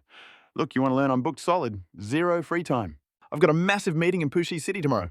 Jinyi made a cute pouty noise, totally bummed out, but she bounced back fast. Okay, fine. But can I still hang out in this lab? It means the world to me. Pretty please, big brother Su. She was pulling out the ultimate puppy dog eyes card. Su Qingfeng gave in. Sure, whatever. Xinyi flashed a smile bright enough to blind a satellite. Thank you. But honestly, our MC felt absolutely nothing. To the rest of the world, she was the untouchable campus goddess. But to him, just another NPC in his game of life. His mind was already light years away. He needed to prep for tomorrow. The agenda, just a little project called modifying a nuclear aircraft carrier. No big deal, right? In a blink, he locked in. Gamer mode activated. But here's the kicker. Our genius had no clue. This little meeting of his, it was about to turn the entire city of Puxi upside down. Summer in Puxi was brutal. If you weren't blasting the AC, you were melting. Meanwhile, deep in the city administration center, Mayor Hu Tianming was grinding away at paperwork like usual. Just another boring day at the office, or so he thought. Suddenly, ring ring, the black phone on his desk screamed. The doomsday phone. It hadn't made a peep in 3 months. The mayor froze his face, turning serious instantly. He snatched the receiver. Verification complete. Top secret file incoming. Do not leak. Click. The line went dead. Then the fax machine started screeching, spitting out paper with angry red text at the top. File FCH decoding. Urgent order tomorrow night at 8 o'clock. A top secret summit will be held at the Puxi Institute of Technology. Security level absolute. Failure is not an option. Lock down the entire city. Airtight defense. No gathering, no movement. The general administration demands perfection. Jiang City and the National Aerospace Bureau are syncing up. Low-orbit satellites with graffiti tech are now online to cover the event. Tonight at 10 o'clock sharp, the 26th Special Forces Brigade from Hue Province is deploying. A full combined arms battalion will garrison Puxi. Safety is the only priority. Reading the file, Mayor Hu's heart literally skipped a beat. Each word hit him like a kinetic strike from orbit. His eyelids twitched and cold sweat drenched his back like a waterfall. Chapter 44. Su Qingfeng's introduction. This level of prep? Is the Supreme Leader coming personally? No, it had to be bigger. We're talking the Supreme Leader plus global heads of state. Under normal circumstances, a meeting with this kind of security, they'd be discussing earth-shattering events. Stuff that determines the fate of the world for the next 6 months. Maybe even decades, Gob. He swallowed hard, his throat dry as the Sahara. But one thing didn't add up. Why here usually this stuff happens in the Grand Hall at Yanjin? Why shift to Puxi? And specifically, the Institute of Technology. He knew that school. Sure, it was the best in town, but nationally, it was a B-tier university at best. Brain overload? He stopped questioning and started shouting orders. He dialed his secretary with trembling fingers. Execute immediate lockdown protocols. Within minutes, SWAT teams flooded the streets. Cruisers patrolled every corner. Checkpoints everywhere. If you weren't authorized, you weren't moving. Next up, transportation shutdown. Buses cancelled, trains halted, even cargo lines were frozen. Passenger tickets for the Puxi station invalidated as of yesterday. The bustling streets turned into a ghost town instantly. But then, a new wave of people appeared. Not civilians, soldiers. They marched alongside the police, turning the city into a fortress. Real life was silent, but the internet, it was exploding. The comment sections were on fire. Yo fam, did you hear? Puxi is on total lockdown. I heard even the train stopped running. What is going on? I've got a bad feeling about this. Something huge is definitely going down. No kidding, Sherlock. Even a blind guy could see that. But what is it? Us peasants are totally in the dark. Meanwhile, back at the college, Principal Wu just got the call from the city. Important meeting in the academic hall. At first, the principal was chill. He thought, probably just some scientists or scholars coming for a seminar. Maybe an academician if we're lucky. But then the phone rang again, this time from Jiang City officials. Principal Wo's face was about to change colors. Principal Wu was completely shook. The gap between Jiang City and his humble Puxi tech was like comparing a tiny firefly to the radiant moon. Yet the big shots called him personally, ordering him to roll out the red carpet. Talk about pressure. Suddenly a crazy thought hit Principal Wu like a truck. Could the Supreme Commander himself be dropping by? Even if it wasn't him, it had to be someone with legendary status, a total heavy hitter. Once he heard the military was involved, all doubts vanished. It was go time, he couldn't afford a single slip-up. He went full dictator mode. Students were ordered to wear badges and be perfectly on time. Anyone caught slacking would be scrubbing floors with him personally. The entire campus was about to get the deepest clean of its life. Meanwhile, across the entire nation of Long Country, the call went out. Experts in materials, coding, optics, and electronics. Hundreds of top-tier scientists and legendary professors dropped everything. It was like a migration of geniuses, all heading straight for Puxi City. Among these big brains, and some abandoned crucial research halfway through while others stopped explosive experiments mid-reaction. They rushed out with zero hesitation, moving at breakneck speed. Some hopped on commercial flights while the real ballers took military helicopters. They all converged in Zhang City before catching the high-speed train for the final leg of the journey. Over a dozen massive buses were lined up, flanked by police escorts, and get this, heavy armoured vehicles guarding the rear. Hundreds of the country's smartest minds filled those seats, rolling toward the academic hall to attend a meeting that would decide the very future of the Dragon Nation. By afternoon, the tension at the Puxi Tech Gate was thick enough to cut with a knife. Principal Wu and his entire staff stood in formation, waiting like nervous rookies. Usually they'd be cracking jokes to kill time. Sir, but not today. The silence was deafening. Everyone was frozen stiff, anxiety written all over their faces. Some looked straight up terrified. They might be big shots to the average Joe, but compared to the legends arriving soon, they were absolute nobodies. A gust of wind heralded their arrival. Finally, the fleet of buses appeared on the horizon. 3 police cruisers led the charge, clearing the path. Sirens wailed across the sky, flanked by a motorcycle unit. And bringing up the rear, the undeniable silhouette of a Mency assault vehicle. Yeah, they weren't messing around. Just who the heck was coming to warrant this level of security? Principal Buyu's heart was pounding like a drum, thump, thump, thump, thump. Finally, the buses screeched to a halt. 2 figures stepped out. First up was Zhao Haiyang, followed by the big boss himself, Qian Muen, the head of the Chinese Academy of Sciences. Zhao was a nuclear energy wizard, a bit obscure for Wu, but everyone knew Qian Muen. He was basically the rock star of the scientific world. In high-level meetings, Qian was the guy sitting on the throne, while Wu was just a background character trying not to be noticed. Wu scrambled forward, putting on his best welcoming face for Director Qian and his companion. "Welcome 1,000 times welcome, I'm Wu Liang, the humble principal of this school." He extended a hand and Qian shook it warmly, smiling like a kindly grandpa. "Principal Wu, sorry for crashing your place like this." Wu was over the moon. "Trouble, no way. Having you here is the greatest honor of our lives. It's a blessing from the heavens." Qian laughed heartily. "Oh, stop it, you flatterer. Let me introduce my colleague Zhao Haiyang. He's our heavy hitter in nuclear energy. He's a top researcher at the Academy, focusing on the really explosive stuff." Wu nearly jumped out of his skin. Nuclear energy. That was next-level intelligence. "An honor to meet you," Wu stammered. Zhao just smiled humbly. "We all serve the nation principal. Just different roles, same goal." After exchanging a few polite pleasantries, Principal Wu led the VIPs toward the academic hall. Inside, every seat was prepped with mineral water and steaming cups of high-grade tea. Dozens of student council members were on standby with hot water, while workers were frantically patching up the place, trying to hide the cracked walls and peeling paint of the old building. Under WU's guidance, the army of professors and veteran scientists filed into the hall behind Qian and Zhao. Chapter 45. As everyone took their seats in the grand hall, Principal Wu noticed something weird. The meeting wasn't starting. It felt like they were waiting for someone. Confused, Wu leaned in. "Director Qian, surely we aren't waiting for someone else? Everyone's here." Qian nodded gravely.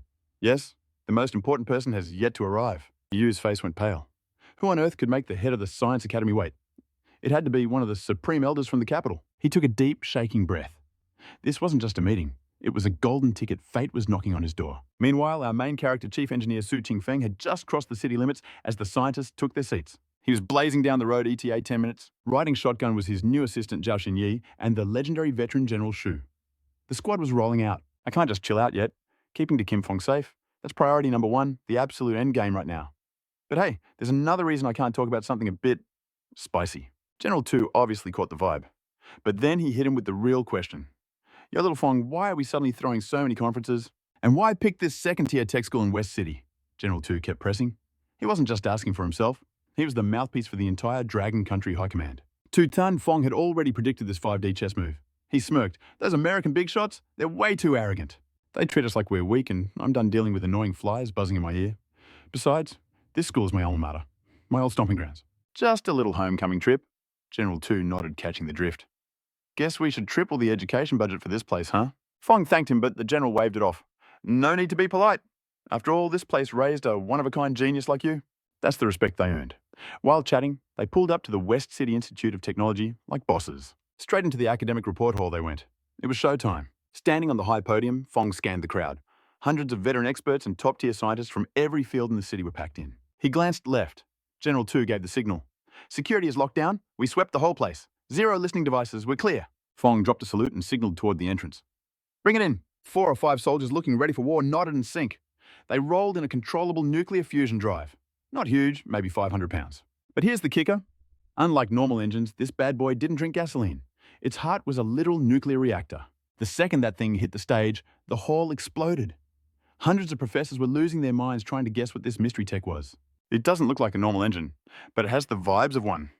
They were totally confused. I'm tripping out here. Did you drag us to a top-secret meeting just to show off a car engine? As for Fong's age, the old-timers weren't even shocked anymore. They'd already been briefed on the situation before showing up. Because of this project, the Supreme Leader established a special research unit, Operation Spark. And obviously, Tu Tan Fong was named the boss. All these veteran scientists, they were just his crew members now. The crowd of scholars was getting rowdy. Fong grabbed the mic, voice steady. Ladies and gentlemen, as you can see, this is an engine. But it's built different. This beast is powered by a reactor. A small-scale controllable nuclear fusion reactor. He flipped the switch. Vroom, the engine roared like a waking dragon. At the same time, the mini-reactor lit up like a newborn sun. The blinding light stunned the entire academic hall. Hundreds of scholars froze, witnessing the impossible. Once they snapped out of it, chaos erupted. Am I seeing things, controllable nuclear fusion, that's impossible? That's the holy grail of science. Even the top global minds haven't cracked it. I want to say it's fake, but look at it. That mini-sun doesn't lie. No wonder they made Operation Spark so suddenly. No wonder a kid is leading us. Wait, so this young guy actually invented controllable fusion by himself. Unbelievable. Simply unbelievable. Hundreds of old scholars were buzzing. Their pupils shrank in pure shock chills running down their spines. Tu Tan Fong didn't let up. I'm not here to play games. Right now, we have one mission. We take this fusion engine as the prototype, and in record time, we build a nuclear-powered aircraft carrier. This carrier won't just have nuclear power. It's going to be stacked with infinite cutting-edge tech from Dragon Country. The scientists' eyes popped out of their heads. A nuclear carrier. I knew this meeting was big, but this is insane. The key is that fusion tech, that's a global scientific miracle. To think a teenager cracked it? I bowed down to this genius. Of course, Fong had predicted every single one of these jaw-dropping reactions. He waited for them to cool down a bit. Aside from the fusion engine, let me introduce the next weapon for our carrier. On his cue, the mechanical armor Little White was wheeled out. He dragged it out of storage right when they hit the city. Even the battle-hardened General 2 was shook. But the scientists, their brains completely short-circuited. A mecha. That stuff only exists in sci-fi movies. How is it standing right here? Sure, companies are researching exoskeletons, but those things move like a 90-year-old grandma with a bad hip. They look weird covered in messy wires. Calling them war armor is a joke. But the suit to Kim Fong just revealed, it left every scientist in the room absolutely speechless. Chapter 46. The fabrication begins. It looked fierce, radiating pure dominance. No messy circuits, just sleek, hardened steel armor. Even the head design was clean, no creepy holes to trigger anyone's trypophobia. What they saw wasn't just metal, it was like a transformer stepped out of the screen. The hard lines were so crisp the old geeks nearly forgot to inhale. How is this even real? This armor design? It's straight up science fiction brought to life. If we're talking combat gear, I'm calling it now, this beast is the only thing deserving the title of true war armor. Who exactly is this kid? First, he masters controlled nuclear fusion, and now he pulls a battle mech out of his back pocket. What's he going to reveal next? Honestly, my brain can't even handle the possibilities anymore. This dude is dropping way too many bombshells. The room wasn't just shook. The scientists were spiraling into a full-blown existential crisis. It wasn't just the lab coats freaking out. Even big boss Li Guo, down in the audience, looked like he'd seen a ghost. Zhao Haiyang wore a bitter smile, shaking his head and muttering, "I'm old man, truly washed up, can't fight the passage of time." Just the aesthetics of this sci-fi masterpiece completely crushed every other battlesuit on the planet. Yeah, I'm definitely past my prime. Even if you gave me another lifetime, I couldn't build something with this much futuristic swag. Su Qingfeng totally expected their jaws to hit the floor. He kept it rolling. This bad boy runs on a miniature nuclear reactor. Top speed Mach 2.2. Left arm packs a 12.7mm machine gun. Right arm rocks a 90mm laser cannon. 12 hours of pure combat uptime. Slap these on a nuclear carrier, and they can temporarily take over the job of your standard fighter jets. Plus, they're way handier than jets. Perfect for sneak attacks and infiltration missions. Of course, the carrier's real heavy hitters are still the fighter jets. That's why I also whipped up an upgrade plan for the carrier's fighter squadron. Su then flashed the combat renovation blueprints he'd snagged earlier. After breaking down the jets, he dropped the full specs for the future carrier he got from the system. Let's be real, this wasn't just a boat. The future carrier data was basically a blueprint for a spacefaring mothership. A space carrier and a sea carrier. We're talking two completely different dimensions of power. For the next 2 hours, Su went non-stop flexing cutting-edge tech like quantum radar nanomaterials and optical invisibility cloaks. The info dump left the scientists frozen. Most of them were completely numb from the sheer magnitude of it all. Half these terms, it was their first time even hearing them exist. Wrapping it up, Su said, "Honestly, the retrofit only has 3 tricky parts. First, the controlled fusion engine. Second, 36 battlesuits. Third, 96 upgraded fighters. It's a massive grind, so I'm going to need everyone to pull together to get this done. I'm counting on you guys. Seriously, please help me out. He was dead serious. Even with his system cheats doing this, Solar would take anywhere from 6 months to 5 years. But with this crew, he bet they could launch the upgraded carrier in just 1 month. Then the world was their oyster. Feeling stressed? Just hop on the carrier and cruise wherever. Heck, go fishing right off the American coast if you want. Su's words lit a fire in the bellies of those old scholars. Forget his age for a second. Just look at his attitude and the insane tech he brought. Controlled fusion mechs, radar tech nuclear engines, the list goes on. He had hundreds of patents. If he was selfish, he could have dripped them out 1 per year. He would have become the untouchable god of the scientific world, making future generations bow down to his legacy. But Su didn't play that game. Instead, he gathered the squad for this massive carrier renovation summit. He put all his cards on the table, even dissecting the tech for them right there in the open. That level of openness is legendary. The old professors weren't just shocked, they were genuinely moved. In the academic world, strength rules. Being led by Su on this project was now the ultimate flex and honor for them. Next up, Su got straight to the grind. He split the scholars into 20 different task forces based on their specialties. Each team got a specific upgrade project to tackle. As for the tech needed, Su announced, "I'll distribute the data packages shortly. Old Shu, you handle materials and logistics." Shu nodded, deadly serious. "Chief Su, what do you need?" "Whatever it takes, we'll make it happen." They were calling him Chief Engineer now. It wasn't just a label, it was a total shift in respect.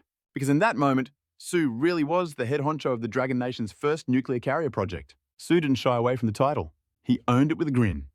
After all, having that rank was going to make bossing people around way easier. He spoke up, voice brimming with confidence. "All right, listen up. Thanks for the hustle, everyone."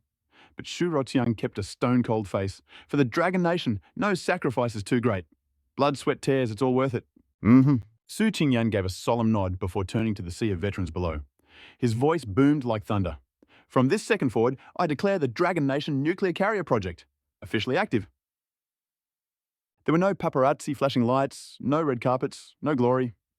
There were silent guardians marching into the shadows carrying the weight of the world on their backs. They did it for the future. So those arrogant foreign powers could never look down on our Dragon Nation again.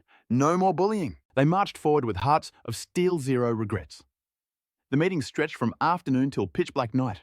A quick 30-minute food break, then back to the grindstone. They powered through until 3 in the morning. In that whirlwind of time, Su Qingfeng orchestrated the entire operation like a maestro. Once the closing gavel hit, hundreds of scholars boarded the buses. Engines roared to life, carrying them slowly toward the secret base in the northwest. They had exactly 3 days. Settle your affairs at the Institute, say bye to the fam. After that, it's straight to the self-reliant shipyard at Deep Lake Bay. Best case scenario, mission complete in 2 months. Worst case, they might be ghosting the world for a couple of years. Total radio silence is the rule. No phone calls, no sneaking home. They were effectively vanishing from the face of the Earth. It was harsh but necessary. This project was the lifeline of the Dragon Nation. Security had to be tighter than a drum. Chapter 47. The supercarrier crushes the world, meanwhile, back with Su Qingfeng. The meeting wrapped, and Councillor Fox, rocking dark circles like a zombie panda, tried to rush toward him. Too bad 2 beefy guards blocked his path instantly. Su Qingfeng was on a whole different level now. A regular civilian like Fox had 0 chance of getting close to a VIP of his caliber. But fate has a funny way of working. Su Qingfeng spotted his old university mentor. Fox looked totally lost like a deer caught in headlights. He chuckled, shaking his head, and signaled the guards. "Let him through." "Sir, yes sir, Chief Engineer."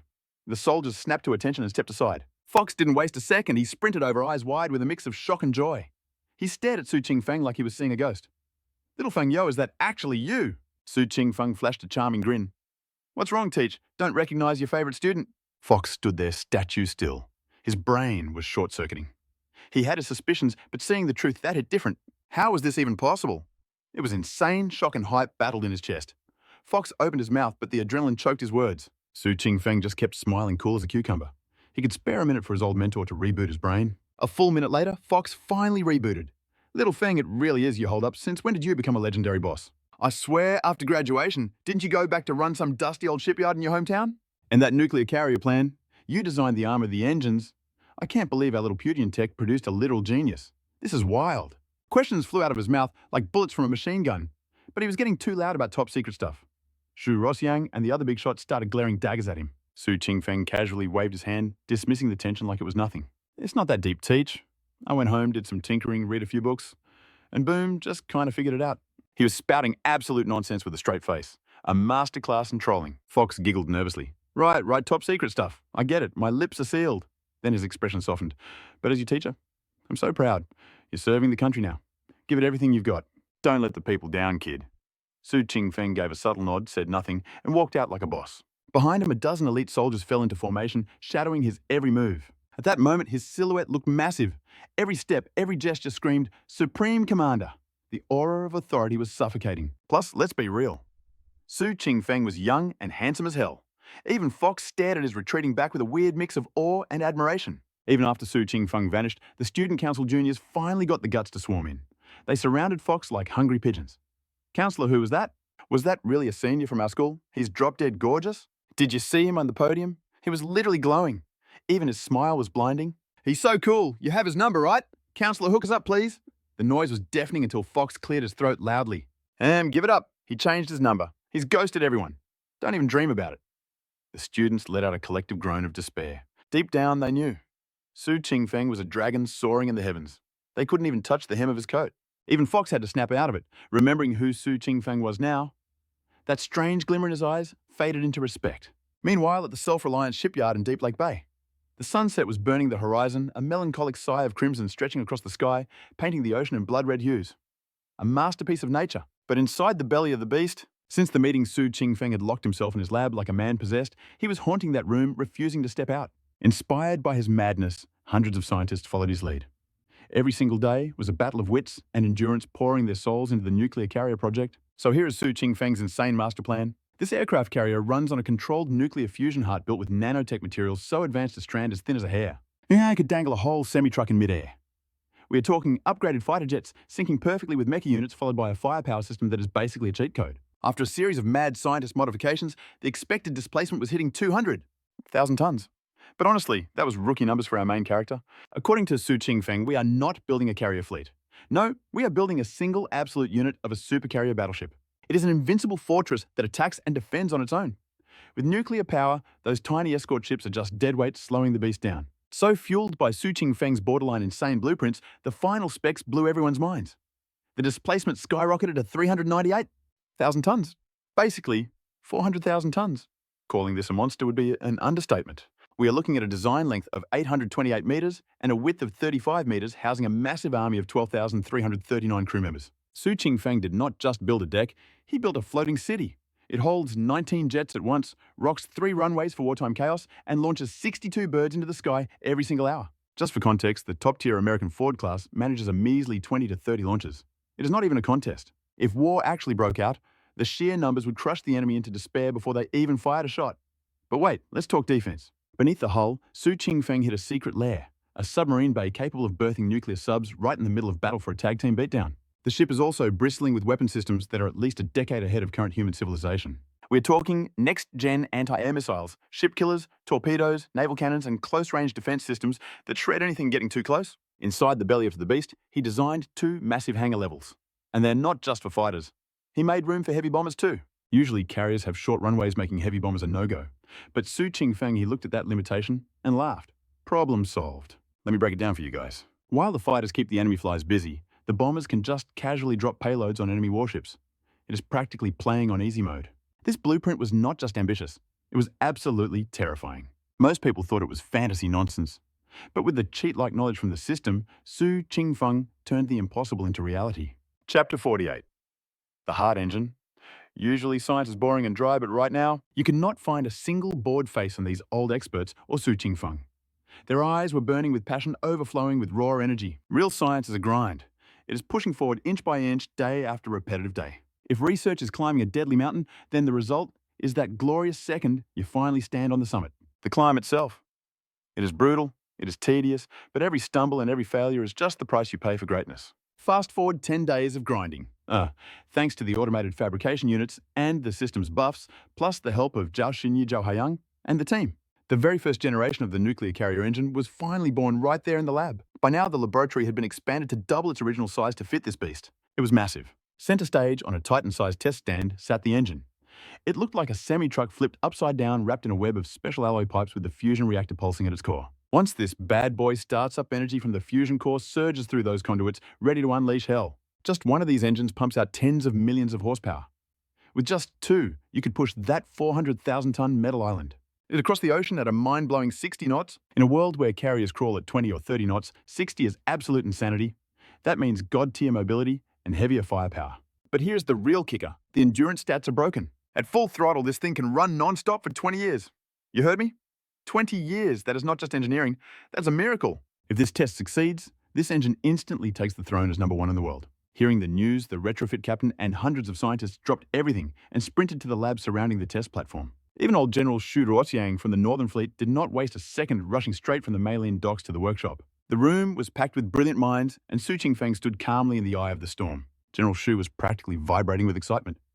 "Little Feng, did you really finish the nuclear carrier engine already?" He sounded like he could barely believe it. Su Qingfeng met his gaze with cool confidence. "It is built, but untested. We do not know the real specs yet." General Shu's face turned serious. "Then fire it up right now. Those Americans have been acting way too arrogant lately, and I've been dying to shut them up." "Nice."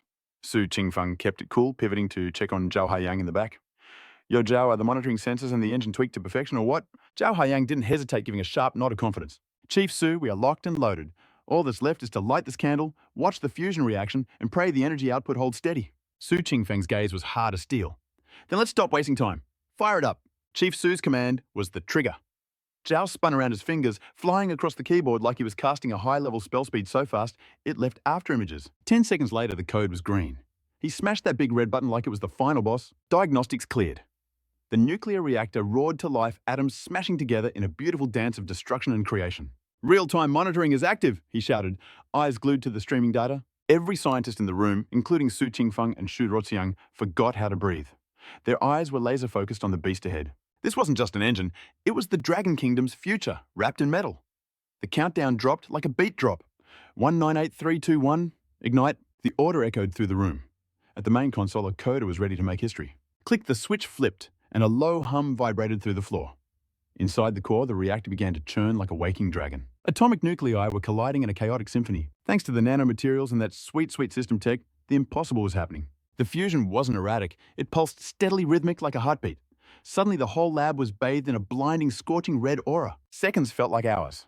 Su Qingfeng stared at the engine, unblinking like he was challenging it to a staring contest. This beast was in a whole different league compared to modding a fishing boat. The specs, the materials, it was all next level. Tick, tock. Every second hit their chests like a sledgehammer from a steroid-pumped giant. 10 agonizing minutes later, stable. But nobody cheered. Nobody dared to jinx it yet, because the real show was just starting energy transmission mode. Su Qingfeng barked the order and the operator yelled back, voice cracking with adrenaline. "Initializing transmission. Shields up, safety protocols locked. If anything goes sideways, run for your lives. I repeat, run. If that alarm sounds, don't be a hero, get out." The warning hung in the air. Under the lead engineer's watch, a dozen hands slammed keys in unison, finally hitting the blue confirm button. Boom, the button dropped and the conduits hissed. Energy surged like a tidal wave, pure nuclear heat flooding the system. Temps skyrocketed past 1,000 degrees.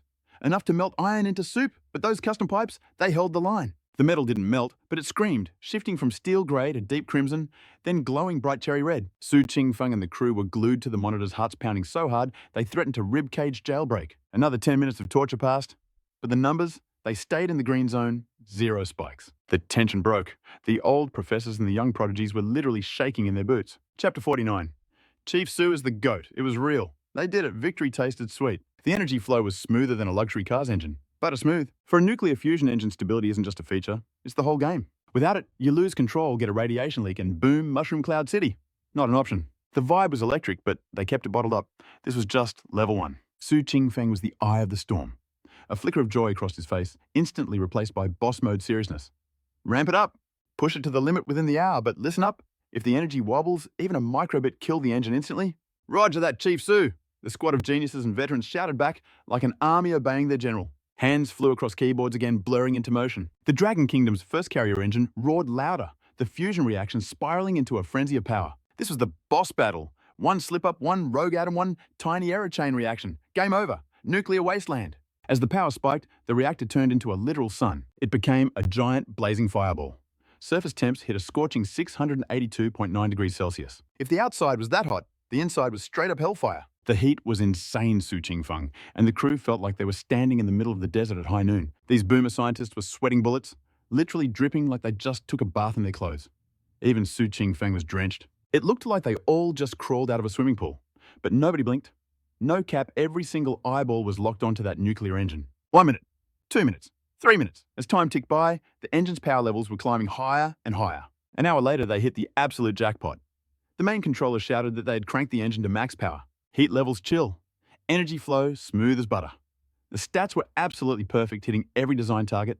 Finally, the head geek from the Engineering Academy gave the green light. He shouted that the engine was running like a beast, everything was solid. Boom, the relief hit them like a lightning bolt, crashing into every scientist, including Su Qingfeng. Hundreds of veteran scholars stood frozen, staring at that engine glowing like a mini sun. Then the waterworks started. Tears streamed down their weathered faces, dropping to the floor. Su Qingfeng's eyes were practically glowing with hype. His face lit up. The crucial heart problem was finally solved. The carrier's dead heart was beating. Next up, pimping out the rest of this supercarrier with insane upgrades. Honestly, this tech wasn't even that hard for him. It was just super time-consuming. But while Su Qingfeng was playing it cool in the lab, the vibe around him was going absolutely bananas. Every single scientist in the room, the Academy elites, the engineering masters, not a single one kept a dry eye. It was pure emotion. These top-tier brainiacs were sobbing like babies, their faces twisted in overwhelming joy and relief, especially the OGs like Zhao Haiyang. Dudes who had been grinding in the nuclear game their entire lives. To them, controlled fusion was like this mythical underground dungeon. They spent their whole lives just trying to find the front door. Even when they got lucky and found a clue, the cost was insane.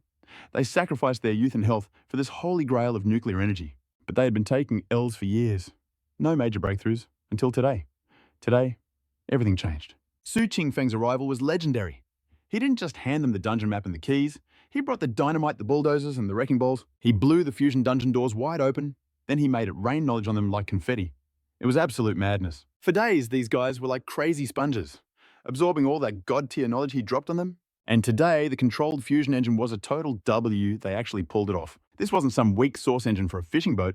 This beast was meant for an aircraft carrier, a supercarrier weighing a whopping 400,000 tons. The shockwaves of this success hit them like a Category 5 hurricane wave after wave of pure hype. In the lab, Zhao Haiyang was sobbing, mumbling through his tears.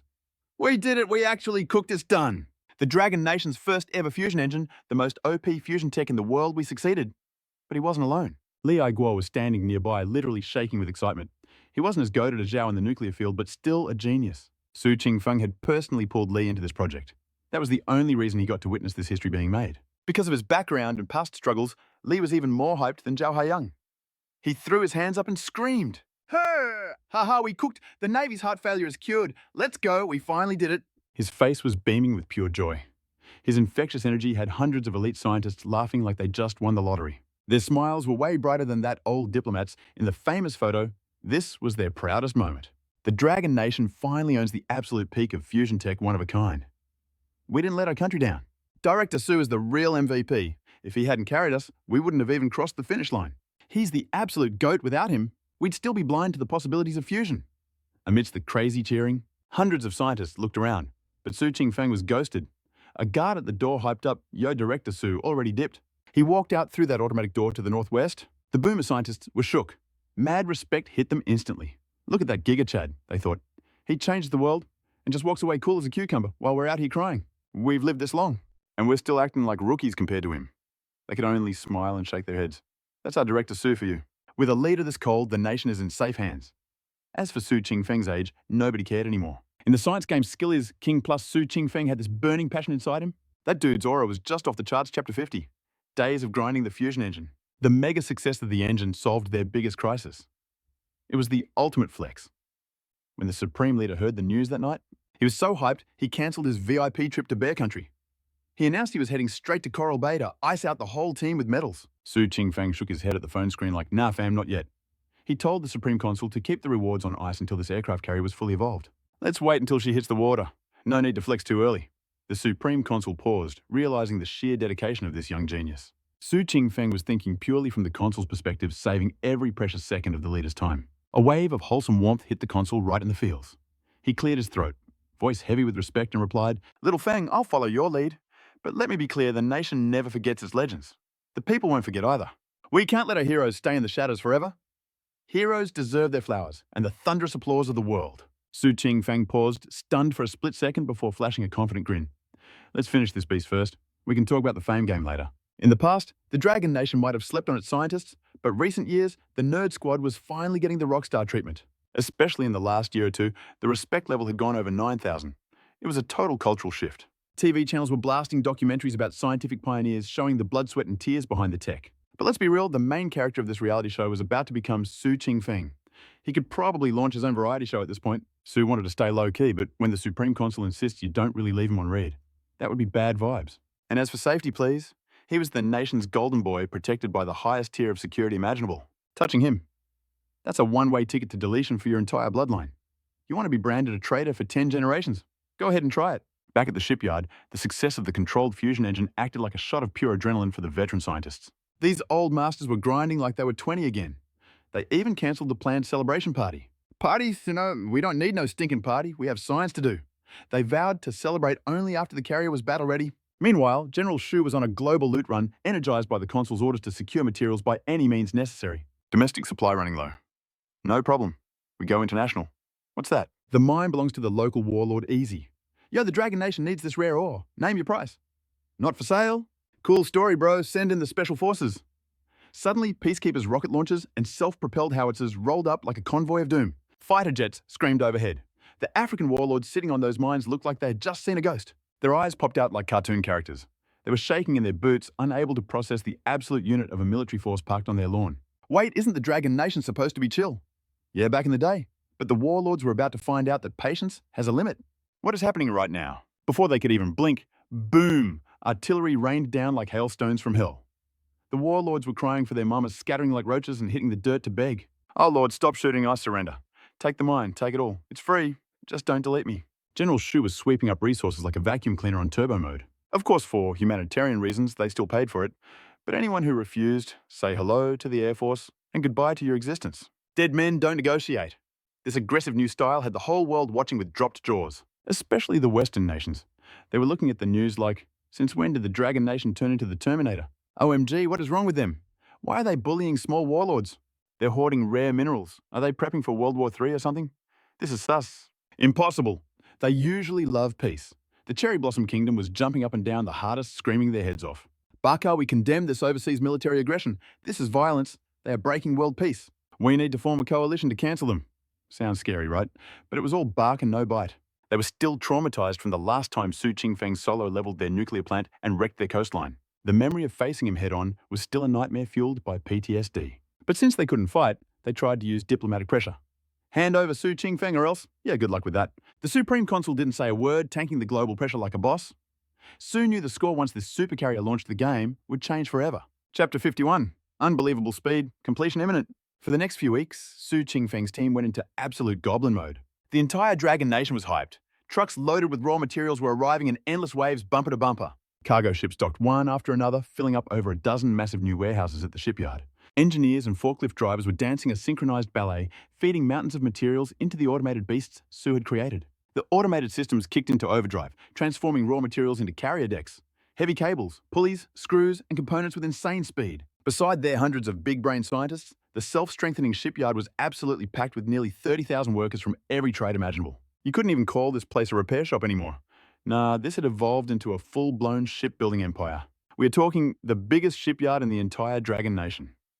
Su Fong was the MVP here, mainly in charge of upgrading the systems and the sweet automation gear they were given. As for the other scientists, their whole job was basically acting as his support crew to help tweak and tune those devices. With so many upgrades, efficiency went through the roof, time flowed like water, and just like that, a whole month flashed by in the blink of an eye. During that month, the grind was so real that people only showered once. Even Su Fong looked wild, hair greasy like oily vines, a messy beard and eyes burning redder than fire from sheer exhaustion. Within just one single month, the outer shell of the super aircraft carrier was completely finished. By the second month, they started installing the guts and vital organs of this massive beast. Month 3 was all about the polish. By the time month 4 rolled around, the calendar was already freezing over into winter. Flocks of seagulls dipped south to escape the cold arriving in waves.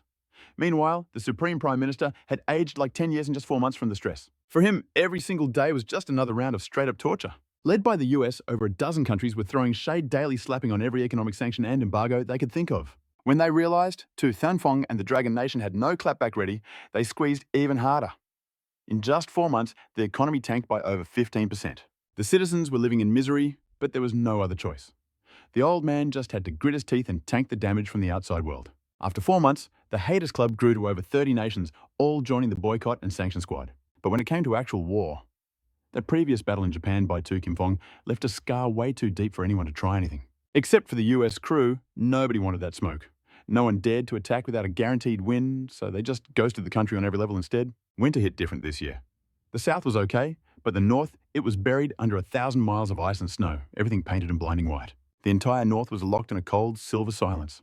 But down at My Lam Port in Deep Lake Bay, something legendary was brewing. Under Su Qingfeng's lead, along with the science team, thousands of workers and backup crews from everywhere, a miracle finally happened early this morning. A golden ray of sun pierced through the heavy clouds, lighting up the world below like a spotlight. The nuclear-powered aircraft carrier research mission, complete baby! When the final screw was tightened in the factory, silence fell.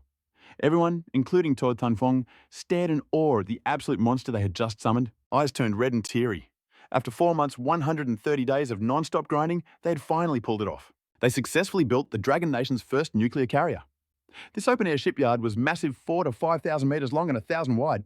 It is safe to say the self-strengthening shipyard had totally dominated the entire My Lam Port landscape. Flanking the carrier were towering cranes and mountains of spare materials looking like a fortress of construction. The nuclear carrier looked like a primordial beast stepping out of ancient myths, ready to let out a roar that would shake the entire planet. Anyone looking at it felt the shockwave in their soul, pure hype, pure adrenaline, and overflowing pride. Although the stats were a bit different from the blueprints check, this flex displacement was 412,000 tons, 840 meters long, 366 meters wide, with a full crew of 14,066.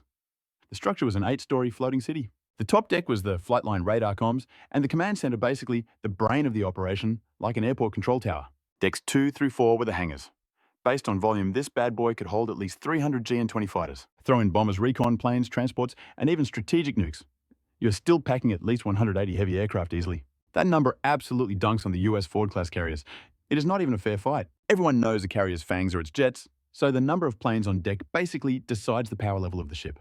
The current top-tier US Ford-class barely holds 70 or 80 jets. Compared to this monster, they aren't even in the same league. And here's another thing, the flight deck gap is absolutely massive. The difference is in the sortie rate. In the same 1-hour window, the difference in firepower is night and day. I can launch 80 or 90 jets while you struggle to get 40 or maybe just 20 in the air. With that numbers advantage, you get crushed instantly. Now, decks 5 and 6 are the chill zones for the crew. We're talking bedrooms, meeting halls, lounges, libraries, cafeterias, gyms and pools. You need this stuff for long voyages or the crew goes crazy from boredom. Mental health is key. Chapter 52, the report that shook the higher-ups to their core.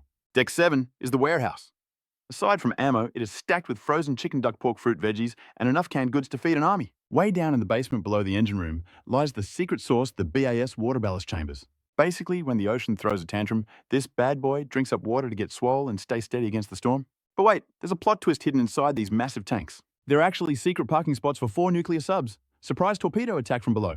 Yes, please? The hangar is massive with plenty of room for mecha suits, but right now, only Boss 2 has the skills to build them. As for the air power, Su Qingfeng wants to load this beast with his custom-modded fighter jets. Just one of his jets could slap 4 or 5 American F-35s out of the sky. Absolute power creep. The problem he has, to build the engines himself because nobody else is on his level.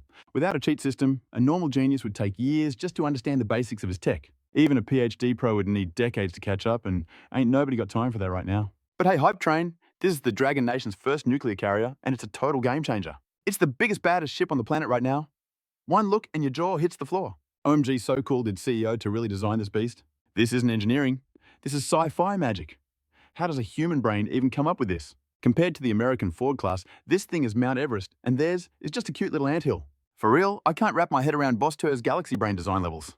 We haven't even launched it yet, and just looking at the paint job gives me goosebumps. The researchers and engineers were losing their minds, screaming like fanboys at a concert. Standing next to this steel mountain hundreds of meters high, they felt the pure pressure of greatness. They felt like tiny ants beneath a god of steel.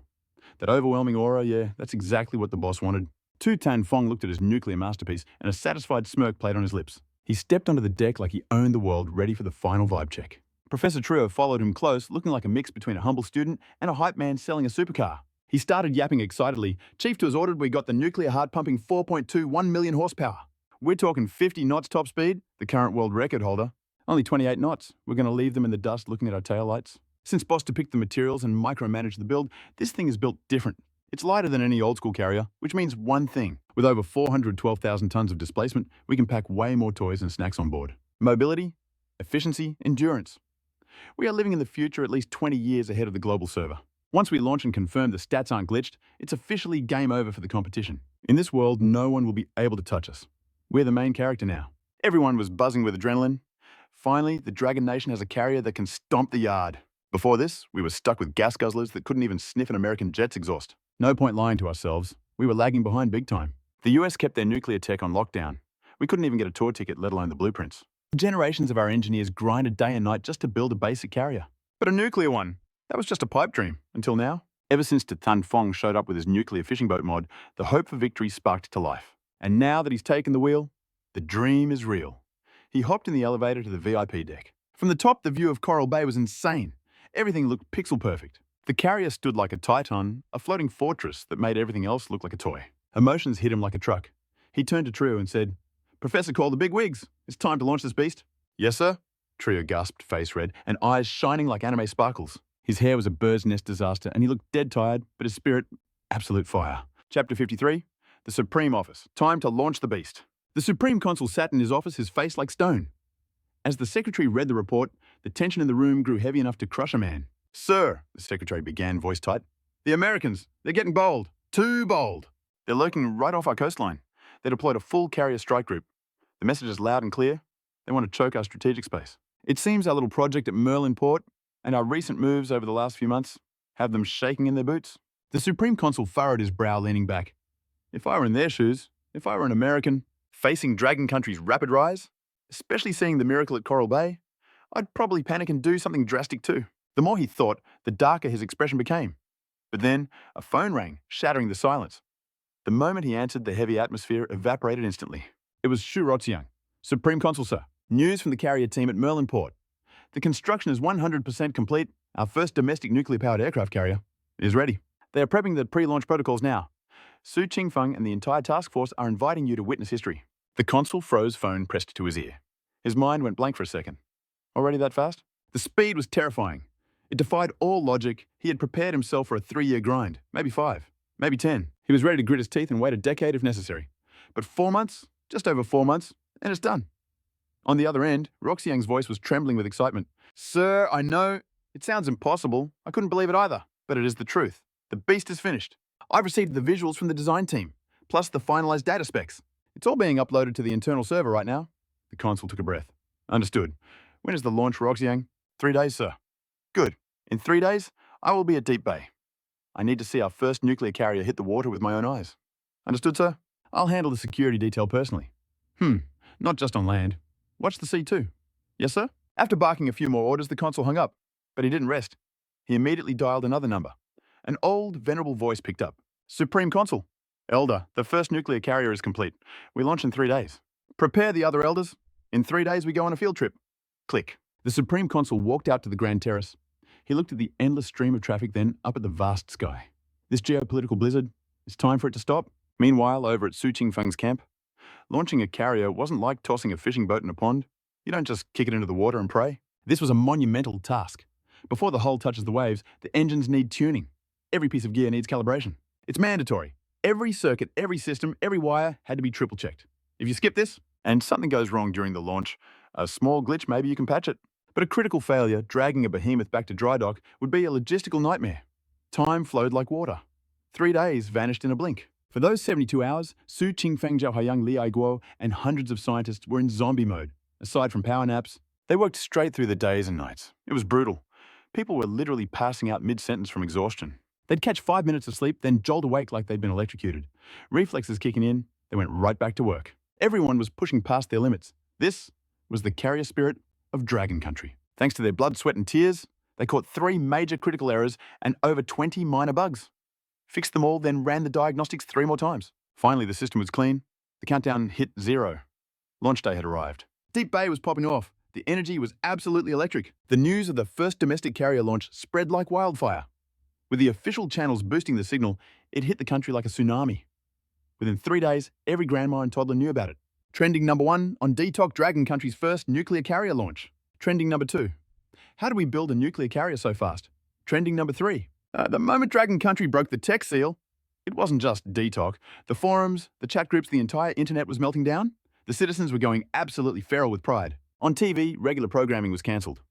Aside from the weather, it was 24/7 carrier coverage. They brought in every expert they could find to yap about it, analysing why the launch was happening now, why it was so sudden, and listing all the sweet, sweet benefits of having this firepower. Basically, the official narrative was, just keep talking and make us look cool. It was half to answer the people's questions and half to flex on the rest of the world. When the netizens saw the confirmation, they lost their collective minds.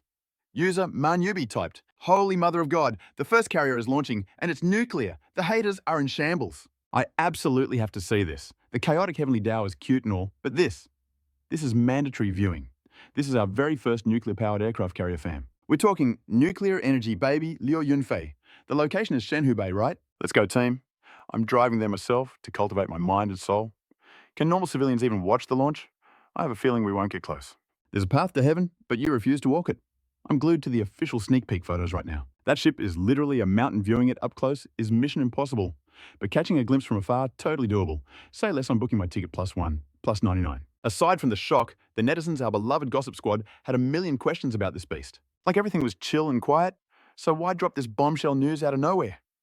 Were they hiding it on purpose like a secret weapon? Don't you remember the moves the officials made a few months ago? We all saw them buying up insane amounts of steel. It even drove the market prices up. That must have been the final stage of construction.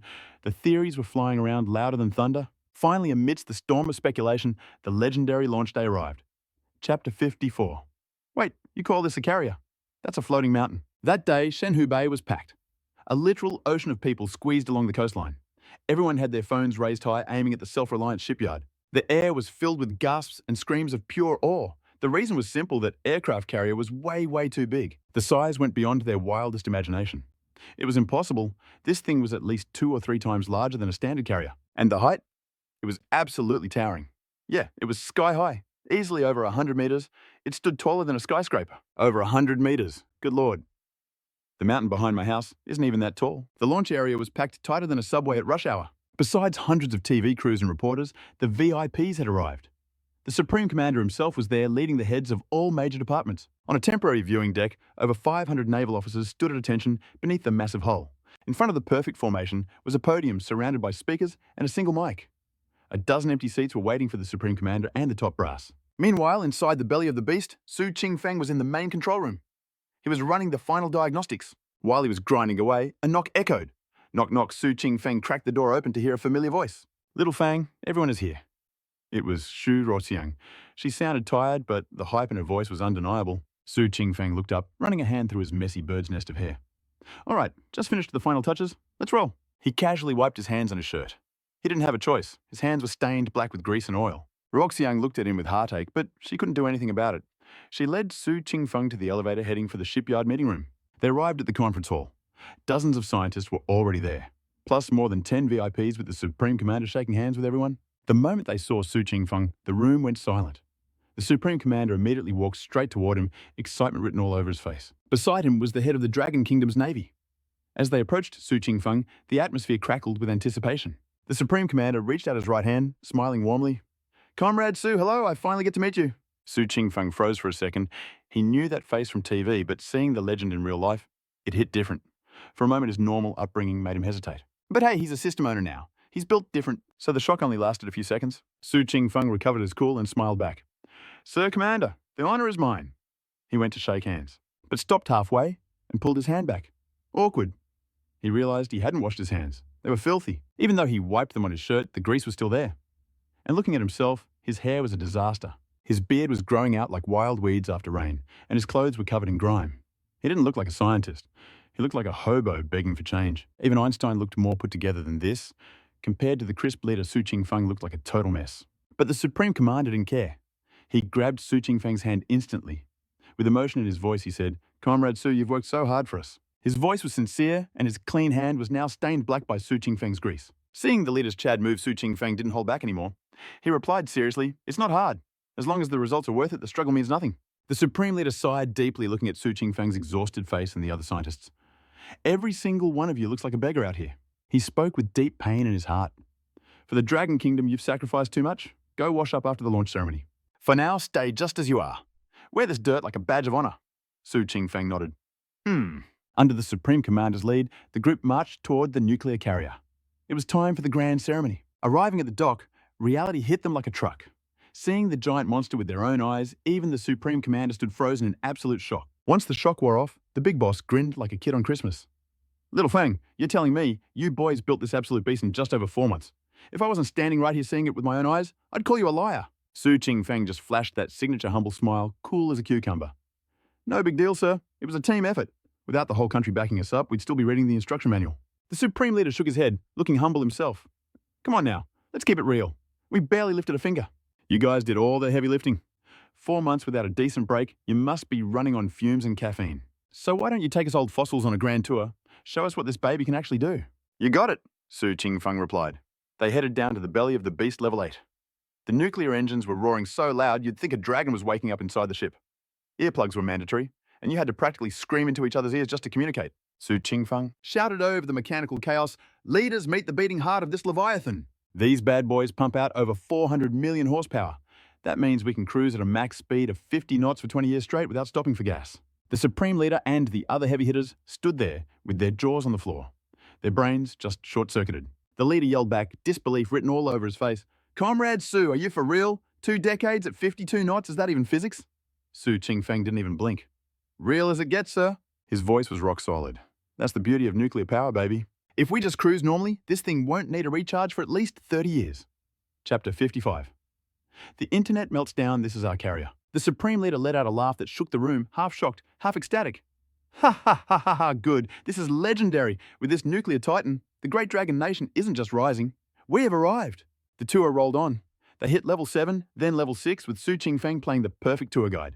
Check this out, sir. We used next-gen materials. It's based on old-school steel, but way lighter and tougher than anything else on the market. With this armor, the ship can shrug off mega tsunamis like they're gentle waves. Saltwater corrosion. Not a chance. It's practically invincible. Next stop, the Holy Grail, the fighter hangar. Su Qingfeng dropped another bomb. Sir, we can stack 300 fighter jets in here. Plus, thanks to our extra long deck and electromagnetic catapults, we can launch strategic bombers and heavy transport planes right off the ship. Of course, they use the diagonal runway on the edge. Yeah, it messes with the fighter jet logistics a little bit.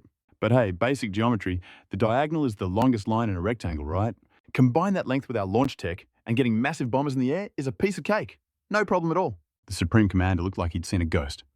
Bombers and transports on a carrier, seriously. I never thought I'd see the day. You guys are absolute wizards. Unbelievable. Su Qingfeng wasn't done flexing. That's not all. Every single jet is being upgraded to nuclear power, just like the ones we used to smack down the Americans last time. We're converting the whole fleet. And we're training soldiers to pilot mecha suits. When he said mecha suits, the leader flashed back to Su Qingfeng's rampage in Japan. He remembered the sheer destruction, the one-man army clearing the battlefield. Back then, he only had one thought. Thank God this kid is on our team, or we'd be toast. Now Su Qingfeng wanted to put those metal monsters on this ship. The leader's face got complicated. Little Feng, are you sure about this? Sir, I know you're worried, Su Qingfeng replied, his voice calm and reassuring. But don't stress. I'm not going to go crazy. I've decided to equip this carrier with at least 100 mecha suits. We need that overwhelming firepower. Oh, and one more thing. In the bottom hold, I designed a secret dock. It's big enough to house 4 nuclear submarines. With 4 subs riding shotgun, our survivability just went through the roof. The Supreme Commander opened his mouth to speak, but nothing came out. He just smiled and nodded, accepting his new reality. I thought this ship would be slightly better than the American ones. Maybe equal if we were lucky. I would have been happy with a tie. But you didn't just beat them, you changed the whole game. This is a surprise sent from the heavens. This gift is so huge, the nation doesn't even know how to thank you properly. Su Qingfeng shook his head with a smile. No thanks needed, sir. Helping the country sleep at night is the only reward us researchers care about. The leader wasn't having it. No way, we can't let this slide. Credit where credit is due.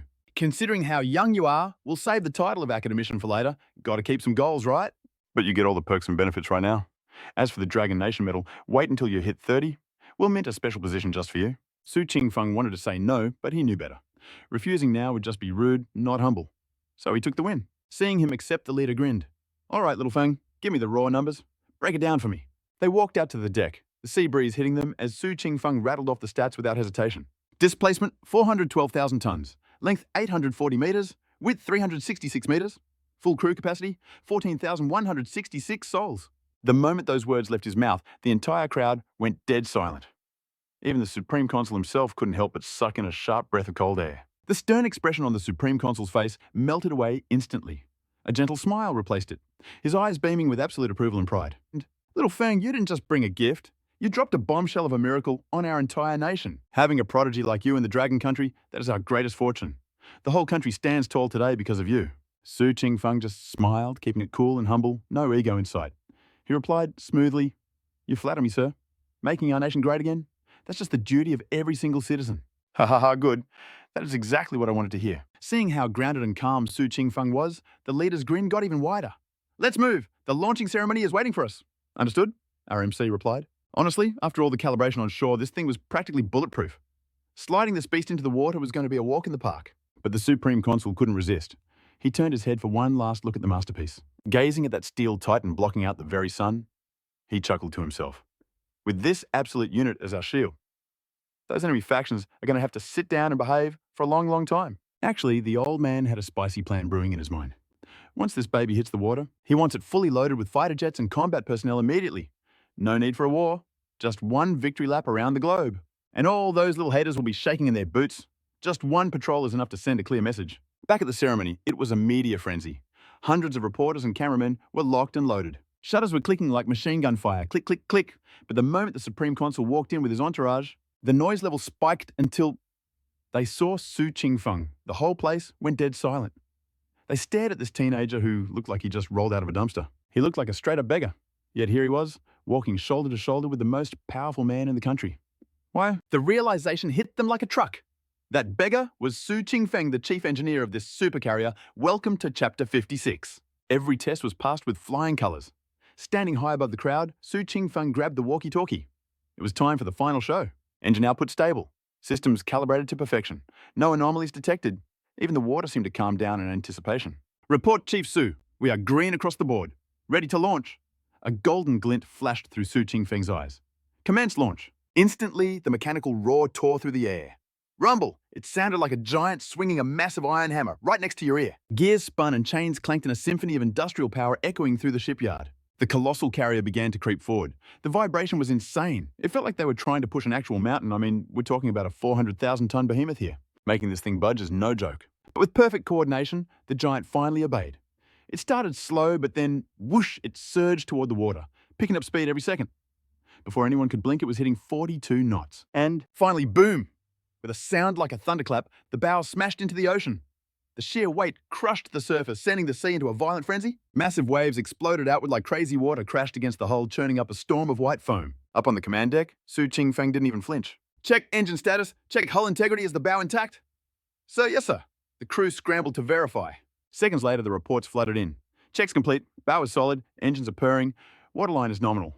Report, Chief Su, all systems green. Everything is normal. Su Qingfeng didn't waste a second. Engage propulsion systems, advance 20 nautical miles, then return to base. Roger that. The entire command center moved as one. This absolute monster. Honk! The ship's horn bellowed across the seven seas. It was loud enough to burst eardrums. Twin nuclear engines roared to life, and the 400,000-ton Titan began to hunt. The thrusters carved a massive white scar into the ocean. It looked less like a ship and more like a moving supercity cruising through the waves. As they sailed, data streamed in like a waterfall. Su Qingfeng kept the commands coming. Increase speed every 3 minutes, then execute a U-turn. After the turn, push it to 50 knots, bring her home. Roger, roger. In the main bridge, Zhao Haiyang took the wheel himself. His knuckles were white on the helm, eyes locked forward, watching the gauges like a hawk. One red light, one warning beep, and they'd have to kill the engines for emergency repairs. But guess what? Our MC had already squashed all the bugs during the 3-day simulation. The giant ship tore through the waves' room. Just like that, they hit 50 knots. After cruising 20 miles, they whipped it around and pushed the throttle back to 50. Report engines running hot, but stable. Report water ballast is perfect. Report hull integrity at 100%. They even blasted through the simulated whirlpool zone without breaking a sweat. Report to Chief Engineer Su, all systems are reading normal. Over by Su Qingfeng, the radio chatter was non-stop. A symphony of data syncing and mission logs uploading in real time. Just 40 minutes later, the massive carrier returned to the dock like a tamed beast. Round 1 was a flawless victory, but the real test was just beginning. Next up, a 50 nautical mile joyride through hell itself. We're talking artificial storms, simulated tsunamis, and whirlpools meant to tear steel apart. This was the second trial, and they weren't holding anything back. They threw every extreme condition known to man at this ship just to see if it would break under the pressure. But in the end, 0 errors. It wasn't just good, it was absolute perfection. When that carrier docked again and the final all clear rang out, it wasn't just rain on their faces. Everyone from Su Qingfeng to the crew was tearing up. Because from this second on, Dragon Country wasn't just playing catch-up. They officially had their very first nuclear-powered aircraft carrier. And the best part? It was 100% homegrown tech. Even the High Commander was clenching his fists so hard his knuckles turned white. His eyes weren't just burning with excitement, they were overflowing with pure emotion. And if the big boss was feeling it, Imagine the Navy admiral, that silver-haired veteran, was already weeping openly. He choked back a sob, muttering, "We finally did it." It wasn't easy, but we actually built our own nuclear carrier. The other elders were nodding along, voices trembling. That's right, and it's a top-tier beast too. No more bowing our heads to foreign powers. Just look at this ship. And look at our team. Look at Comrade Su. The man looks like a walking skeleton. They gave everything for Dragon Country. It's heartbreaking, but glorious. These guys are the real MVPs right here. The crowds watching at the bay and the millions glued to the live stream were losing their minds. Everyone was crying happy tears. It was just too epic. I'm speechless. Fam, just pure greatness. We actually have a domestic nuclear carrier. Is this real life? I can't believe it either. Ha ha ha ha. The specs are god tier. We are officially rising up. On the high platform, the High Commander stood up, walked over to Su Qingfeng, and faced the hundreds of camera lenses like a proud father. Ladies and gentlemen, let me introduce you to the legend himself, the chief engineer of this magnificent vessel, Su Qingfeng. He looks rough right now because he's been grinding non-stop for us. He is the pride of Dragon Country. Remember this name well? The commander started clapping, leaning in to whisper, "Little Su, I told you, heroes need flowers, and they definitely need applause." With that, he clapped harder, leading the ovation. Every soldier and officer snapped to attention, clapping with eyes full of worship. They weren't just looking at an engineer, they were looking at a savior. The hundreds of scientists and engineers on the deck joined in too. Hearing the commander's praise, they couldn't help but cheer. Without Su Qingfeng, they wouldn't have even touched the shadow of a nuclear carrier. In a way, Su didn't just build a ship, he made their wildest dreams come true. Meanwhile, the internet was in a total frenzy. Whoa, I was wondering why that guy in the dirty clothes was up there. Turns out he's the chief designer, holy cow. Bro, he looks like he's my age. I'm crying right now. Look at him versus look at me. He's designing supercarriers while I'm stuck in bronze rank on my game. Chief, Su is a Chad. Our Navy is going to be the strongest in the world today. It wasn't just the netizens. The High Commander turned to Su again. Su Qingfeng, you alone just changed the entire game for global naval power. Su didn't brag. He just stood there, humble yet unshakable. The successful launch of this ship marked a turning point in history. The world's naval balance was about to flip upside down. Of course, while some were celebrating, others were definitely not amused. Chapter 57, The Soaring Dragon. Across the globe, foreign powers were panicking hard. The news of Dragon Country's third carrier caused a massive shockwave. Foreign media outlets immediately jumped on it, desperately trying to debunk the news. Impossible. How could Dragon Country build a monster like that? It's fake. Definitely fake, just a diplomatic bluff. Don't believe it. The displacement and tech on that thing look too advanced. It doesn't belong in this era. It has to be a prop. Other agencies chimed in like a chorus of denial. Either I'm crazy or the world has gone mad. That carrier is too scary to be real. This is clearly just a deterrent strategy. It has to be. The US and its allies have been pressuring them too hard lately, so they're faking it to look tough. Right at this sensitive moment, they tried to pull a fast one. The haters claimed it was all smoke and mirrors, just a bluff. News outlets worldwide even hired so-called experts, paid shills to go on TV and analyze the footage. They added so much spice to the story, claiming the Dragon Kingdom's video was photoshopped, pointing at pixels like they were detectives. They swore up and down, "Don't believe the hype. It's just propaganda warfare from the East." But while the officials were spewing denial, the public wasn't entirely buying what they were selling. Regarding the footage and those insane stats, the people remained skeptical, or rather, they refused to believe the truth. For over a century, they held on to this sense of superiority. Their pride simply wouldn't let them accept reality. A supercarrier decades ahead of the rest of the world made by the Dragon Kingdom propaganda is one thing, but reality hits different. Meanwhile, the big shots in the Western governments, they watched the launch ceremony and saw the data with their own eyes. Every single one of them was frowning, stress levels hitting the roof. In the Oval Office, the president was busy with his secretary. He immediately stopped his important business and summoned the top brass for an emergency meeting. He stared down Director Pios. "I need the truth, and I need it now." The director's face was a mask of pure shock and disbelief. "Sir, according to all our intel," Pios swallowed hard, "the information released by the Dragon Kingdom, it's all true. In fact, the specs they released are humble. The real performance is even higher." The room went dead silent. Over 60 top-tier officials gasped in unison, terror written all over their faces. The president's expression went from stiff to terrifyingly dark. "Pios, how do you miss something this massive?" Cold sweat dripped down Pios's forehead.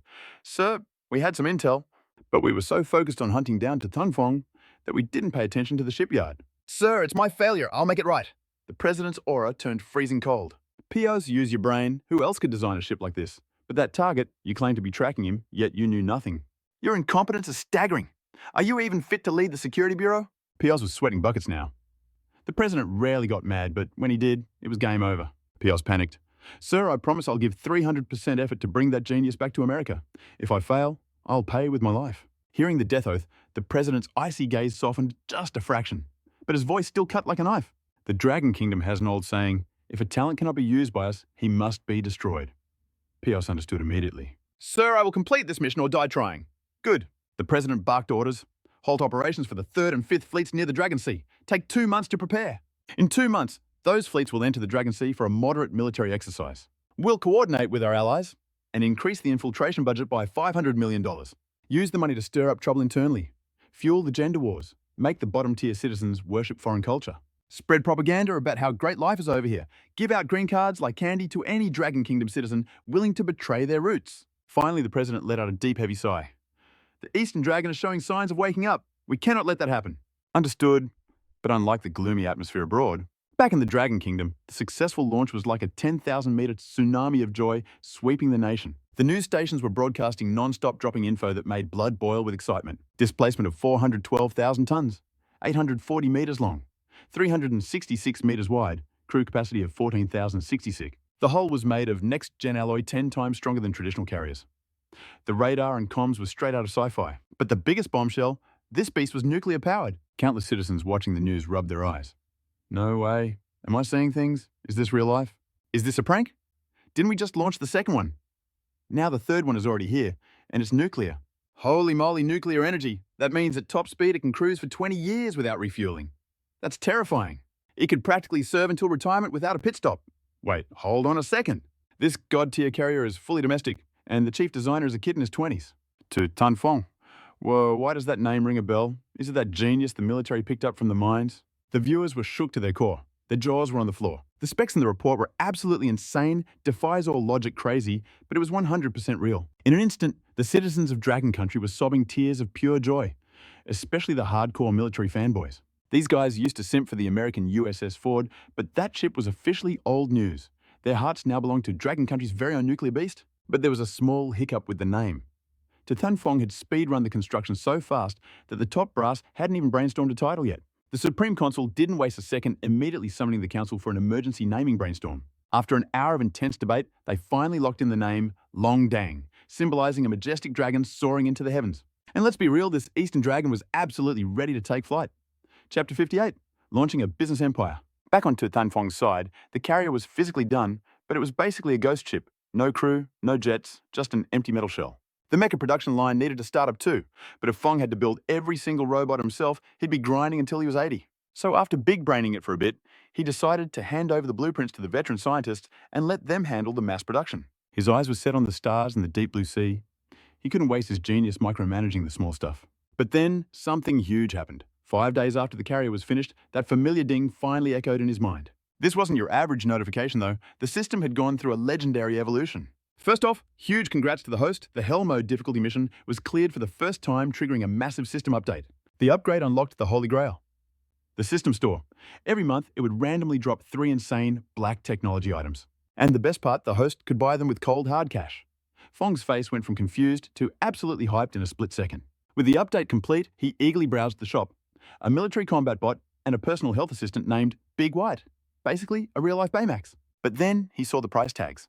The health assistant was a cool 10 billion, but the other items a staggering 100 billion each. Look, Fong knew he wasn't broke, but asking him to cough up 100 billion right now, that was mission impossible.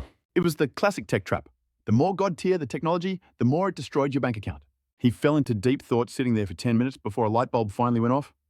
It was time to start a company. Sure, the state paid for his expenses, but spending Uncle Sam's money wasn't the same as blowing his own cash freely without filling out 50 paperwork forms. Plus, he had plans for future tech that was strictly for his own personal arsenal, and the goodies in the system store were calling his name. Like that combat robot, for example, or other security prototypes. Nobody could guarantee he wouldn't get assassinated. And what if something went sideways? Having a loyal robot bodyguard would let him sleep at night. With that thought, Fong gritted his teeth and decided, I need to get filthy rich. He'd start with a Big White health assistant. The production cost was dirt cheap at $51, and people love cute robots. If he could mass produce these, it would also be a huge help for his own work. Imagine getting a foot massage from a robot while inventing doomsday devices. Plus, as a health assistant, it constantly monitors your vitals, basically maxing out your chances of dodging a sudden death. Everyone is terrified of dying, and our genius MC to Huu Phong was definitely no exception. Decision made. That very night, he picked up the phone and dialed the Supreme Consul directly. Ring the call connected instantly. The consul's voice was excited but sounded heavy with exhaustion. Clearly, the man had been buried under a mountain of paperwork lately. Being the victor of the war meant dealing with the messy aftermath, and the poor guy was busy 24/7. Little Phong, what's up? Phong kept his voice serious. Mr. Consul, I want to open a company. On the other end, the Supreme Consul frowned in confusion. Open a company, Little Phong, are you having money problems? Just name the figure. The state will back you with everything we have, unlimited budget. Phong felt a warm, fuzzy feeling in his chest, but he shook his head. Sir, I am a bit short on cash, but I want to earn it myself. Don't worry, if the country needs me, I'm there. The Supreme Consul burst into laughter. Ha ha ha, Little Phong. I didn't mean it like that. I just don't want you working yourself to death. You've done enough for us. But all right, if you're set on this, the state won't stand in your way. Need anything, call me. We've got your back 100%. Phong grinned a bright smile, lighting up his face. Awesome. Thank you, Mr. Consul. Hold up, don't thank me yet. I have one condition. Fong's curiosity piqued. What kind of condition? Little Phong, you are the nation's most precious resource. Never forget that. So for this company, we can't have any foreign investors. Also, the state wants a 30% stake just to keep things secure. Phong found it funny, but totally understandable. He didn't hesitate, nodding in agreement. Deal. The Supreme Consul sounded even more hyped now. Excellent, I knew I didn't misjudge you. I have a critical meeting to run, so I'm sending General Tu Ngoc Tuong to help you out. Phong blinked. Wait, who? But the line had already gone dead. Not long after General Shu called. This old warhorse is usually buried in military ops, but he's tight with Su Qingfeng. Plus, Su is basically a national treasure for the Dragon Country now, so the general put the war games on pause. Keeping the Golden Goose happy is the #1 mission right now. The call connected, and that booming voice came through. Little Su heard you're starting a company? Su Qingfeng grinned. That's right. Ha, running low on cash? General Shu laughed. All right, I won't pry. How much do you need? What terms? Just name it. Su Qingfeng paused for a second, then dropped the bomb. I want to build a mega factory, just like Musk's. Direct sales model. I need land, I need cash, and I need an army of workers general. Oh, done. The state has your back. You want a spot in the Magic City, I'll get the permit. Money and manpower, consider it done. For the general, it was just one phone call. But Su was deep in thought. Logic said the Magic City was the play. Great transport, tons of talent right by the ocean for exports. But this factory, it was the heart of his empire. The system just leveled up and it needed a massive injection of capital to keep running. If he built in the Magic City a bustling metropolis, it would be crawling with foreign spies and saboteurs.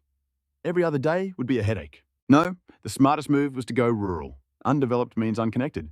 Safety trumps convenience every time. Besides, his product was so brokenly overpowered, it would sell itself no matter where it was made. Su made up his mind. Put it in Guizhou, deep in the mountains. That place is perfect.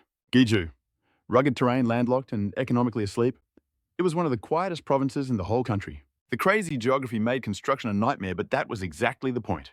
It was a natural fortress against foreign intel. The Magic City has 2,000 spies. Guizhou might have 200 on a bad day. On the other end, General Shu froze. He didn't expect the kid to pick the boonies over the big city. But then again, Su was a cunning little fox. The general thought about it for 2 seconds and realized the genius behind it. His voice got serious. Smart move. I'll arrange the logistics personally. Wire me 1 billion yuan to start, Su said calmly. I'll send the hiring list and salary specs. Thanks, old Chu. Ha, why so polite? We're on the same team. I'm requesting the funds now. You'll have the cash by tomorrow morning. As for the workers, we'll blast the ads on every national website and newspaper. Finding bodies won't be an issue. Deal. Su chatted for a bit longer, then hung up. Chapter 59. The absolute roasting of Zhao Dubai. That night, Zhang rolled up to Su's place, yapping away. Your people are asking questions. The C's are too quiet. He heard Su was starting a factory and his eyes turned into dollar signs. But Su shut him down. Business with friends. That's a rookie mistake. Meanwhile, at a massive international expo in the Magic City, a huge product launch was kicking off. The host tech giant, Xiaomi. CEO Mr. Lei walked on stage hyping up their latest invention from every angle. But this wasn't a new phone. Oh no, it was a smart robot. That's right, meet Iron Unit. Unfortunately, compared to Western bots, Iron Unit moved like a rusty tin man. The crowd was ruthless. Is that a robot or a 40-year-old with back pain? Even with the latest tech, their robotics game was still in the tutorial phase. No real breakthroughs here. CEO Lei was sweating bullets trying to sell it, but Iron Unit was looking like a massive flop. The live audience was polite, but the live stream chat absolutely savage. The comments were scrolling so fast you couldn't read them. Why does it look so dumb? It radiates stupid energy. Guess this is the limit of our tech boys. Look at the American bots. Boston Dynamics is doing backflips. Our bot can barely walk straight. Participation trophy, I guess. On stage, Lei stood next to the clunky robot preaching about the future of AI. The presentation dragged on for 2 hours.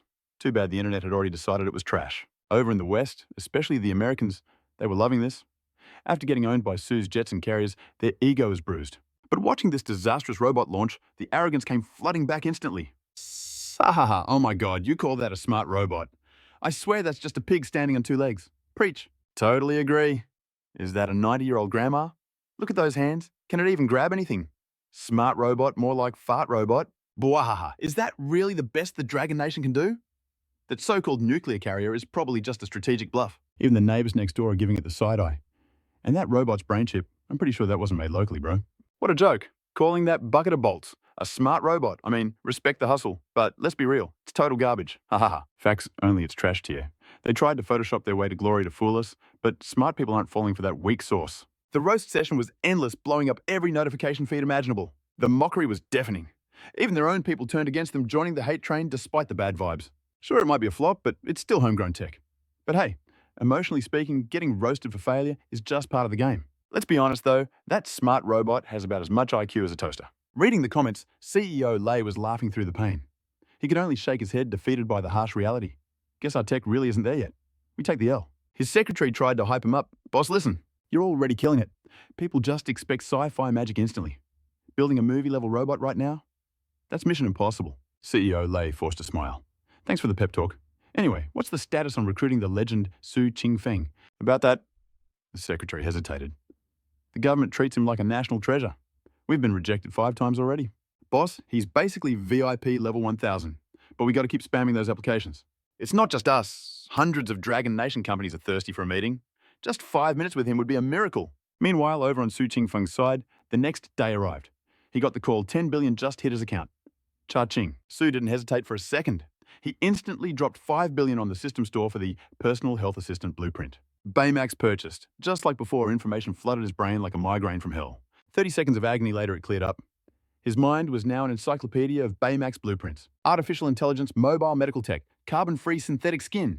He had the cheat codes for everything. Best of all, the system pulled a magic trick, upgrading his lab equipment to full auto mode instantly to handle the workload. With these upgrades, he could crank out the first prototype in 10 days flat. Let's go. Our boy was hyped. Who wouldn't want a soft, squishy medical robot like Baymax? It's adorable. With the blueprints locked in, he rolled up his sleeves. It was building time. While he grinded, his partner handled the boring stuff, site selection, construction crews, and hiring minions for the super factory. Oh, and the big reveal. They needed a flashy press conference to introduce Baymax to the world. That was non-negotiable. The date was set 12 days from now. Pre-orders were about to go live. If the cash kept flowing, who knows what other insane dark technology he could unlock next. Su handed a shopping list to his guy at the shipyard, then dove straight into the madness. First boss battle the chips. Just like with the nuclear carrier, he entered God mode concentration. Eyes bloodshot, looking wild. He was obsessed with finishing the first Baymax ASAP. He pulled all-nighters back to back. 1 day without sleep, tried 2. The man was a machine. Online, the hype for the Dragon carrier was fading, replaced by the disaster of CEO Lei's robot. That clunky metal mess hit #1 on the trending tab, but only because everyone was trashing it. Ouch. It wasn't just the haters abroad. Even the locals were flame roasting it in the comments. Garbage. Brain dead tech. Don't embarrass us like this. The toxicity was off the charts. At least they tried not save the excuses. Encouragement, encourage my foot. Go check the foreign forums. They're laughing their heads off at us. The patriotic youth were shaking with rage. They took this loss personally.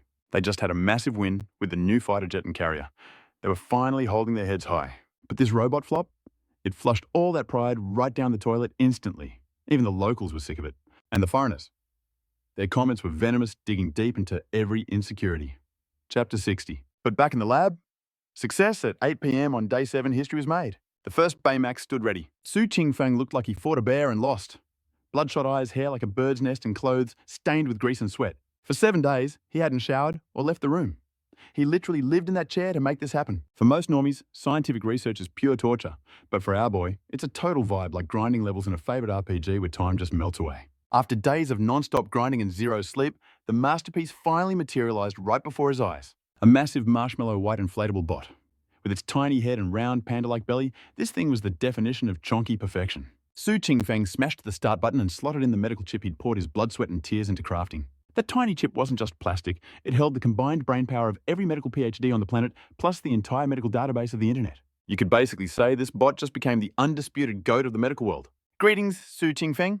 I am your personal healthcare companion. To deactivate me, simply state that you are satisfied with my care. A smirk tugged at Qingfeng's lips.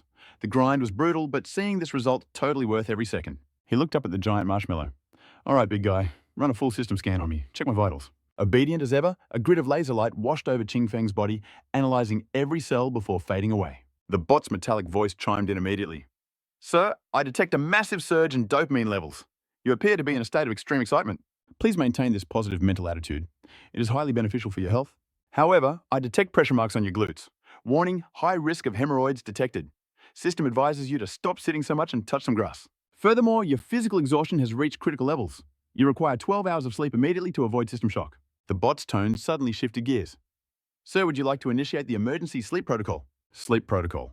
Qingfeng barely got the question out before boom hypnosis mode engaged. The giant white balloon waddled toward him on its short, stubby legs, looking equal parts ridiculous and adorable. Its inflatable arms looked soft, but the grip was ironclad as it scooped Qingfeng up effortlessly, supporting his back and knees. It was a literal princess carry, and it didn't stop there. The bot started rocking him back and forth like a baby while humming a tune. Sleep now, my baby? Safe in my arms? It was actually singing him to sleep. Qingfeng didn't know whether to laugh or cry from the cringe, but an idea sparked. What if he equipped this soft marshmallow with that high-tech battle armor he had in storage? That way the bot wouldn't just be a healer, it'd be an unstoppable tank capable of protecting his creator from anything. Of course, that combat upgrade was strictly for his personal edition. The mass-produced versions would stay strictly medical. If everyone had a combat-ready bodyguard, the streets would turn into a war zone. Qingfeng spent the next hour stress-testing every feature, and the bot performed perfectly straight out of a sci-fi blockbuster. The only downside? The battery drained fast, 2 hours max. But with a 12-minute supercharge time, that's a trade-off he could live with. Finally, he gave the command. Big guy, I'm satisfied with your care. Understood, Master? The bot acknowledged, shutting down and retreating back into its storage pod. As the pod sealed shut, Qingfeng snapped back to business mode and dialed General Shu's number. The old general picked up instantly, his booming laugh echoing through the phone. Kid, you've been ghosting me for days. I thought you fell off the face of the earth. If my security team hadn't told me you were locked in the shipyard, I would have assumed someone bagged and tagged you again. Qingfeng rolled his eyes, sighing. Seriously, General, can't you manifest something positive for once? The General just cackled. Hey, occupational hazard, kid. Anyway, what's the occasion? You finally need a favor? Actually, yes. My latest project is finished. I'm planning a massive press conference to launch pre-orders and secure some funding. General Shu paused, stunned. Already, damn son. You're speed-running these inventions like you're on a rocket. His curiosity spiked immediately. So spill it. What did you cook up this time? Give this old man a sneak peek. I need to make sure you didn't accidentally build a doomsday device. Qingfeng kept it mysterious. Top secret. Let's just say it's advanced robotics. The General laughed. You and your secrets. Fine, play it cool. I'll handle the venue and security for the launch.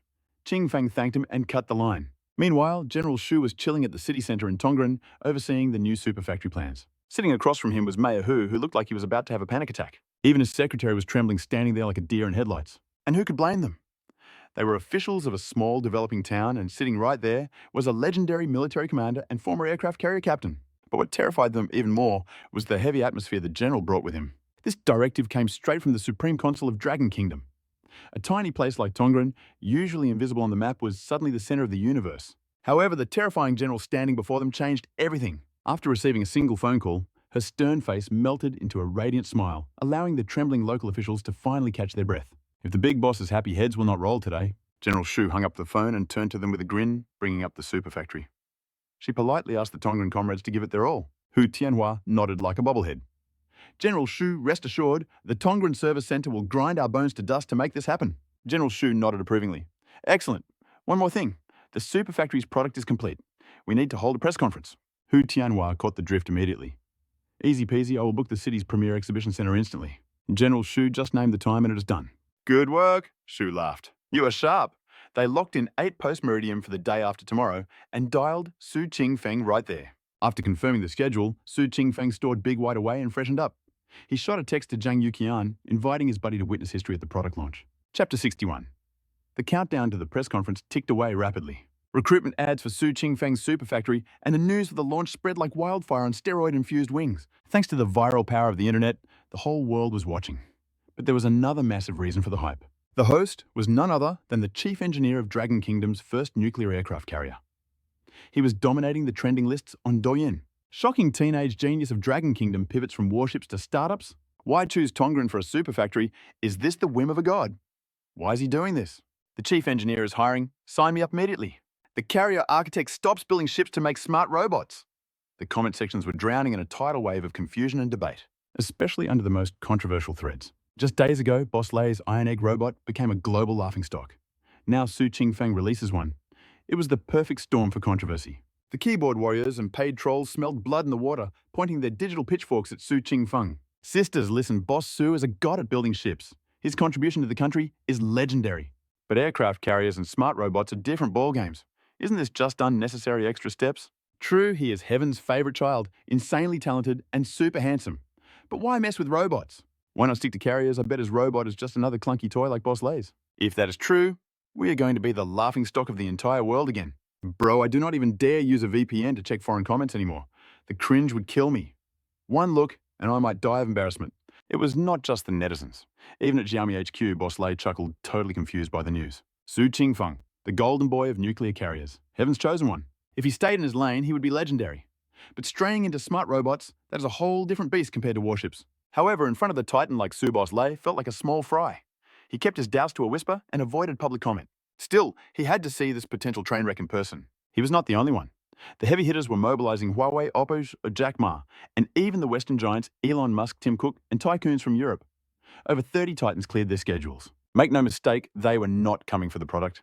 They were hunting the head of Su Qingfeng. A genius who could design something that terrifying has limitless potential. If they could steal just a fraction of his knowledge or poach him for a month, the value would be infinite. Following the money were the tech wizards. Top-tier hackers and computer geniuses were also flocking to meet Su Qingfeng. But unlike the CEOs, they wanted to work for the superfactory.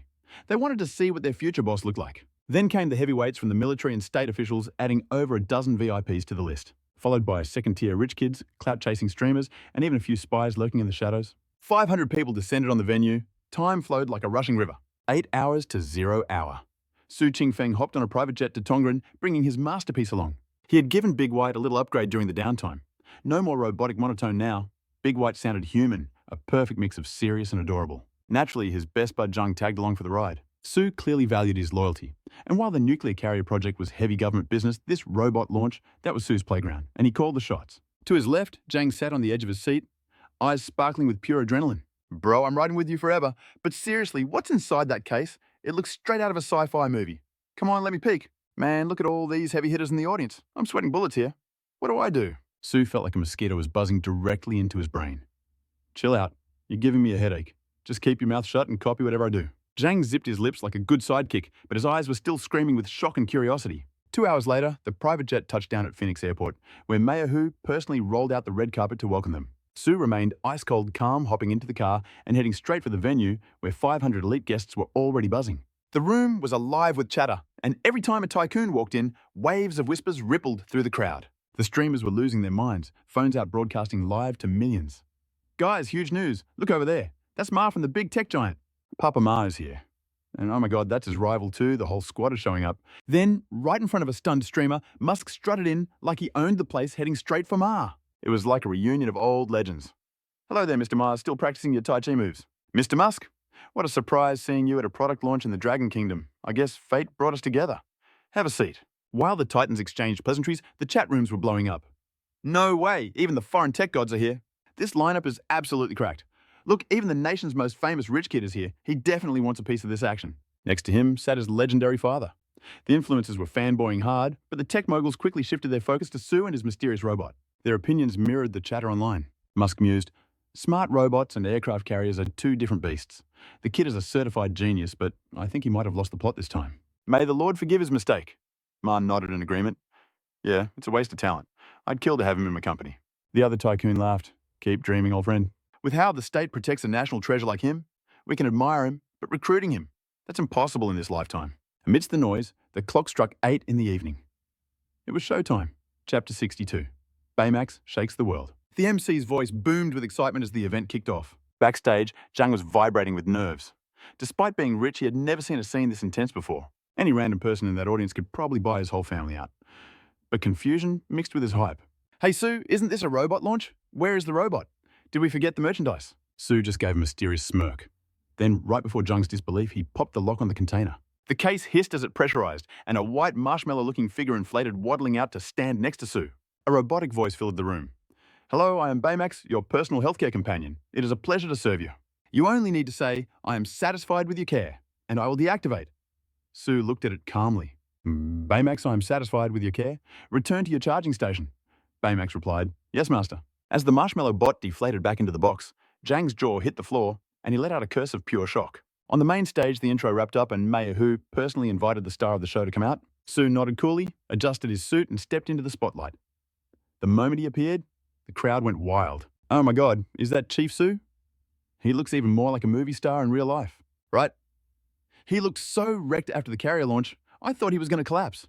Thank God for that glow-up. Chants of Chief Su echoed through the hall, while the internet celebs screamed. The tech moguls and officials watched with respectful smiles. They knew true power when they saw it. Su took center stage, bowing slightly to the 500 guests before grabbing the mic. Ladies and gentlemen, welcome. You are here to witness the birth of true artificial intelligence. My super factory is still being built and I'm still hiring staff. Nothing is barely ready yet. You all showed up to support me. For that, I truly thank you. Thunderous applause erupted, waiting for his next move. Su continued, I'm not a fan of long speeches, so let me introduce you to the main character of tonight's story. Dai Buck has spoken. With a signal, he ordered Truong Hu Kiem to bring up the storage pod, and upon receiving the case, he began his adjustments. Below the stage hearing, to Thun Fong's words, a group of big shots and VIPs exchanged looks of pure confusion. Dai Buck, you mean that robot from the sci-fi movie? No way, right? That's just Hollywood fiction, isn't it? Is Chief Engineer to trying to drag science fiction into reality? Or is this just a cheap cosplay knockoff? That has to be it. It wasn't just the VIPs thinking that way. The gathered influencers, celebrities, and the entire livestream chat were vibrating with the same skepticism. Thanks to Tu Thun Fong's legendary reputation and the fan armies of the hot influencers, the total viewer count had already smashed past 5 million. 5 million concurrent viewers, a terrifying number that mirrored the tension in the hall. This massive crowd didn't believe a word Tu Thun Fong said. Some were already typing out their mockery. It was clear that after the Iron Man suit, Chief Engineer To was about to crash and burn by following the doomed path of smart robotics. What is this? Looks like someone's about to lose face big time. Yeah, shouldn't Chief to just stick to aircraft carriers and nuclear tech? Why get messy with intelligent robots? Yet on the center stage of the exhibition, Tu Thun Fong completely ignored the whispers and those doubting eyes. His hands danced over the storage pod, the scene playing out exactly like the legendary reveal from before. The pod lid hissed open.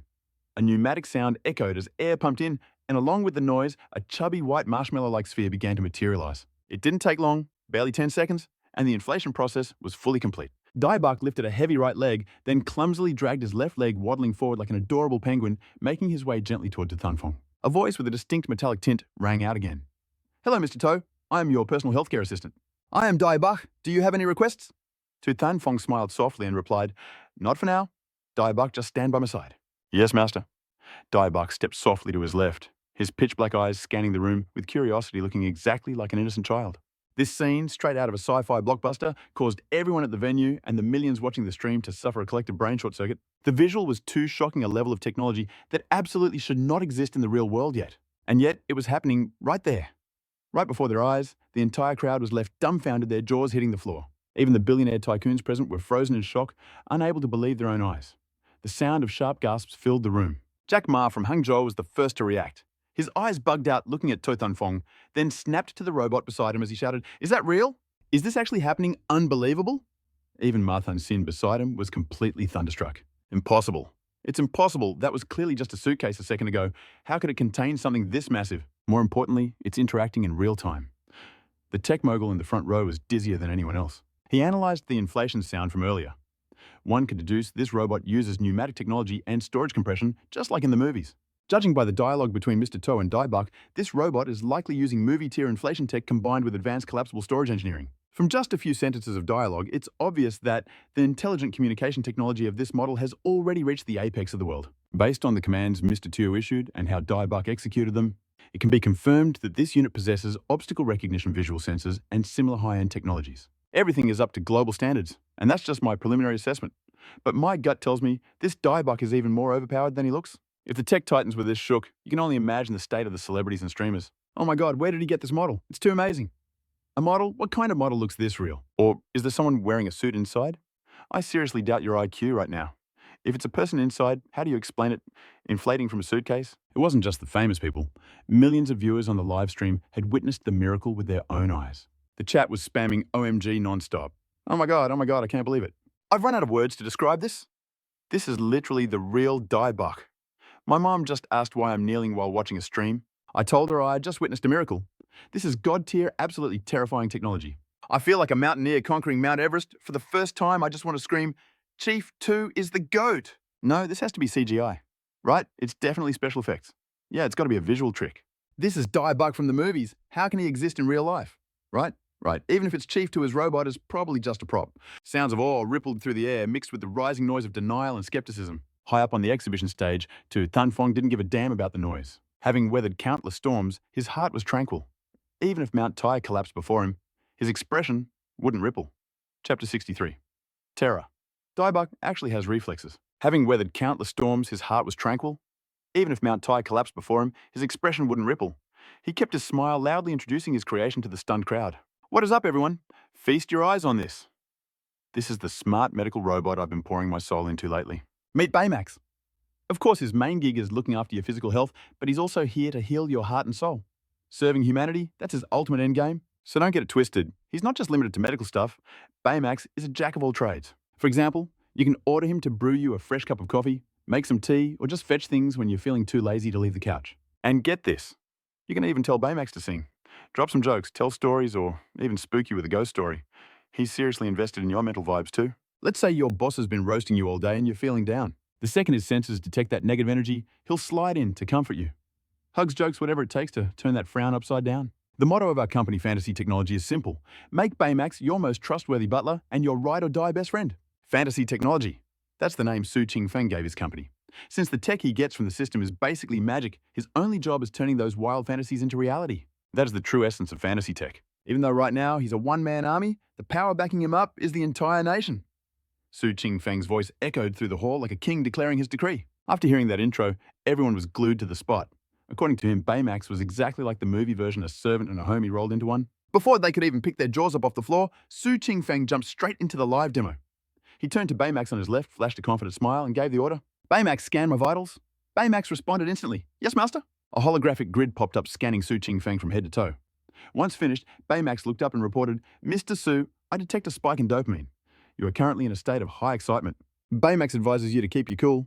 His body was in peak condition, but the bot noted, you are lacking some micronutrients. Recommendation, eat more cabbage and apples. Su Qingfeng was loving this performance, so he fired off the next command. Baymax, I'm thirsty. Baymax paused for a split second. Sir, my sensors indicate you do not actually need hydration right now, but Baymax will execute the master's order anyway. The chubby robot swiveled left and right, his little head wobbling along. In no time, he locked onto a target, a bottle of mineral water sitting 40 meters away to the southwest. Baymax started waddling over on his tiptoes. He looked exactly like a penguin, but somehow even cuter than the real thing. He reached the table, blinked his digital eyes, and grabbed the water. He waddled back to Su Qingfeng, and like a true gentleman, he even unscrewed the cap before handing it over. Here's the water you requested, sir. Su Qingfeng took a sip, grinning like a proud dad. Thanks, Baymax. It is Baymax's pleasure to care for the master. It is my duty. Su Qingfeng decided to test the AI's limits. Baymax, actually, I'm feeling kind of bummed out. System detects no physiological signs of sadness, but Baymax obeys. The bot switched modes instantly. When humans are sad, they usually desire comfort. Master, do you require comfort? Su Qingfeng nodded. I want to hear a joke. Understood. But suddenly, Su Qingfeng cut him off. Wait, no. I want you to tell me a story. A sudden change of plans. This was the ultimate stress test for an AI. Usually, once a program starts executing a command, it's hard to pull the plug midstream.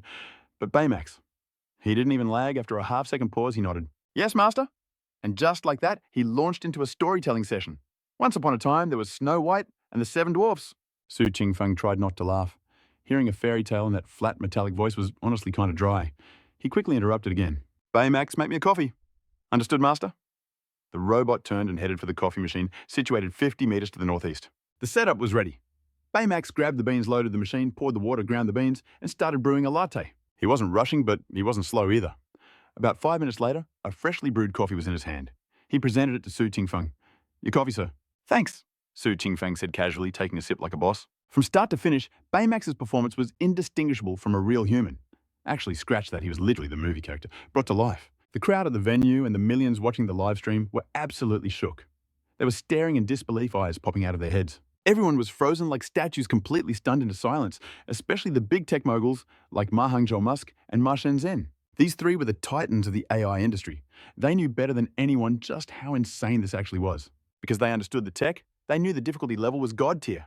Take the CEO of Xiaomi, he dropped tens of billions into R&D, stressed himself out, and all he got was a robot dog named Iron Egg. And that Iron Egg was the better version?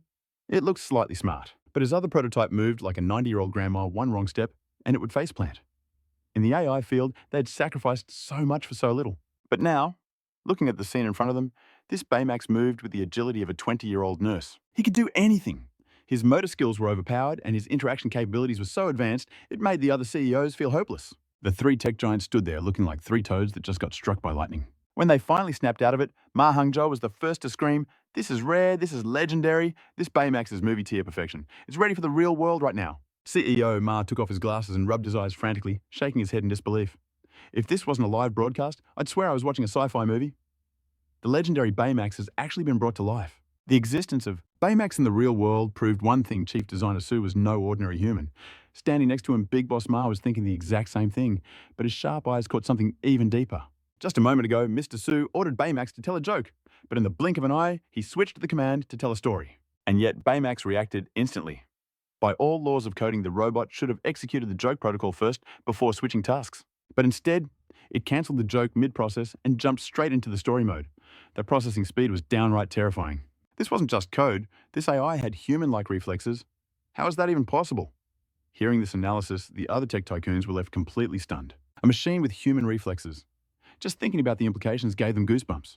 Is this really technology from our era, Chapter 64? Shockwaves. Who knew Baymax was packing this kind of heat if the billionaires were losing their minds? You can only imagine the chaos erupting in the live stream chat and among the influencers at the venue. The internet celebrities, especially the younger, less experienced ones, were literally gagged. They had to cover their mouths to stop themselves from screaming out loud. Inside the live stream room, the endless river of comments froze for a split second before detonating. It came back harder, faster, and more aggressive than ever before. OMG, this is God tier. Praise rained down like a monsoon, overwhelming the screen. It wasn't just the netizens. Xu Rotiang and his crew, and even his buddy Zhang Yutian, were paralyzed with shock. Especially Xu Rotiang. He knew Su Qingfeng was a beast, but he didn't know he was this overpowered. Just what level has this genius reached? Xu Rotiang mumbled to himself. Disbelief was written all over his face. He had spent half his life meeting prodigies, but a monster like this was a first. Back on stage, Su Qingfeng flexed a few more of Baymax's features before grabbing the microphone. All right, now, I want to invite a friend up here to test drive Baymax personally. Do we have any volunteers? His voice was smooth and gentle, and that smile gave off total boy-next-door vibes that made hearts flutter. The big shots in the front row hesitated, smiling politely while weighing their options. Their status made it a bit awkward to jump on stage like excited fanboys. But the internet celebrities, especially the hot girls, they didn't give a damn about dignity. The moment Su Qingfeng spoke, they were like sharks smelling blood in the water. Hands shot up as they screamed, "Me, pick me, Mr. Su, pick me. I'm Baymax's #1 fan. I'm your #1 fan. Pick me, Mr. Su, ignore her. I'm the real simp here. No, me, it's me." Su Qingfeng could only laugh awkwardly.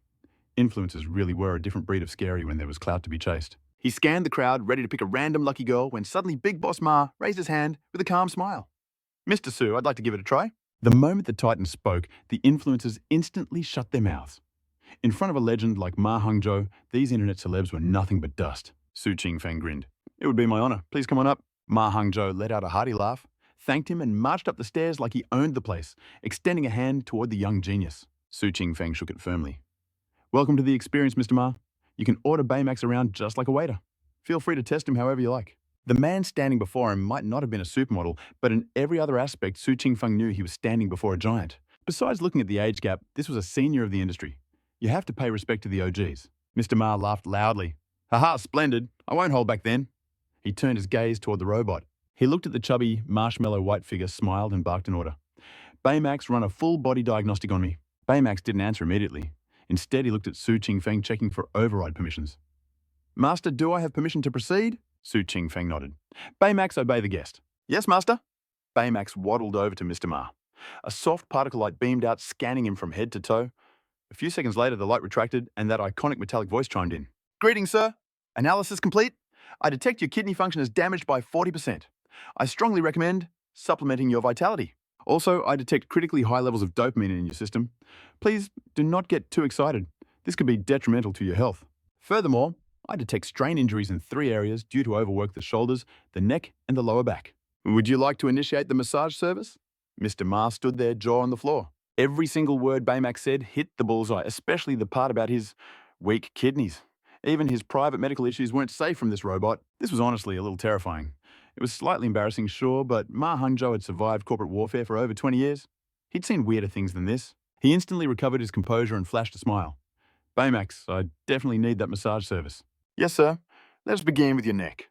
Initiating deep tissue protocol for neck injuries. Applying pressure from behind, targeting the shoulder blades and the heavenly acupoints. This technique isn't just a stretch. It is pure therapy. It relaxes the tendons, melts neck tension, and fixes those stiff shoulders. One hand supports the chin, the other guides the neck in a perfect passive rotation. This is the ultimate cure for cervical spine issues. As Big White explains, it uses its soft synthetic hands to work the magic. And get this, the internal heating function is already live. Big White continues with that polite robotic charm. Sir, what is your preferred temperature? Ha-Cha-Ma doesn't hesitate. 38 degrees sounds perfect. Big White responds instantly. Understood, sir. In a split second, those mechanical palms heat up to exactly 38 degrees. He glances at the screen to verify the heat stats. Once it hits the target, the massage resumes. It might not have the soul of a Grandmaster masseur, but the technique, it is frighteningly good. The game changer is the texture. Big White's hands are impossibly soft and radiate consistent heat. That is something no human therapist can maintain forever. After 2 minutes of bliss, Ha-Cha-Ma starts testing the software. Big White, get me a coffee. Right away, sir. Big White, play me a song. Yes, sir. Ha-Cha-Ma ramps up the difficulty. Big White, how is the Ali Group stock performing lately? Sir, here is the recent trend for Ali Group. The robot pauses politely. Would you like an audio summary or should I visualize it? Ha-Cha-Ma smirks. Show me the visuals, Big White. Certainly, sir. Suddenly, beams of light shoot from Big White's eyes. A holographic chart of the Ali Group appears in thin air. Hold up, that's not a screen. It's a full 3D projection. The entire hall gasps in unison, jaws are hitting the floor right now. Their faces are frozen in absolute disbelief. The live stream chat is exploding too. After the initial shock, the comments section turns into a chaotic worship session. But of course the boys online have some, let's call them unique ideas. Bro, Big White has 3D projection, 3D. My fellow single dogs, do you realize what this means? The era of loneliness is over. It gets better. It has self-heating hands, the whole body warms up. Oh my God, my imagination is running wild right now. This is paradise for us lonely guys. Everyone spam the chatbag chief engineer Su to mass produce this immediately. We need customization option stat. I need to customize it to look like my favorite goddess. Yo buddy upstairs, your thoughts are dangerous. I like it. I heard rumors about this kind of tech abroad, but this is next level. Real talk, take my money. Shut up and take my credit card. I am literally kneeling Chief Su, please release the mass production version. With a Big White like this, who needs a girlfriend? If I can customize the face and body, goodbye real world, hello waifu. The entire live stream has completely derailed into Fantasyland. Chapter 65. Even though Big White was built for combat, the chat room has other plans. However, the ladies and the gentlemen have very different priorities. The girls are looking at the practical boyfriend material. With a robot this perfect, why would I ever date a human guy? It eats with you, watches movies with you, and travels with you. Oh, that sounds delicious. Exactly. And when you're sad, Big White is programmed to comfort you. The best part, it never gets angry and never talks back. Yes, preach, sister. Chief Su, when can we buy this? My wallet is ready. That girl just casually admitted she's ready to empty a savings account right here and now. Back on the exhibition stage, Ha-Cha-Ma has tested over 10 features. He's impressed, but his business brain is spinning. As a titan of industry, he knows when to make a move. He knows exactly when to stop playing. With a regretful but polite smile, he turns to the mastermind. Chief Designer Su, may I ask a bold question? Is this Big White robot your personal intellectual property? Su Qingfeng nods calmly. That is correct, President Ma. Did you register the patent yet? Su Qingfeng replies effortlessly. No, I didn't bother. Haha, Chow Ma is stunned. You didn't? Aren't you worried the tech will be leaked? This is revolutionary stuff. The losses would be catastrophic. Su Qingfeng just shrugs with the confidence of a god. Let them try. Big White's core tech is locked down. Unless I personally teach them, it would take them 10 years just to reverse engineer a single screw. Boom, the room goes silent again. That is the ultimate flex. Honestly, nobody is surprised by his arrogance. The man designed the country's first nuclear aircraft carrier for crying out loud. Who dares to question a genius of that caliber? Ha-Cha-Ma keeps his professional smile plastered on his face. In that case, Chief Su is there room for the Ali Group to invest. We will cover all costs. Blank check. All we ask for is a 30% stake. For any normal human, that offer is a winning lottery ticket. Ha-Cha-Ma really humbled himself there. But surprisingly, Su Qingfeng shuts him down cold. Apologies, President Ma. Our future technology company isn't short on cash. Ha-Cha-Ma freezes, but then his eyes drift to the VIP seats. He sees the national leaders watching closely. Suddenly the light bulb turns on. He realizes this cake is too big for him to eat alone. I apologize, Mr. Su. I was too hasty. It's fine. Su Qingfeng replies, cool as ice. After a quick handshake, Ha-Cha-Ma walks off the stage. But his mind is racing at 1,000,000 miles an hour. Being the leader is impossible now, so he has to pivot. He needs to corner the downstream market. Once Big White hits mass production, it's going to dominate the globe. It will spawn a massive industrial chain, just like the automobile industry. Raw materials, maintenance, accessories, the potential is endless. We're talking about a market worth trillions, maybe even tens of trillions. The birth of Big White isn't just a product launch. It is an earthquake that will shake the entire world, and every tycoon in that room is realizing the exact same thing. As soon as Hangzhou cleared the stage, a computer prodigy threw his hand up. This guy was a legitimate hacker, the real deal. He possessed god-tier talent in the digital realm. At just 12 years old, he had already cracked the surveillance system of a major financial bank. In fact, he had ghosted his way into Hangzhou's Alipay system more times than anyone could count. His request was simple. He wanted to go one-on-one with Diabok's AI system, and 10 other coding geniuses in the room wanted a piece of the action too. One by one, the hackers raised their hands to declare war, and Su Qingfeng accepted the challenge instantly, leaving Diabok standing there like an unmovable fortress. He told them they could try to crack the code using any method they wanted. Basically, no rules, just skill. The result. After 40 minutes of furious typing, all 10 hackers geniuses that normal people worship were on their knees before Diabok's AI. They couldn't even scratch the outer firewall. Seeing their crushed spirits, Su Qingfeng tried to comfort them, saying, "You guys managed to reach the first firewall, which is already impressive, so don't be too salty about it." But then he dropped the bomb on the stunned crowd. That first firewall isn't even the main defense system. Su Qingfeng smiled and shook his head, adding, "Diabok's system has 5 layers of protection, and you guys were just playing in the tutorial level. That was the simplest layer, and the 10 hackers were left completely shook. They had grinded for so long only to find out they barely scratched the surface. They wondered if this was the defense system for the National Bank because it seemed impossible to crack. The gap in skill was just too massive." It was absolutely terrifying, and Xu Ruoxiang, along with the other national big shots, couldn't help but smile. They looked at Su Qingfeng with eyes full of admiration, especially Xu Ruoxiang, who was practically fanboying internally. He wondered if the heavens themselves were simping for the Dragon Country to gift them such a genius. He thought to himself, is this the universe showing favor to our nation? Fate had sent this man down to upgrade the Dragon Country's defense to a legendary tier.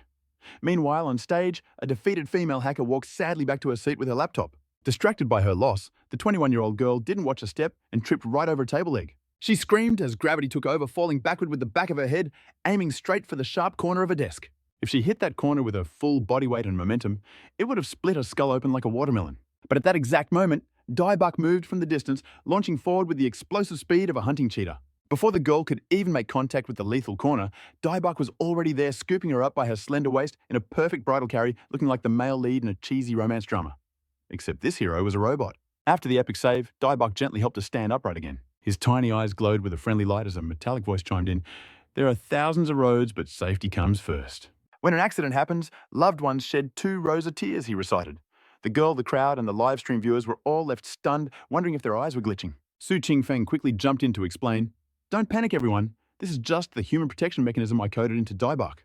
In dangerous situations, this mechanism activates and Diabok will do whatever it takes to save a human, though obviously his owner is the top priority. However, if you get into a beef with someone else, Diabok won't help you fight, nor will he break it up. Diabok is a health assistant who rejects violence, but if he encounters a violent criminal, he will step in to shut it down. Diabok prevents violence and stops accidents," Su Qingfeng finished. Hearing this, everyone on site and on the stream was left completely speechless. Then the silence broke into thunderous applause and gasps. Even the VIPs of the nation were shaken to their core by this revelation. Xu Ruoxiang was dumbfounded, thinking he never expected a smart robot to have such an overpowered feature. If this tech was applied to the military, the potential was insane. It was basically a combat robot straight out of a sci-fi movie. And the craziest part was, the price tag was so low, yet Diabok's firewall capabilities were ranked #1 in the world. More than 10 top-tier computer experts had teamed up and still couldn't put a dent in Diabok's defenses. They hadn't even broken the first layer, just hovered around the edge. Calling this firewall world-class was actually an understatement.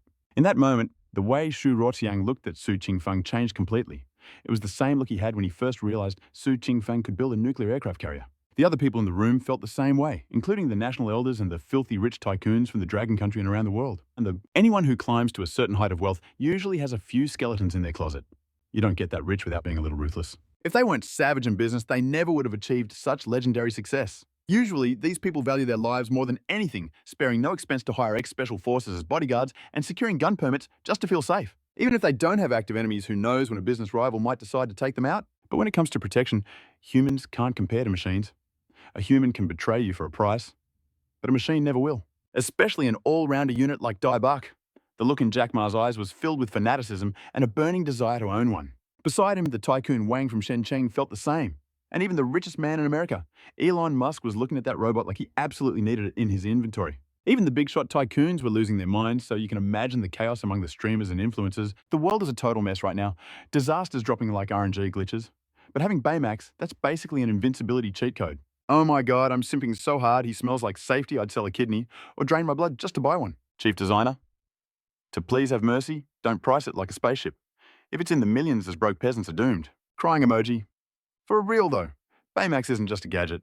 This is a legendary item that defines a whole new era. Let's be real, it's going to cost a fortune. Millions, maybe tens of millions. My wallet is already trembling. But for Baymax, totally worth it. The specs are god tier right there in front of our eyes. The live stream chat went from chaotic to wholesome real quick. My mom has a disability. With Baymax, she finally gets the care she deserves. Facts. My grandpa lost his sight. With Baymax as his eyes, he can do whatever he wants. Just ask the bot. My wife is blind too. When I'm at the daily grind, she's home alone, drowning in depression. She even thought about ending it. Baymax could literally save her life. Chief 2, I'm begging you, don't let the scalpers ruin this. The comments section turned into a battlefield roasting the competition and comparing Baymax to that American Dynamics company. Real talk that American tech looks like absolute trash tier loot compared to Baymax. You're being too nice, calling it trash. Their Iron Egg robot moves like a glitchy 90-year-old grandma with lag. Meanwhile, Chief Toe's creation moves like a level 100 martial arts master. The emotional damage from this comparison is critical. Chief 2 is the GOAT. Ha ha ha ha, he's putting the Dragon Kingdom on the map. Remember how the Americans mocked us? Karma strikes back. This revenge tastes so sweet. Wait, hold up. Isn't the Baymax design technically from a foreign movie? Copyright issues. Bro, you're overthinking it. If they want a fee, we pay. If not, what are they going to do, sue the government? Chief 2 has the entire nation guarding his back. I totally forgot he's basically the main character of the country. The man designs aircraft carriers. With the state behind him, he's untouchable. Ha ha ha ha, the Dragon Kingdom is rising thanks to him. Once that super factory is built, it's not just robots, it's an economic explosion. Jobs, foreign currency, infinite stonks. All this hype reached Boss Lay, who was stuck dealing with drama at the Indian branch. He tuned into the stream just in time. He missed the press conference, but watching the replay, his jaw hit the floor. That final demo shattered his pride. Thinking about his company's struggling robot project, he let out a bitter laugh. Comparing himself to Chief 2 was just self-torture. My product, it really is garbage. His secretary panicked. Boss Lay, what do we do? We can't just stand here and take the L, right? Boss Lay shook his head, looking defeated yet determined. The meta has changed. We can't stick to the old strat. We have to adapt. Send the order. Stop development on the robot body. We pivot, invest in the ecosystem, maintenance, repairs, skins, experience stores. If we can't be the main character, we'll be the best support class in the server. The VP was doing quick math. Baymax had to be premium millions at least. Normal people are priced out, but he's a whale. He saw a golden business opportunity. Buy a unit, open a rental shop. Charge $600 for 30 minutes, $1,200 an hour. Running 10 hours a day. He'd make his money back in a year easy. Even if the price spikes, he just raises the service fee. It's infinite money glitch logic. You gotta respect the hustle. The top dogs like Jack Ma were probably plotting the exact same move right now. Back on stage, Huu Phong waved the student volunteer off with the grace of a king. He spotted Boss Wang raising a hand. Phong smiled cool as ice. Go ahead, Boss Wang. Total alpha composure. Boss Wang beamed his signature polite smile, though his eyes were sharp. I'm dying to know. What's the damage? How much for a Baymax? Phong calculated internally. Raw materials without labor, maybe 40,000 tops. Right now, hand building one takes me days. But that's just because I haven't automated it yet. Once the system super factory goes online, we're talking full autopilot production. With unlimited materials, we pump out 200 a day, running 247,500. That's 15,000 units a month. Factor in labor, electricity, the land. The overheads push it up a bit. Total cost is about 70,000. Phong paused for effect. So retail price 130 to 150,000. Check the website for the final tag. Oh, and no shady middlemen. We're doing direct official experience stores just like car dealerships. You like it, you order it online. Simple as that. Most folks in the Dragon Kingdom are chill, but there is always that one group of trashy people. Take these shady forest dealerships, for example. They take a ride worth 400 or 500 bands and mark it up to $1 million. That is for a stripped-down bare-bones model. You want actual features that is going to cost you extra fam. Nowadays, even basic stuff like a heated steering wheel or seat cooling is locked away. You practically have to buy a VIP membership just to unlock the car's basic functions. If our precious Big White fell into the claws of these greedy vultures, they would hype up the scarcity just to bait customers. Then they would jack the price to the moon. 1 million, 5 million, heck, maybe even 10 million, straight up robbing their own people in broad daylight. But then the saint of glass, Cao, the philanthropist, heard the price quote.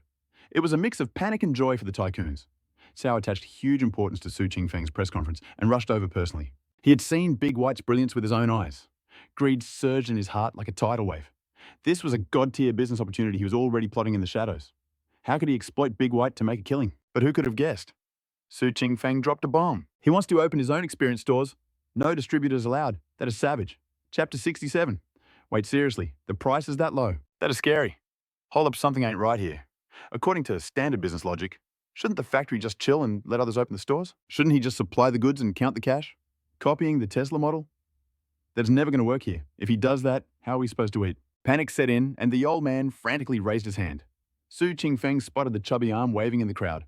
He smirked. "You there, sir? You got a question?" Sao, the philanthropist, tried to sound professional, but his voice trembled. "Mr. Su, this self-operated store model, surely it is not appropriate. Everyone loves your big white robot. I think you should share the profits with your fellow Dragon Kingdom compatriots. Plus, pricing it at 150,000, that is way too cheap. I assume the production costs are higher than that.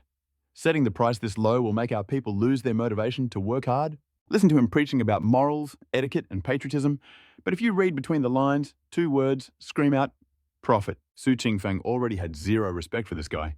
He pays his employees peanuts, but runs around pretending to be a charity saint. His excuse, if I raise wages, I have to consider the other businesses. I cannot disrupt the market order. What a load of nonsense. Even the legendary old Wang couldn't stand him. He once called him out publicly at a meeting, but this guy has thick skin. He didn't care at all. Still acting like a leech sucking the blood of the common people drop by drop. Su Qingfeng held back his rage and flashed a polite smile. Regarding that issue, here is my answer. The goal of fantasy tech is simple. Technology exists to serve humanity. Adding a layer of dealerships would just bloat the costs. It would force the price of Big White to skyrocket. And that is something fantasy tech refuses to see happen. His words made the live stream chat explode with applause. Meanwhile, the fake philanthropist's face turned a nasty shade of green. Against a deep-sea leviathan like Su Qingfeng, a shallow water shark like him didn't stand a chance. He had to fold. He forced a laugh. Understood, Mr. Su really is a hero. The Dragon Kingdom is blessed to have you, the pride of our nation. He sat down defeated. Su Qingfeng withdrew his gaze and addressed the entire room, raising his voice. Remember, the core philosophy of fantasy technology serves the people. And we are not stopping at Big White. In the future, we are entering every industry. I hope you all look forward to it. Now, for the final pricing of Big White. The maximum price will not exceed 150,000, and the minimum will not be lower than 130,000. Aside from our official homepage, any other source is a scam. Our internal staff will never slide into your DMs first. Please remember this, the Dragon Kingdom has a massive population, which means we have all kinds of people. And scammers are popping up like mushrooms after rain. Right now, there are probably fakes claiming to be staff. They will ask for an extra 20,000 or maybe 50,000 to get your robot immediately. Those are scams. There are countless traps out there. Su Qingfeng had to make this warning crystal clear. And with that, the Big White press conference came to an end. The applause was thunderous, shaking the walls, but the 500 guests had very different expressions on their faces. Elon Musk Jack from Hangzhou and the others looked devastated. Such a waste of a perfect product. If only he used the car sales model pricing based on features, that would be the dream. Selling for 100-something grand is too low. Isn't he afraid of bankruptcy? Pony from the city whispered, unless merchants never sell at a loss. There is only one possibility. The cost of Big White is actually under 130,000. Wang Janlin sighed deeply. Even so, with the tech inside Big White, the minimum price should have been 300,000. 300 bands. Put down 10 to 30% finance. The rest over 5 years. Plenty of people could still afford that. What a shame. Jack from Hangzhou shook his head emotionally. This is the gap between us and Grandmaster Su. His vision, his philosophy of tech serving humans, he actually did it. He has surpassed us by miles. No by dimensions. Hearing this, the tycoons in the room couldn't help but blush in shame. They looked at themselves and realized they only cared about money. They were stuck at the bottom tier. Look at Grandmaster Su. He is fighting for ideals, for the survival environment of humanity. The two sides aren't even in the same league. That is the difference in levels. Meanwhile, inside the live stream, the chat was losing its mind over Su Qingfeng's price. It was absolute pandemonium. Oh my God, holy cow. Did he say 130 to 150,000? 150,000? Wait, hold up, there are no extra zeros hidden behind that number. It is seriously just 130 to 150,000? Oh my God, is this a glitch in the Matrix? Just the fully intelligent voice interaction technology Big White just showed off is worth 150,000 alone. And that is not even mentioning that Big White can act as a personal bodyguard and an all-powerful butler. I can't believe my eyes all this for just 150,000. At that price point, is President Su running a charity? He might not be going bankrupt, but he is definitely sacrificing a mountain of profit here. The Dragon Kingdom has plenty of whales. With the sheer power Big White displayed, people would line up to pay 2 million without blinking. Exactly. The Dragon Kingdom is full of rich tycoons, but selling it for only 150,000, that is basically the price of a decent mid-range car. Even a regular office worker could snag one. Well, if they support a down payment of 30,000 and let you pay the rest over 5 years, even a guy making 4,000 or 5,000 a month, or the security guard downstairs could afford this. It is mind-blowing. Chief Engineer Su really priced it this low. Wait a minute, he said his company's mission is technology serving humanity. The man is a legend for a reason. We are sitting here obsessing over cash while he is out there solving the great problems of the human race. We are not even on the same level. A price tag of just 150,000 dong. That deal is sweeter than honey. It literally doesn't get any better than this. The live stream chat is exploding, and the celebrities at the venue are shaking with excitement. 150,000 to bring a big white home. If I didn't hear it from the chairman's own mouth, I would think it was a scam. Forget 150,000, I would drop 300,000 right now. Big White is just too perfect, soft, adorable, and ready to throw hands to protect its master when danger strikes. For real, especially for girls, having a Big White is a game changer. With that bot by your side, you never have to worry about safety ever again. Facts. For those of us living the solo life, it gets lonely. With Big White as a companion who even needs a boyfriend anymore. And do not forget the core healthcare features Big White is packing. With him around, your health is practically guaranteed. So many people find out about things like cancer too late, but with Big White on patrol, he catches that stuff the second it starts to develop. It looks like Big White's utility list is endless. It is officially a survival essential. I don't care, I will sell a kidney if I have to. I have no money, but I need this. Boo-hoo, what do I do? Whoever buys one for me, I will be your girlfriend. I guarantee at least a 1-month non-breakup contract. Same here. Buy me one and I am yours. 2 months before I dump you, promise. The price of Big White is just too tempting. Although Big White isn't God tier yet, it can't dance, cook, or drive the kids to school, the features it does have are already breaking the internet. However, the crowd had no clue that Su Qingfeng was already secretly developing upgrade chips for Big White. Once the cooking chip is finished and installed, Big White will evolve into a 5-star hotel chef. And if the chip costs 100,000, that is still a steal for a personal chef, isn't it? Chapter 68. The press conference had technically ended, but nobody wanted to leave their seats. Everyone's eyes were glued to Su Nam, and especially the Big White next to him. The thirst in their eyes was real. They were waiting with bated breath. The moment he stepped off the stage, Shu Ruoxiang led a group of national heavyweights right up to him. Shu Ruoxiang spoke first, grinning from ear to ear. Little Fong, you knocked it out of the park. This product is stellar. You really saved face for the Dragon Kingdom's tech sector. A director from the Social Security Bureau chimed in with a smile. Little Fong, this invention of yours just solved a massive headache for us. Su Nam looked surprised. A headache? What kind of trouble? The Social Security Director sighed deeply. Little Fong, you have been buried in research, so you might not know the job market situation in the Dragon Kingdom lately. Things have been looking grim. Even gig jobs like tech drivers and delivery riders are saturated. The unemployment rate is climbing fast. The Supreme Leader and I have been stressing so much over this. I've got new grey hairs popping up daily. Another official spoke up about crime rates rising due to unemployment, but the Social Security Director laughed. But this changes everything. Your smart robot industry is going to be like the auto boom. It will create a tsunami of jobs. We won't have to worry about unemployment for the next 20 years. Another official laughed. That is right, by the way, Little Fong. Could you tweak the design a bit? Maybe turn this robot into something that can handle field missions? Su Nam nodded instantly. No problem at all. Right now, we can mod them into traffic police. Wherever there is a jam, we just drop a Big White, and it's handled. Spot on paint Big White, in blue and white stripes, slap a police hat on him, and it is perfect. The chief of the Dragon Kingdom Police Department was grinning so hard his face looked like it might split. Ha ha ha, magnificent. Truly magnificent, Little Fong. You are officially the lucky charm of our nation. Shu Ruoxiang, who had been quiet, leaned in with a sly look in his eyes. Little Fong, I actually have a bit of an awkward request. Since we go way back, Su Fong cut him off immediately. Hold it right there. Captain Shu, just say it straight. You acting all shy is freaking me out. Shu Ruoxiang cracked up, slapping his knee. You know what, you're actually spot on about that. So let me keep it a buck with you. Your robot tech is fire. Can we get a custom badge for the government? Something like Baymax meets Iron Man? Su Qingfeng paused. He already had the full combat mecha blueprints in his brain, slapping that tech onto Baymax. That was easy work. But I built him for protection, not war. He thought for a second, then smirked. I can do it, but I've got one condition, Shu Ruoxiang. Serious, name it. Su Qingfeng leaned in. I need a squad. 10 bodyguards max. In exchange, I'll juice up Baymax with Iron Man specs and modern weaponry. Oh, and you gotta pay extra. Hearing that last part, Shu Ruoxiang didn't know whether to laugh or cry. Cash, that's the easy part, bro. Name your price. Su Qingfeng ran the numbers. It ain't cheap. 5 million a pop. Plus, you guys got to supply the uranium-235. I could fish it out of the ocean myself, but refining that stuff is a total drag. Shu Ruoxiang didn't even blink. Done. We'll take 12 for the beta test. If they slap, we're buying the whole factory. Su Qingfeng nodded. Deal. Just imagine 10,000 combat-ready Baymax units marching out. It'd be like a sci-fi blockbuster coming to life. In the distance, the big tech moguls like Jack Ma and Wang could only watch in awe. Even with their billions, this table was out of their league. They wanted a slice of the pie, but their wallets just weren't deep enough for this game. Realizing they were outclassed, they decided to stick to their day jobs. Let the big dogs eat. We'll settle for the scraps. The Baymax deal was officially sealed in stone. With the government involved, things moved at light speed that legendary Dragon Country pace. A super factory the size of 5 football fields popped up in just 7 days. Production, logistics, storage. Everything was ready to roll. Since it was a state project, Mayor Tong went all in, throwing every ounce of his political power behind it. The benefits were just too juicy to ignore. For the retail stores, the government dropped a red stamp official order straight from the top. Every city mayor had to personally pick the prime spots. Decorating, hiring it all had to happen yesterday. Right now, time wasn't just money, it was everything. Within a single week, Baymax experience stores were popping up on street corners all across the nation like mushrooms after rain. On the Fantasy Tech website, the price tag finally dropped 150,000 credits a pop. 150.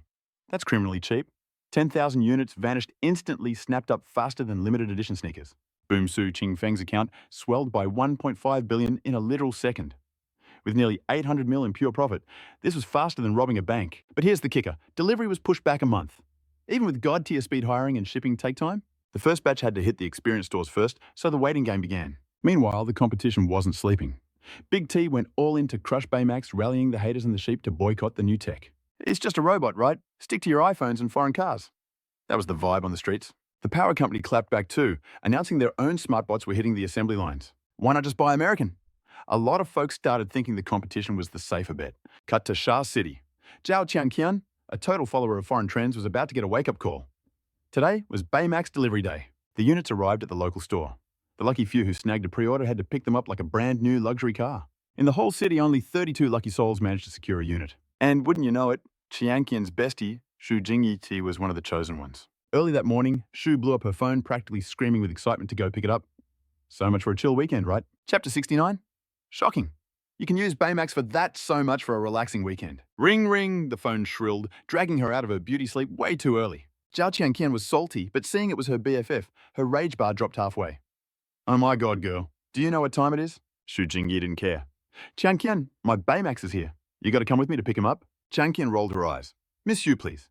Everyone says that demo was fake CGI. Just buy the new iPhone already. It's $1,000 off. Even the foreign electric cars are 30 grand cheaper right now.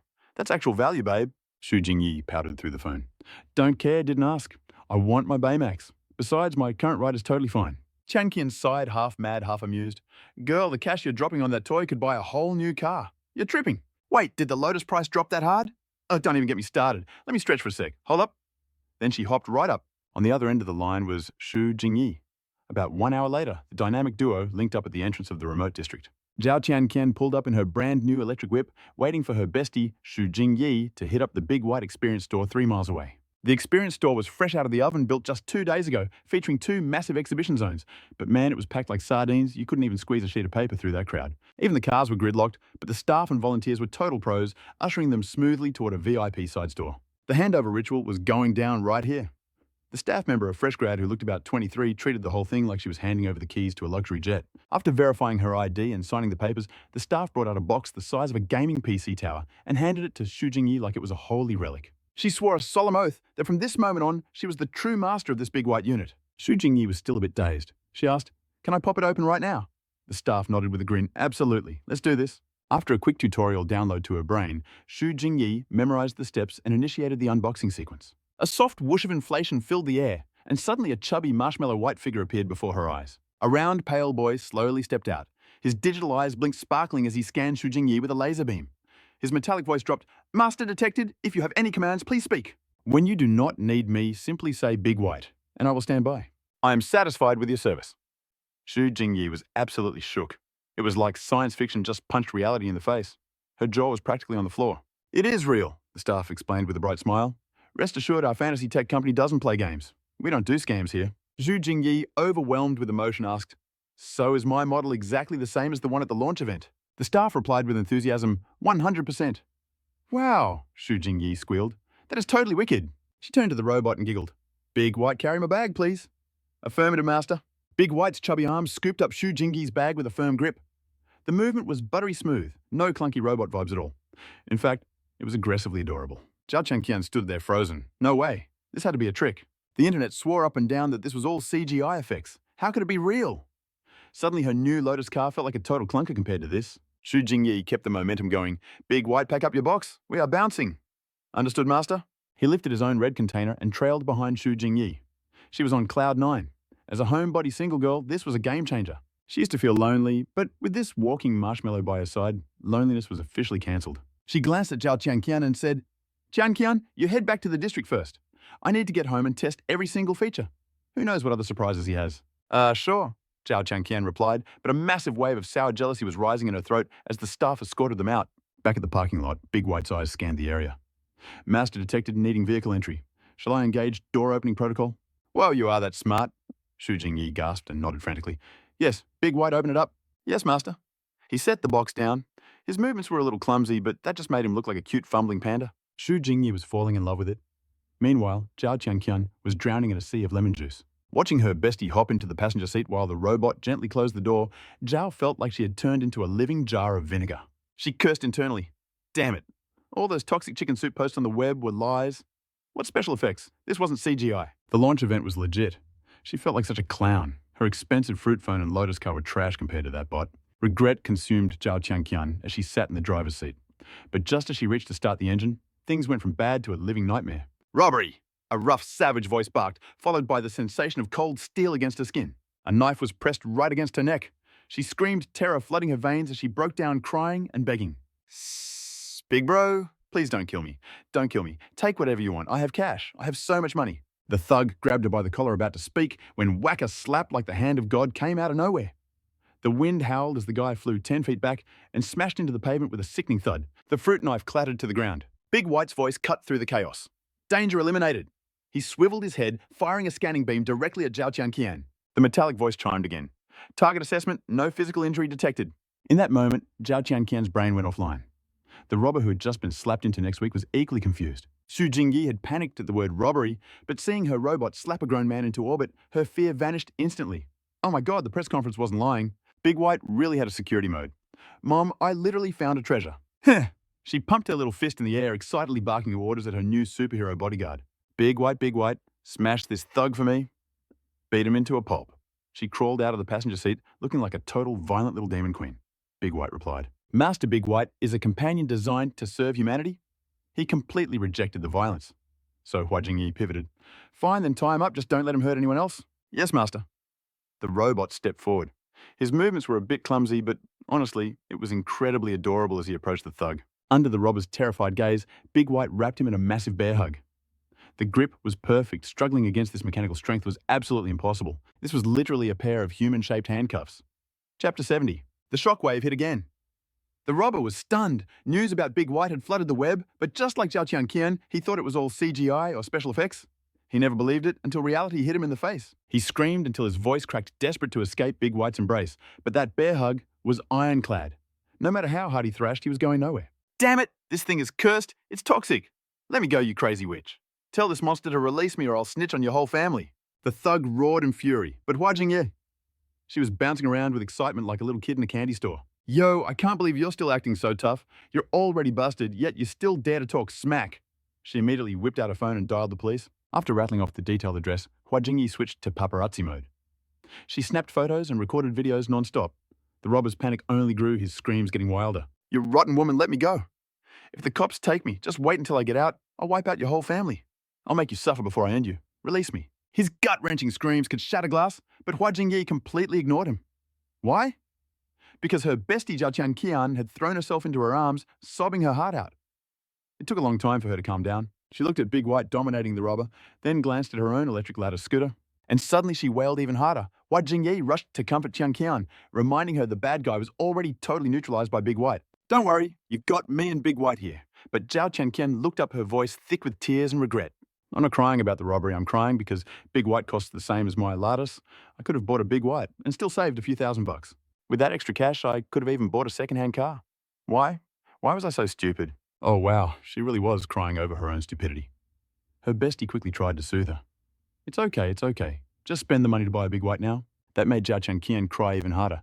I used all my money on this stupid 8 scooter I'm broke. Can I sell the scooter? Yeah, just sell it and get the cash back. But Qianqian wailed, if I sell it now, I'm going to lose thousands on the resale value. The police arrived at the scene in a flash, taking the robber from Big White's iron grip and shoving him into the squad car. The police captain couldn't stop praising the girls, and especially Big White. With this technology, the social crime rate is going to plummet. Our jobs are about to get a whole lot easier. Ha ha ha ha. And just like that, the incident became the hottest gossip in the entire district. Chu Guan uploaded it online and it hit like a hurricane sweeping across the entire internet. Liu Yunfei commented, oh my God, this is actually too cool. I didn't know Big White had combat specs. Remember the press conference Director Su said Big White would protect humanity? Who knew he wasn't just hyping it up, it actually delivers. Big White is so cool. My name is Ma Shankun, and I just want to say, I seriously need a Big White like that. It's dangerous for guys to be out alone too. We need protection, and for all the cat lovers, and especially us girls, it's an absolute must-have. There are way too many cases of women being targeted across the country. It's honestly terrifying. But with Big White by my side, I'll never be afraid to go out alone again. My neighbor's little sister is already totally obsessed, and it's only $150,000. That's a steal. I'll pay double. Just take my money. Director Sue, hurry up and open the next batch of sales. I'm dying of anticipation here. Begging for a happy family here. Look, I have money. I'm willing to drop $1 million right now. I need to buy this for my daughter. Is there a specialty store? Please, I'll pay $1.2 million. Begging here, I'll go up to $1.5 million. As the online comments exploded, another story started spreading through the web with unstoppable momentum. And it was eerily similar to the robbery incident. But this time it was a guy living in Pingyang province. He bought his Big White over in Wiang, but the wait list was days long. Impatient, he drove all the way to Wiang himself. After securing his Big White, he was so hyped that he got careless on the drive back. Bam, a massive collision with another vehicle. The car flipped, the chassis was crushed flat. And to make matters worse, he was driving a Japanese car. You know the reputation of Japanese cars, right? The structural damage was catastrophic. By all logic, the driver should have been dead or critically injured. But then a miracle happened. The split second before he slammed into the car ahead, Big White and the passenger seat reacted. It exploded into action with godlike speed. In the blink of an eye, it lunged toward the driver, its soft white arms wide open. It wrapped him in a desperate embrace, shielding him completely within its body. That iron grip hug, combined with the airbags, neutralized the impact of a horrific traffic accident. The driver. Just some minor scratches on his hands and feet, nothing a little iodine couldn't fix in a few days. But Big White, it took heavy damage and had to be rushed to the repair garage. During the reporter's interview, this brother was a mix of heartbreak and lingering fear. When I finally came to my senses, I saw Big White's face right there. Its eyes weren't moving anymore. Its body, it was crushed and deformed in so many places. It was Big White who'd saved me. If it wasn't for him, the one with the crushed and deformed body would have been me. Yo, listen up. Big White isn't just a robot. He is my literal savior. I don't care how much cash I got to drop to fix him. Big White, you have my heart, buddy. As the dude spilled his guts, you could see the tears welling up in his eyes. Big White is absolute legend. Status totally worth the hype. Sure, the repair bill is steep, but can you put a price tag on a human life? No way. And fam, when you see this footage, prepare to have your minds blown. Wait, hold up, Big White is packing features like this. That reaction speed is straight up cracked. It's insane. Check out the crime scene photos. Seeing Big White's body crushed and warped like that, it hits right in the feels. This is what I call technology with a soul. That Sci-Fi Corp wasn't capping Big White is the real MVP. But yo, can we get an F in the chat for the broke squad who can't snag one? I finally scraped up enough cash, but of course it's a limited edition drop. Just my luck. Real talk, with Big White on guard life feels locked and loaded with safety. Forget insurance. This bot is all the protection I need, Big White. I love you, man. Do you guys understand the struggle of being broke? I swear I'd sell a kidney or my own blood just to cop one of these bots. The comment section was drowning in tears and media hype. The likes rocketed past 10 million, then 20 million in a heartbeat. In the blink of an eye, Big White broke the internet and became a global sensation. The whales and rich kids started panic buying like crazy. In just 24 hours, the price tag flipped. From 150 grand to a whopping 10 million, and it's still climbing. Welcome to Chapter 71, the ultimate upgrade. The hype train had officially crashed into reality.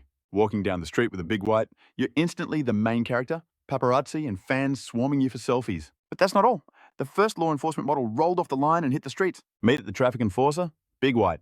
Decked out in blue and white with a little police cap, it looked deceptively cute and innocent. On day one, 2 officers stood guard next to it. But plot twist, the bot was a machine, literally 0 errors all day long. One cop was like, dude, it's basically a walking traffic light. Sure, it helps at crazy intersections where gridlock is a nightmare, but his partner threw shade asking, isn't a regular stoplight enough? Human officers handle the chaos and emergencies. The real question was, could Big White handle the heat? Maybe not everything, but in a pinch, Big White can throw hands. I mean, assist immediately. Plus, think about the budget cuts on manpower. From a purely economic standpoint, it's a total steal. But wait, there's more. The early adopters were already flexing their unboxing videos on social media. Aside from guarding your life, this bot cleans acts as a therapist and even brews coffee. The internet was shook. People started dreaming big. If it had just a few more skills, it would be god tier. Imagine if it could do chores, babysit, cook, or even drop a dance cover. Combine that with bodyguard mode. Absolute perfection. Personally, I think Big White is already maxed out. It hits every checkmark for my sci-fi dreams. Let's not get too greedy, fam. But that's humanity for you. Give them gold and they'll ask for diamonds. Classic human nature. However, before the netizens could complain too much, our boy Su Qingfeng had been cooking in the lab. The first expansion chip was born, deep inside a secret laboratory in Shenhulwan Bay. He originally planned to relocate his base to Guichao, but after some 4D chess thinking, he decided to hold down the fort here. This is his turf after all. Plus, the super factory is just a hop and a skip away for inspections. Standing before him was a standard issue Big White, identical to the factory models, but in King Fong's hand, a chip that looked like it came straight out of a blockbuster sci-fi movie. This was the MasterChef module. Just slot this bad boy in, and Big White transforms into a Michelin star culinary god. But talk is cheap. It was time for a live test to see if this tech was legit. He set up a mini kitchen arena. Stacks of ingredients, chicken duckfish, premium cuts veggies. The whole 9 yards of spices were ready to go. The air grew heavy with anticipation. King Fong held his breath and slammed the chip into the data slot. Just like in the flicks, Big White looked dazed for a second rebooting. Then boom! The confusion vanished, replaced by a sharp gleam in its eyes. This wasn't the usual soft glow. It was intense. Greetings, Master. Big White is online and ready to serve. Simply command your satisfaction, and I shall cease operations. King Fong's eyes lit up with excitement. Yo, Big White, whip me up some Mapo tofu. In the past, the bot would have just stood there like a glitching NPC. But now the optics flared. A robotic voice cut through the air. Command acknowledged, Master. Which variation of Mapo tofu do you desire? Hell's Kitchen style. King Fong frowned slightly. Nah, let's just stick to the classic version. Database accessed, recipe locked. Big White waddled forward on those stubby little legs and grabbed an apron. He fumbled with the straps clumsily. It was honestly adorable. He looked exactly like a goofy, oversized penguin trying to play house. With the apron strapped on, it was go time. He grabbed the block of tofu and held it under the stream. Particle scanners engaged, scanning the target for several minutes until it was pristine. 99% purity achieved, germs and dirt were history. Big White gave a satisfied mechanical nod, shut off the water and grabbed the chef's knife. Let the surgery begin. The blade danced through the tofu. You would think this was a Grand Master Chef, with decades of XP, not a hunk of metal and circuits. When it comes to precision, humans aren't even in the same league. We are talking machine god levels of accuracy here. But for Mapo tofu, you just need cubes. Cut the target, rinse the pot, heat, the oil deploy, the salt and tofu tactical unit. Every movement was calculated perfection. Sure, there was a tiny glitch in the matrix, like when he dropped the tofu, and sizzling oil splashed onto Big White's pristine armor. But did he panic? Nope, he just gave it a side-eye glitch, before his sensors refocused with hilarious intensity. He locked back onto the Mapo tofu target and continued the mission. In no time flat, the dish was complete. He levitated the plate over to Master Qingfeng, even wiping away a stray drop of sauce. Presentation is key. Mapo tofu sequence complete. Do you require further assistance, Master? Qingfeng wasn't done yet. Hit me with that spicy stir-fried chicken. Big White's response, a loyal, yes, Master. Back to the sink he went. He grabbed a cloth and polished his white arm until it sparkled. Got to keep the chassis clean. Qingfeng definitely appreciated the hygiene protocols. Time for the inspection. Qingfeng eyed the Mapo tofu. The plating was S-tier green onions garnished perfectly and the heat radiation was just right. It looked legendary. The aroma hit him like a truck in a good way. Not bad, Qingfeng muttered. He grabbed his chopsticks and went in for the kill. Smooth, fresh, an absolute explosion of flavor. Not bad. No, this was insane. Even prepared for greatness, Qingfeng was shook. This was 5-star Michelin level cooking from a robot, but it made sense. Big White is a super intelligence. He calculates heat to the decimal, the exact angle of every stir. And the spice ratio was mathematically perfect. It was refined to the absolute limit. With those particle scanners, not a single grain of salt could hide. Any imperfection was instantly detected and corrected. That is why Big White's cooking crushed professional chefs. It was scientifically inevitable. Qingfeng realized something huge. Why eat processed garbage outside when he had a personal gourmet chef at home? Homemade tech equals safe meals. Watching Big White cook the chicken, he shouted, Big White, this tofu is god-tier, good job. The bot spun around. Master your validation is my primary power source. Big White went back to the grind. The spicy chicken was coming together perfectly. Every step was flawless. Pepper, salt, spices, everything was balanced with surgical precision. The dish came out of the wok smelling like victory. Absolute perfection. Qingfeng was practically drooling. The scent was intoxicating. He shoved a piece in his mouth and boom, flavor heaven. This was the life just stock the fridge. Bark and order and feast. Maximum laziness achieved. Just got to remember to charge him. Like right now, Big White was wobbling like he had too many drinks. Low battery alert. Qingfeng laughed. Big White 5-star service today. Thank you. Master? The robot slurred before stumbling away. Just like a drunk friend, he wobbled back to his charging dock. Thank you, Master. System shutting down for recharge. Qingfeng's brain started racing. Time for the nuclear core upgrade. Can't give that to civilians, though. Maybe some military-grade combat chips, too. Then a light bulb moment struck him. Housework. Big White needs to do chores, too. Cooking is cool, but if he doesn't do dishes, what's the point? That would just be a half-finished product. Even if not for the customers, Qingfeng needed it for himself. Who wants to wash dishes after a feast? Not him. He started coding the upgrade on his tablet while stuffing his face. Just then, a challenger approached. Chapter 72, The Chef Robot Shocks the World. Enter Su Qingfeng. She was the top boss of the Navy carrier fleet. Usually she handles massive warships. But Qingfeng was a national treasure. He was way too important to the Dragon Country to be ignored. Maintaining the nuclear carriers required his genius. So keeping him happy was a top priority mission. General Shu knew the score. She wasn't just a commander. She was his handler. She represented the nation, but also acted as his elite personal secretary. Fresh from the factory, she headed straight to his lab. As the auto doors hissed open, a delicious smell hit her instantly. And there was the genius chowing down on a massive feast. Su Qingfeng slid into the seat, looking totally vibed out as she teased, "Yo, Su Qingfeng, I didn't know you had hidden talents like this. This spread looks straight up gourmet." The aroma alone is a solid 10 out of 10, seriously impressive. She flashed a big thumbs up, but Fong just gave a wry, awkward smile and pointed at a massive crate about 14 meters away. "I didn't cook this. That was all Big White." Su Qingfeng froze for a second, then burst out laughing. "Say what Big White cooked this." She was totally shook. "Big White, you gotta be kidding me. Fong, doesn't that tin can just brew coffee and do simple stuff?" I could have sworn he couldn't handle anything complex. Fong thought for a second before dropping the truth bomb. "True, but that was Gen 1. This right here, this is the Gen 2 upgrade. I've been tinkering with his code lately. Now he's a master chef, and I'm boosting his chip again. He's not just cooking, he's doing housework too." Zhu Nuoquang's jaw practically hit the floor. It was completely mind-blowing, like logic-defying stuff. A cooking robot whipping up 5-star meals that's straight out of a sci-fi flick. Even if the bot itself looked a little goofy and clunky, this kid never fails to shock the entire nation. And just like that, he dropped another bombshell on everyone. Fong didn't waste breath explaining. He just signaled for Big White to come over from across the room. The indicator light blinked on, and with a hiss of compressed air, Big White inflated. Energized, he waddled over to Fong. "Master awaiting instructions?" "Su Qingfeng, I'm craving some sweet and sour fish."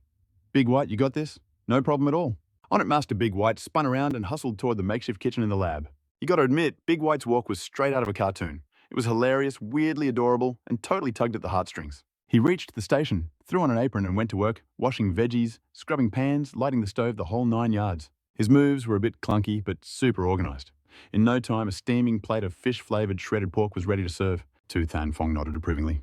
"Big White, I'm rating your service 5 stars today, buddy." Big White wished them a good meal, then marched back to the sink. He washed himself off, ditched the apron, and headed back to his storage box. Sure, he was slower than a hotel chef, maybe taking twice as long, but Shu Nuoquang just stood there, eyes popping out of her head. The general stared at the scene, face twitching with a mix of confusion and pure awe. How is this even real? It was impossible to process. This was stuff you only see in movies, not real life. Tan Fong grabbed a bowl, scooped some rice, and handed over the chopsticks. "Nothing's impossible. It's just cooking." For Big White, this is a piece of cake. Looking at the food, General Shu got goosebumps before even taking a bite. He gulped, grabbed the chopsticks, and shoved a piece into his mouth. "Holy cow, this tastes even better than the chefs on the aircraft carrier. If I hadn't seen it with my own eyes, I'd call you a liar. A robot cooked this." Fong just smirked. "This is just the beginning. I told you Big White has tons of features. Anyway, General Shu, what brings you here today?" Shu Nuoquang slapped his forehead. "Oh, snap. Look at me. Totally forgot I'm here to talk about the super factory and getting a disguise for Mr. Big White." Tan Fong nodded. "Go ahead, General. Lay it on me." He gestured for the older man to continue. Shu Nuoquang cleared his throat. "The super factory recruitment is a wrap. You just need to be the hands-off boss now. But we need to know, how are you handling wages and bonuses?" Fong asked, "What's the competition paying these days?" Shu shrugged. "Not much. Maybe 2,000 or 3,000. They only make bank if they work crazy overtime. So basically, 0 benefits and 0 perks, right?" Shu Nuoquang nodded grimly. "Exactly. It's partly that Western influence, but mostly just their ruthless development style. Aren't they just grabbing land and building factories like maniacs? They squeeze every drop of blood from the workers, fund their next expansion. That's the basic playbook for these domestic factories." Shu Nuoquang let out a heavy sigh. "It sucks. They pay minimum wage, but they're the big dogs in the new energy sector. We can't exactly force them to change." Tan Fong shook his head. "I started from the bottom. I know the struggle. Honestly, people don't ask for much. Here's the plan: base salary, 8,000 a month. Overtime, double pay. And nobody works more than 14 hours of overtime a week. 1 day off a week, full holiday pay and full insurance coverage. Plus a 600 attendance bonus. On top of that, dorms at half the market rate. I'm building clinics, kindergartens, primary schools, the works. Employees get 50% off at company hospitals and tuition at our schools, 100% free." Zhu Nuoquang frowned, doing the math. "If you do that, the cost per employee is going to skyrocket. You're looking at over 12,000 a month." Tan Fong smiled with determination. "I'm sharing the profits. That's the only way to build a legacy that actually goes the distance." Shu Ruoxiang crunched the numbers and realized power is a double-edged sword. Next on the agenda, transforming our cuddly Big White into a war machine. Shu laid it out straight. "Fam, the military's request is low-key simple. We just hope Big White can throw hands. Like a real soldier. Close quarters combat with the enemy is an absolute must. And obviously we got to upgrade that skin to steel plating. The current Type B Material 1 bullet and its Swiss cheese. If we can slap some mech armor on it, chef's kiss. He basically wanted a movie-style battlebot, even if that sounded impossible to engineer. Hearing this tough request, Su Qingfeng cracked a smile that was half amused, half pitying. He asked, "Wait, that's it for real?" Shu nodded seriously. "Yep, that's the whole tea." Bet Su Qingfeng agreed. In reality, the beast Su Qingfeng was building was light years ahead of those basic specs. To him, Shu's request was insultingly easy, like asking a dragon to light a candle. No way was he letting a $5 million unit become cannon fodder. He was about to strap some heavy artillery on this bad boy. Chapter 73. Oh my god, you can use it for the army too. After a 5-star meal cooked by the bot itself, they set the deadline for 2 months. Truth is, Su could have crushed it in 15 days. But you gotta play it safe, right? Su padded the timeline to avoid suspicion, and Shu left looking like he just won the lottery. Meanwhile, Su Qingfeng went back to his grind, diving deep into chip research. His main quest leveling up the culinary and housekeeping AI. This wasn't a walk in the park. It took 3 whole days of grinding to finalize the upgrade before he could finally catch a breath. Post-upgrade Big White Generation 2 became the ultimate domestic god. We're talking Grand Master level housekeeping. Laundry, cooking, scrubbing floors easy, changing dirty diapers. It does it without complaining. It's just another Tuesday for this bot. But wait, there's more: changing bulbs, fixing furniture, replacing glass. You better believe it. It can even repair your AC and fix leaky pipes. I'm not capping, guys. It actually fixes the plumbing and the air conditioning. It's basically a licensed contractor now. Su Qingfeng basically downloaded the entire internet's knowledge into the Generation 2 chip. As a chef, it's frying, baking, stewing, and roasting like a Michelin star pro. Nothing is impossible for this machine. It's the ultimate butler, though. The battery took a small hit due to all that processing power. Before 3 hours of charge gave you 5 hours of juice. Now you get about 4. But no stress. Just slap on an external power bank when you head out or keep it plugged in at the crib. Problem solved. Just as Su finished his masterpiece, the market went wild again. An American company called Power dropped their first smart robot. It looked weirdly unique, but let's be real, the tech inside was just same old, same old. At the press conference, the CEO was talking big game. Ladies and gentlemen, our bot will crush Big White and become the world's #1. Trust in American greatness. And of course, the Western fanboys screamed in support. It's going to win for sure. Even though Big White is OP, they think US tech is automatically god tier. President Lay could only mourn for his obsolete machines in silence. But when the fanboys actually saw the US robot, sure, it was better than the old trash, maybe a solid 50 or 60 out of 100. It could jog and make coffee, but compared to Big White, it moved like a rusty tin can. Total noob tier. But the real kicker was the price tag. The exec puffed his chest and said, "Production cost is over $1 million per unit. But for you, we're selling it for a low $528,000. $800, and not dollars, folks, RMB." Boom, the crowd went silent.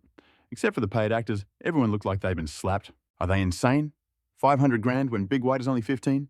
Do they not have internet access? Are they greedy or just stupid? But then the CEO dropped the trap card. You might question the price.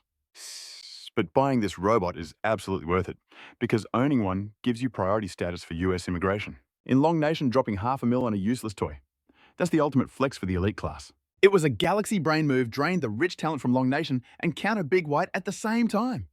Killing 2 birds with 1 stone. And sure enough, a lot of people in the audience suddenly got very quiet considering the offer. Online, the thirst for robots exploded. The market was massive and Big White was sold out everywhere due to production limits. That sneaky American marketing tactic actually started pulling some attention away from our MC's product. Perfect timing. Su Qingfeng's Generation 2 chips hit mass production just as the debate heated up. It evolved again. Cooking, cleaning, organizing, everything was perfection. The food tasted divine and the house was spotless. The internet broke. The whole country went nuts. The lucky few who got the upgrade first, they were absolutely losing their minds over how good it was. Zhu Jingyi was definitely one of those superfans. Ever since that robbery incident, she started treating Great White less like a machine and more like straight-up family. She dragged him into a men's boutique, throwing on a dashing trench coat and slapping some cool shades on his face like he was a runway model. But that wasn't kawaii enough. So she copped some supersized cartoon fits for him too. She looked exactly like a happy girlfriend spoiling her man with a makeover. The only catch: Great White's battery life was barely 5 hours. If you didn't bring the charging dock, you were basically carrying dead weight. Like that one time she got lost in the sauce at the mall. She shopped for over 5 hours, forgot the charger, and ended up paying $1,200 just to get home. She actually had to beg a bunch of dudes to help lift his heavy metal carcass onto the truck. Total nightmare. If only they made clothes that actually fit him. And honestly, if he could do just a little bit more.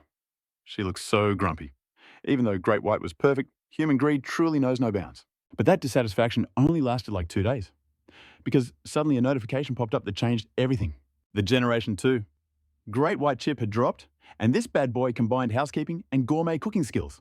Watching the feature demo, Su Jingyi felt her soul leave her body. What is this? Just what is this? It was too legendary. Actually, the coolest thing ever. Cooking while cleaning. She was about to faint from happiness, even though her bank account only had 10,000 left. She looked at that price tag and said, YOLO. She took out a 100,000 loan and finally secured the next gen chip. It was install time. That day, she invited her bestie Zhao Qianqian over to her apartment to witness the birth of Great White 2.0. But Zhao Qianqian looked absolutely miserable. Jingy, are you seriously flexing on me right now? I literally want to cry. I sold my Tesla just to get the cash. But the wait list is insane. They only make 500 a day, and there are over 6 million pre-orders. At this rate, I'll be an old lady before I get mine. Xu Jingyi giggled like a villain. Don't worry, bestie, worst case scenario, I'll let you borrow my Great White. Deal. Just look at this new chip, though. The functions are insane. Great White, wake up, hello, Great White. Greetings, Master. How may I be of service? Great White, do you know how to cook? Affirmative. What would the Master like to eat? As long as there are ingredients, I can prepare any dish. Ah, that's too OP. She screamed in excitement, pumping her little fists in the air before launching a demonic ordering spree. Great White, I want cake. Great White, I want spicy fish head. Great White, I want braised pork. She ordered a feast fit for a king. Great White, clean the kitchen. Great White, bring me water. Oh, and I forgot to fold the blankets and wash the clothes. For 2 straight hours, Xu Jingyi's mouth didn't stop moving once. She was as hyped up as a kitten on catnip. Meanwhile, her bestie, Zhao Qianqian, sat there with a face like a resentful widow. Thinking about her sold Tesla, she was so jealous she wanted to punch a wall. Finally, Miss Xu Jingyi made a solemn declaration. From this moment on, Great White is officially this lady's boyfriend, my essential other half. And she wasn't alone. Her brother, whose life was saved by Great White, felt the exact same way. In his eyes, that wasn't a robot. That was a perfect, obedient girlfriend who listened to every command. Chapter 74. Wait, the modifications are done already. Meanwhile, at the self-strengthening shipyard in Merlinport, the Dragon Kingdom's very first nuclear-powered aircraft carrier was anchored near the harbour looking like a beast of the sea. Personnel were flooding in to man the equipment. Ammunition for the fighter jets and daily supplies were being loaded non-stop. Next to the shipyard, a battle armour assembly line was roaring to life, mass-producing the new war technology. He had already handed the tech over to the veteran scientist's lab. The rest of the work didn't need his personal touch anymore. The old experts could handle this phase. Thanks to their grinding, the first prototype armour was nearly complete. As for Su Qingfeng, he was pouring all his energy into turning the Great White units into military-grade weapons. At that very moment, on the snowy border between the Dragon Kingdom and Asun, a dozen mercenaries in camo were sneaking across the line, creeping toward our outpost. The leader's eyes burned with bloodlust as he stared at the outpost through the blizzard. Boys, the bounty for this mission is right inside. Whether we get paid depends on if you've got the guts. Beside him, the squad of over a dozen mercenaries lowered their voices and sneered. Boss, it's just one outpost, probably a single squad. With our numbers, we can wipe them off the map. Boss, the Dragon Kingdom always seeks revenge. Should we make this clean and leave no trace? The mercenary leader let out a cold snort. Obviously. The Dragon Kingdom aren't harmless little bunnies. They are sleeping lions guarding their den. If we slip up and leave a clue, they're Black Ops forces. And they will hunt us down like a pack of mad wolves, but we have them backing us up. Worst case, we just hide in their secret base. Hearing about their mysterious backers, the squad got hyped. That's right. With them covering us, we've got nothing to fear. Move out, the boss gave the order. Roger that, the mercenaries shouted in unison. Long crouched low, hugging the ground like a phantom, stalking the forward outpost with the silent lethality of a hunting leopard. The target was locked. 10 meters left on the clock. And then boom, they kicked off the party with a nasty little present RPGs. 2 warheads screamed from the barrels and slammed into the guard post. The explosion was a symphony of destruction. The small structure disintegrated instantly, and nearby patrol units caught the noise and rushed in blind. But it was a trap. These wolves were just waiting for the sheep to wander into the slaughterhouse. In seconds, the first 5-man squad arrived at ground zero. Squad leader Liu Wei saw the outpost reduced to brick and dust. Rage ignited in his eyes like a wildfire. Ignoring the danger, he sprinted full throttle toward the ruins. That is when the ambush sprang. Rat-tat-tat, over a dozen muzzles flashed in sync. A torrential rain of lead poured down on them. The brave soldiers dropped under the metal storm, dying where they stood. The second patrol squad arrived moments later to witness the carnage. Learning from the bloodbath, they hit the dirt and found cover. They returned fire while screaming for backup. But these mercenaries, they were slippery as snakes. As soon as heavy reinforcements rolled up, the enemy vanished like smoke. They tossed a few smoke grenades and ghosted the scene. Only a dozen blood-soaked bodies remained. The troops chased them for an hour, but the enemy knew these mountains too well. They slipped across the border and escaped. Over a dozen young souls, extinguished just like that. And the enemy, not a scratch. When this intel hit the high command of the Dragon Kingdom, the fury was absolute. The commander's order was simple: hunt them down, no mercy. Truth is, border skirmishes have been happening in the shadows for decades. Every single year, soldiers bleed to defend the Dragon Kingdom's edge. But this was a massacre, over a dozen lives lost, the entire nation was buzzing with righteous anger. The military zone mobilized everything. Swarms of UAVs, attack choppers, and armored convoys rolled out, every soldier's eyes burned with a thirst for vengeance. They swore to flip every rock in the buffer zone until they found those butchers near the Indian border. But the terrain was a nightmare. Jungle rocky deserts and snowy peaks perfect for hiding rats. This manhunt was going to be a serious grind. Meanwhile, back at the self-reliant shipyard, Su Qingfeng finally put the finishing touches on his masterpiece, the Baymax Generation 2. This was not a huggable nurse anymore. It was pure military grade. The eyes high-def cameras with 32K resolution thermal imaging, night vision check and check. As for the juice, Su Qingfeng tossed the lithium batteries in the trash. Who has time to charge during a deathmatch? He ported the nuclear engine tech straight from the mecha suit, and the armor completely swapped for cutting-edge nanomaterials. This thing was basically a tank on legs. It could face tank a direct hit from 4 150mm rapid-fire cannons. Even under close-range bombardment with armor-piercing rounds, it would not even scratch the paint for at least an hour. Now for the weapons, the left arm packed a nuclear-powered electromagnetic rifle, 700 rounds per minute, effective range of 450 meters, hitting with the force of a heavy-caliber sniper. If that ammo hits a human, it is not leaving a wound. It is leaving a crater. On the other arm, a nuclear electromagnetic cannon. For movement, Su Qingfeng slapped on the entire propulsion system from the mecha. Of course, since it was unmanned and a bit of a rush job, the max speed was only Mach 2.4. And for close quarters, Su Qingfeng added a little surprise. A nuclear-powered nano chainsaw attached to the left arm, thanks to the nano-core energy feed. It never runs out of juice. Finally, the size. It was way beefier than the original Baymax, standing 2.3 meters tall and weighing in at 504 kilos. Just as the final bolt was tightened, Navy Captain Shu Rotiang arrived at the shipyard looking for Su Qingfeng. The captain looked rough. His face was a mix of grief, suppressed rage, and total helplessness. Su Qingfeng noticed immediately. "General, what is wrong?" Shu Rotiang let out a heavy sigh. "Xiao Feng, you probably have not seen the news yet. The other side has been making moves. There was a bloodbath at the border." He explained the ambush in grim detail. Su Qingfeng's brow furrowed in anger. "Those butchers need to pay. We owe it to the fallen to drag them into the light." Shu Rotiang sighed again. "Old Wu and I feel the same way. But that terrain is a guerrilla paradise. Our boys are sweeping the area, but we have got nothing." He shook his head, trying to focus. "Enough of that for now. Xiaofeng, how is the robot modification coming along?" Su Qingfeng replied calmly, "Oh, that it is already done." "What?" Shu Rotiang froze. "Already you finished it that fast?" Chapter 75. This is not just a combat robot. His eyes nearly popped out of his head. "Seriously, you are actually done?" Su Qingfeng just waved his hand dismissively. "Honestly, I thought I was moving kind of slow." "Don't look so shocked." Shu Rotiang burst into laughter. "Xiaofeng, you speed run everything. How can I not be hyped? Where is it? Show me the goods." "Follow me," Su Qingfeng said. "Right behind you." Together, they headed toward the northern sector of the lab. Shu Rotiang finally laid eyes on Big White, or more accurately, Big White Generation 2. Draped in crimson red armor, this massive unit was dripping with intimidating aura, and that chainsaw on its left arm, absolute menacing vibes looking straight up savage. Yet look at the palms of its hands. 5 fingers resting calmly, looking deceptively innocent. Nothing suspicious there at all. The officer circled the new bot for a while, scratching his head. He couldn't figure it out. "Yo, little Feng, how do we even drive this beast?" Su Qingfeng shrugged it off like it was nothing. "Piece of cake. Just operate it like the standard version. Plug and play my guy." Then the mood shifted. Remembering the tragedy at the border, his voice dropped. "Those martyrs didn't fall for nothing. Take this Big White to the front lines. It's time to drag those executioners out of their holes one by one." Shu Rotiang was shook. "Wait, this thing can hunt people too?" Su Qingfeng smirked. "Oh, it has functions all right. Specific ones. Just watch closely. You'll see what I mean." Shu wanted to ask more, but then he really looked at Su Qingfeng. The kid was a mess, hair looking like a bird's nest, eyes bloodshot red like a demon. He clearly hadn't slept in 24 hours. Shu panicked. "Whoa, Fungo crash immediately. Health comes first, bro.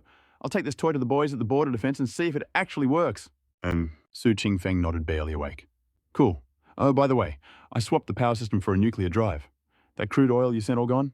Send in another batch when you can, okay?" Shu Rotiang froze in his tracks. Nuclear, this was huge. He couldn't waste a single second. Leaving the mad scientist behind, he hopped on a special jet. Destination, the high plateau. Straight to the tension-filled borderline with India. Welcome to the highlands. Steep slopes, sparse vegetation, and gravel everywhere. Look up and you'll even see snow-capped peaks. A harsh battlefield. Here he reunited with his old war buddy Wu Kayong, a classic bromance moment. The two old comrades were hyped to see each other. But after a bit of small talk, the topic naturally shifted to the main event, the upgraded Big White. Wu Kayong frowned skeptical.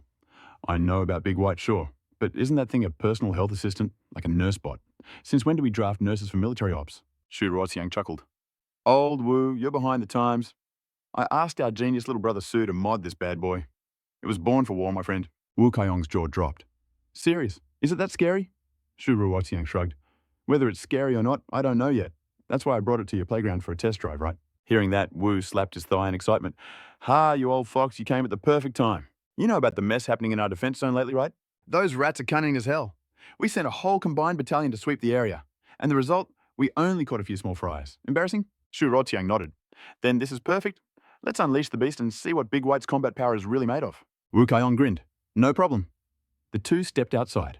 Soldiers were already hauling the massive Big White into position. Shu Rotiang hit the start button. The robot's eyes lit up with a digital glow. Greetings, Master. Big White is ready to serve. Shu gave the command. Big White, I need you to crush a terrorist group, requesting target range and operational data. Give me everything you got. Copy data to USB, then upload directly to my system via the port. The robot responded instantly, obeying without hesitation. 20 minutes later, everything was green across the board. Big White's eyes flashed menacingly. Mission accepted, then the jet thrusters in its legs ignited. Boom, rumble, rumble. The roar was deafening like a rocket launch pad. With terrifying thrust, it blasted off straight toward the borderline. The scene left everyone absolutely flabbergasted. Wu Kaiong gasped. Isn't this a bit too hardcore? Shu Rotiang sweated. That kid named Su, he turned this robot into a literal monster. The soldiers around them were trembling in awe. But wait, the surprises were just getting started. A helicopter tried to tail Big White. Luckily, Shu had ordered it to fly at cruising speed. If it went full throttle, that chopper would be eating dust in seconds. The camera in Big White's eyes spun rapidly. Thermal imaging scanned the mountains and rivers below. It was like a human-shaped automated radar, scanning for over 20 minutes. Suddenly, Big White's eyes flared. A massive particle beam swept out, locking onto an area behind a giant boulder via thermal cam. More than a dozen heat signatures detected. Gotcha. Big White didn't hesitate for a microsecond. Jet thrusters under its feet spewed violent flames. Thrust maxed out, it dove toward that boulder like a meteor. Electromagnetic cannon on the right arm, locked and loaded. Nuclear engine running at maximum output. The right palm gathered a ball of blinding white light energy. It grew bigger and bigger. In just 2 seconds, it was the size of 2 basketballs, and then fire. Kaboom, the energy release was insane. The massive boulder was pulverized instantly. Stone shrapnel flew everywhere like bullets. Even though the mercenaries wore body armor, 4 unlucky guys were too close. The rock shards shredded them, limbs torn apart, blood spraying like fountains. Screams of agony echoed across the field. The mercenary leader froze in terror. Damn it, what the hell is happening? He whipped his head around, raising his FM rifle in panic. Gotta hand it to him. His reaction speed was fast. The rest of his squad wasn't slow either. All of them pointed their black gun barrels toward the rear. But in their sights, a nightmare. A crimson-armored shadow with glowing red eyes, its left hand revving right hand charging a plasma cannon. It was diving straight at them. The speed was horrifying. In a blink, it was only 100 meters away. The leader cursed. Oh my God, what is that thing, fire? Shoot it, shoot now. He screamed until his voice cracked. Chapter 76. The combat mode of Big White detonated like a bomb. The rest of the squad stood there totally spaced out. What the hell is this? Oh my God. They scrambled for their weapons while running around like headless chickens. But escape, not an option. The jet engines under Big White's feet roared like a beast and it blitzed right into their formation with explosive speed. Rat-a-tat-tat. The electromagnetic railgun on its right arm unleashed hell, spraying lead like a fire hose without wasting a single shot. The rounds tore through them like wet paper, leaving massive gaping holes in their bodies. Screams of agony cut through the air before they hit the dirt game over instantly. These hired guns were tough cookies, I'll give them that. Instead of folding, some of them spun around, aiming their black barrels right at the white giant to fire back. Bang, bang, bang. Muzzle flashes lit up the scene, looking like deadly shooting stars streaking across the night sky. But tragically for them, Big White's armor was practically a cheat code. Made of invincible nanomaterials, their bullets hit the plating and bounced off like useless trash. Not even a scratch. The boss realized he was completely out of his league. Panic mode activated. He ordered everyone to scatter and bail out in small groups. Scram, move, move, move. The screams echoed everywhere. The mercenaries didn't need to be told twice, splitting up and fleeing in every direction like terrified cockroaches. Up in the air, Big White scanners swept the area. Target locked. It engaged thrusters, chasing them down with speed that made the mercenaries look like they were running in slow motion. In just a few seconds, literally the blink of an eye, Big White had already caught up to one of the fleeing goons. Pew pew, the railgun spat fire, and the mercenary's back was obliterated instantly. No respawn for him. Flesh and blood painted the ground. Without missing a beat, the robot zoomed toward the second victim to deliver another serving of justice. That unlucky guy didn't stand a chance either. He got shredded. From there, it was a total one-sided clown show. Big White was soloing the entire squad of over 10 men like a boss. These terrifying executioners who usually made normal people tremble were now just helpless sheep waiting for the butcher. Specifically, in front of the Generation 2 military Big White, they were nothing. The whole battle wrapped up in just over 10 minutes. The scene was messy, nothing left but a dozen bodies soaking in pools of crimson. Watching this massacre from a helicopter were Shu Rotiang and his buddy Wu Kaiong. Their expressions, priceless. They looked like two kittens seeing the real world for the first time, completely shook. Wu Kaiyong stuttered, his brain frying. Old Shu bro, where on earth did you get this thing? Why does this feel like I'm watching a high-budget sci-fi movie? Su Rotsiang's jaw was practically on the floor. He shook his head, unable to process the sheer power he was witnessing. Did you get this from Laos or something? I don't even know, man. I remember when little brother Su gave it to me. He didn't mention it was a weapon of mass destruction. Gulp. Wu Kaiyong swallowed hard and said, actually, that makes sense. Anything modified by Grandmaster Su isn't going to be trash. Remember that time he turned a fishing boat into a warship? That blew your mind back then. So thinking about it turning a robot into a Terminator is pretty standard for him. With that logic, his shock started to fade. After all, it's a Su Qingfeng product. Expect the impossible. Calm down, deep breaths. Su Rotsiang finally stabilized his heart rate, letting out a long sigh of relief. Right. It's Master Su's handiwork. This is normal. Totally normal. We just need to chill out. Before long, Big White flew back to Su Rotsiang to report the mission success. Shu was beyond satisfied, bursting into loud, triumphant laughter. Meanwhile, back with Su Qingfeng, the second pre-order batch for Big White went live. 200,000 units dropped on the homepage. Just from this single wave, sales hit 14 billion instantly. Talk about money raining from the sky. And that's not all. The super factory over in Tongren is expanding. In a month, they'll be pumping out 2,000 units a day. By the end of the year, we're talking 10,000 units daily. 10,000 Big Whites a day sounds like a lot, but compared to the global population, it's a drop in the bucket. But the factory scale is only going to get massive from here. Production is only going up, never down. The numbers are about to skyrocket. Plus, the Big White economy is exploding. Fashion for robots, beauty mods, maintenance services, you name it. People are cashing in. Back to Su Qingfeng. With another massive wave of cash flowing in, he didn't hesitate. He dropped 10 billion to buy a new technology from the system store Mechanical Prosthetics. Transaction confirmed. System query. Does the host wish to spend 100 billion yuan to purchase the complete data for Mechanical Prosthetics? Buy it, Su Qingfeng said. His voice was steady and decisive. Ding, congratulations on the successful purchase. The system chimed. Then boom, the familiar sensation hit him, a headache so bad it felt like his skull was splitting open. Luckily, the pain didn't last long. It faded away pretty quickly, leaving him with the goods. Su Qingfeng's mind was now flooded with everything about mechanical limbs. The data was vast, complex, and the technology was insanely advanced. With current scientific standards, humanity would need at least another 100 years to reach this level. And now he had every single technical detail. Su Qingfeng scanned through the blueprints. Eyes, limbs, even artificial hearts, it was all there. Basically, if humans have a body part, there was a superior mechanical version available. And get this, these mechanical parts were way better than the original organic ones. Take the eyes, for example. Human eyes degrade with radiation and age, but mechanical eyes, no more nearsightedness ever. They came with perfect 5.0 vision and functioned just like normal eyes. And the arms swapping to a mechanical arm would double your strength and durability instantly. From this moment on, unless you were dealing with a full-on mental breakdown, physical organ failure was officially a thing of the past. After absorbing all the data, Su Qingfeng was absolutely shaking with excitement. This was huge. You know how it is? Pulling all-nighters wrecks your body. Our boy was terrified of burning out. But with this tech, health anxiety deleted. But here's the kicker. The system realized our main character had zero medical talent. So it just straight up downloaded the ultimate transplant surgery skills directly into his brain. Boom, just like that, Su Qingfeng became a legendary surgeon with 50 to 60 years of experience instantly. Back in Zhejiang City, the hype train was leaving the station. After the Baymax sensation, it was time to blind the world with black technology again and make some serious cash. Chapter 77, The Dawn of the Cybernetic Limbs. With the plan locked in, Su Qingfeng did not waste a second and dialed up General Shu immediately. Meanwhile, at the border, HQ, General Shu was still drooling over the robot's insane firepower when his phone started buzzing. Ring, ring. He checked the screen, and the second he saw who it was, his shock turned into a grin so wide, it nearly split his face. Yo, Qingfeng, you absolute legend. The modifications on the robot are chef's kiss. We are beyond satisfied. When can you cook up more of these bad boys? The country needs an army of them, stat. That intro was fire. Su Qingfeng paused, then dropped a bombshell. General, forget me making them. I will just hand over the blueprints. You guys build the factory and mass-produce them yourselves. General Shu froze his brain, completely short-circuiting. Wait, for real, he stammered. Our main character nodded. The general was so hyped, he practically started breakdancing right there in the office. Man, this is too generous. You've already carried the team so hard. How can the government just take this tech for free? We can't just accept this. You have done enough. Su Qingfeng knew the old man was just being polite. He could practically hear the happy dance through the phone. He chuckled. Don't sweat it, General. It is my honor to serve the Dragon Kingdom. I just need you to make sure my robot industry keeps running smooth. General Shu burst out laughing. Ha ha, I got you, kid. Consider it done. With the state holding shares, nobody is crazy enough to touch your business. Su Qingfeng smiled. Appreciate it, General. Then he switched gears. Actually, I just invented something new. I need a press conference in 5 days. Can you pull some strings? The General gasped. Another one already? Yep, the main character confirmed. Come on, spill the tea, the general pressed. What kind of miracle tech is it this time? The old man was on the edge of his seat. He knew whatever Su Qingfeng cooked up was going to break the internet. Every single thing this kid touched turned to gold. The general braced himself for another world-shattering revelation. Su Qingfeng played it cool. Oh, nothing major. Just a little gadget to help people with disabilities. Mechanical prosthetics. Say what? General Shu literally jumped out of his skin.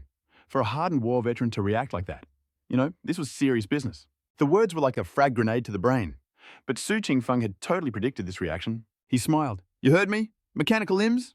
General Shu stammered. Qingfeng, I need details, now. This is personal. His voice trembled with urgency. See, his old war buddy had taken shrapnel for him back in the day and lost both legs. The man had been stuck in a wheelchair for life. Every time Shu visited, his friend would smile, but the general knew the pain was eating him alive. Su Qingfeng explained, it literally replaces the lost limb. My neural link protocol ensures it moves exactly like a real leg. Actually, since it is machine-crafted, it is stronger, faster, and better than the original. Hearing that, General Shu nearly punched a hole in the ceiling with excitement. If he was not on duty, he would have screamed. The press conference is on me. Hell, I will build the factory too. Just let me handle the logistics. But I need one favor, bro. Su Qingfeng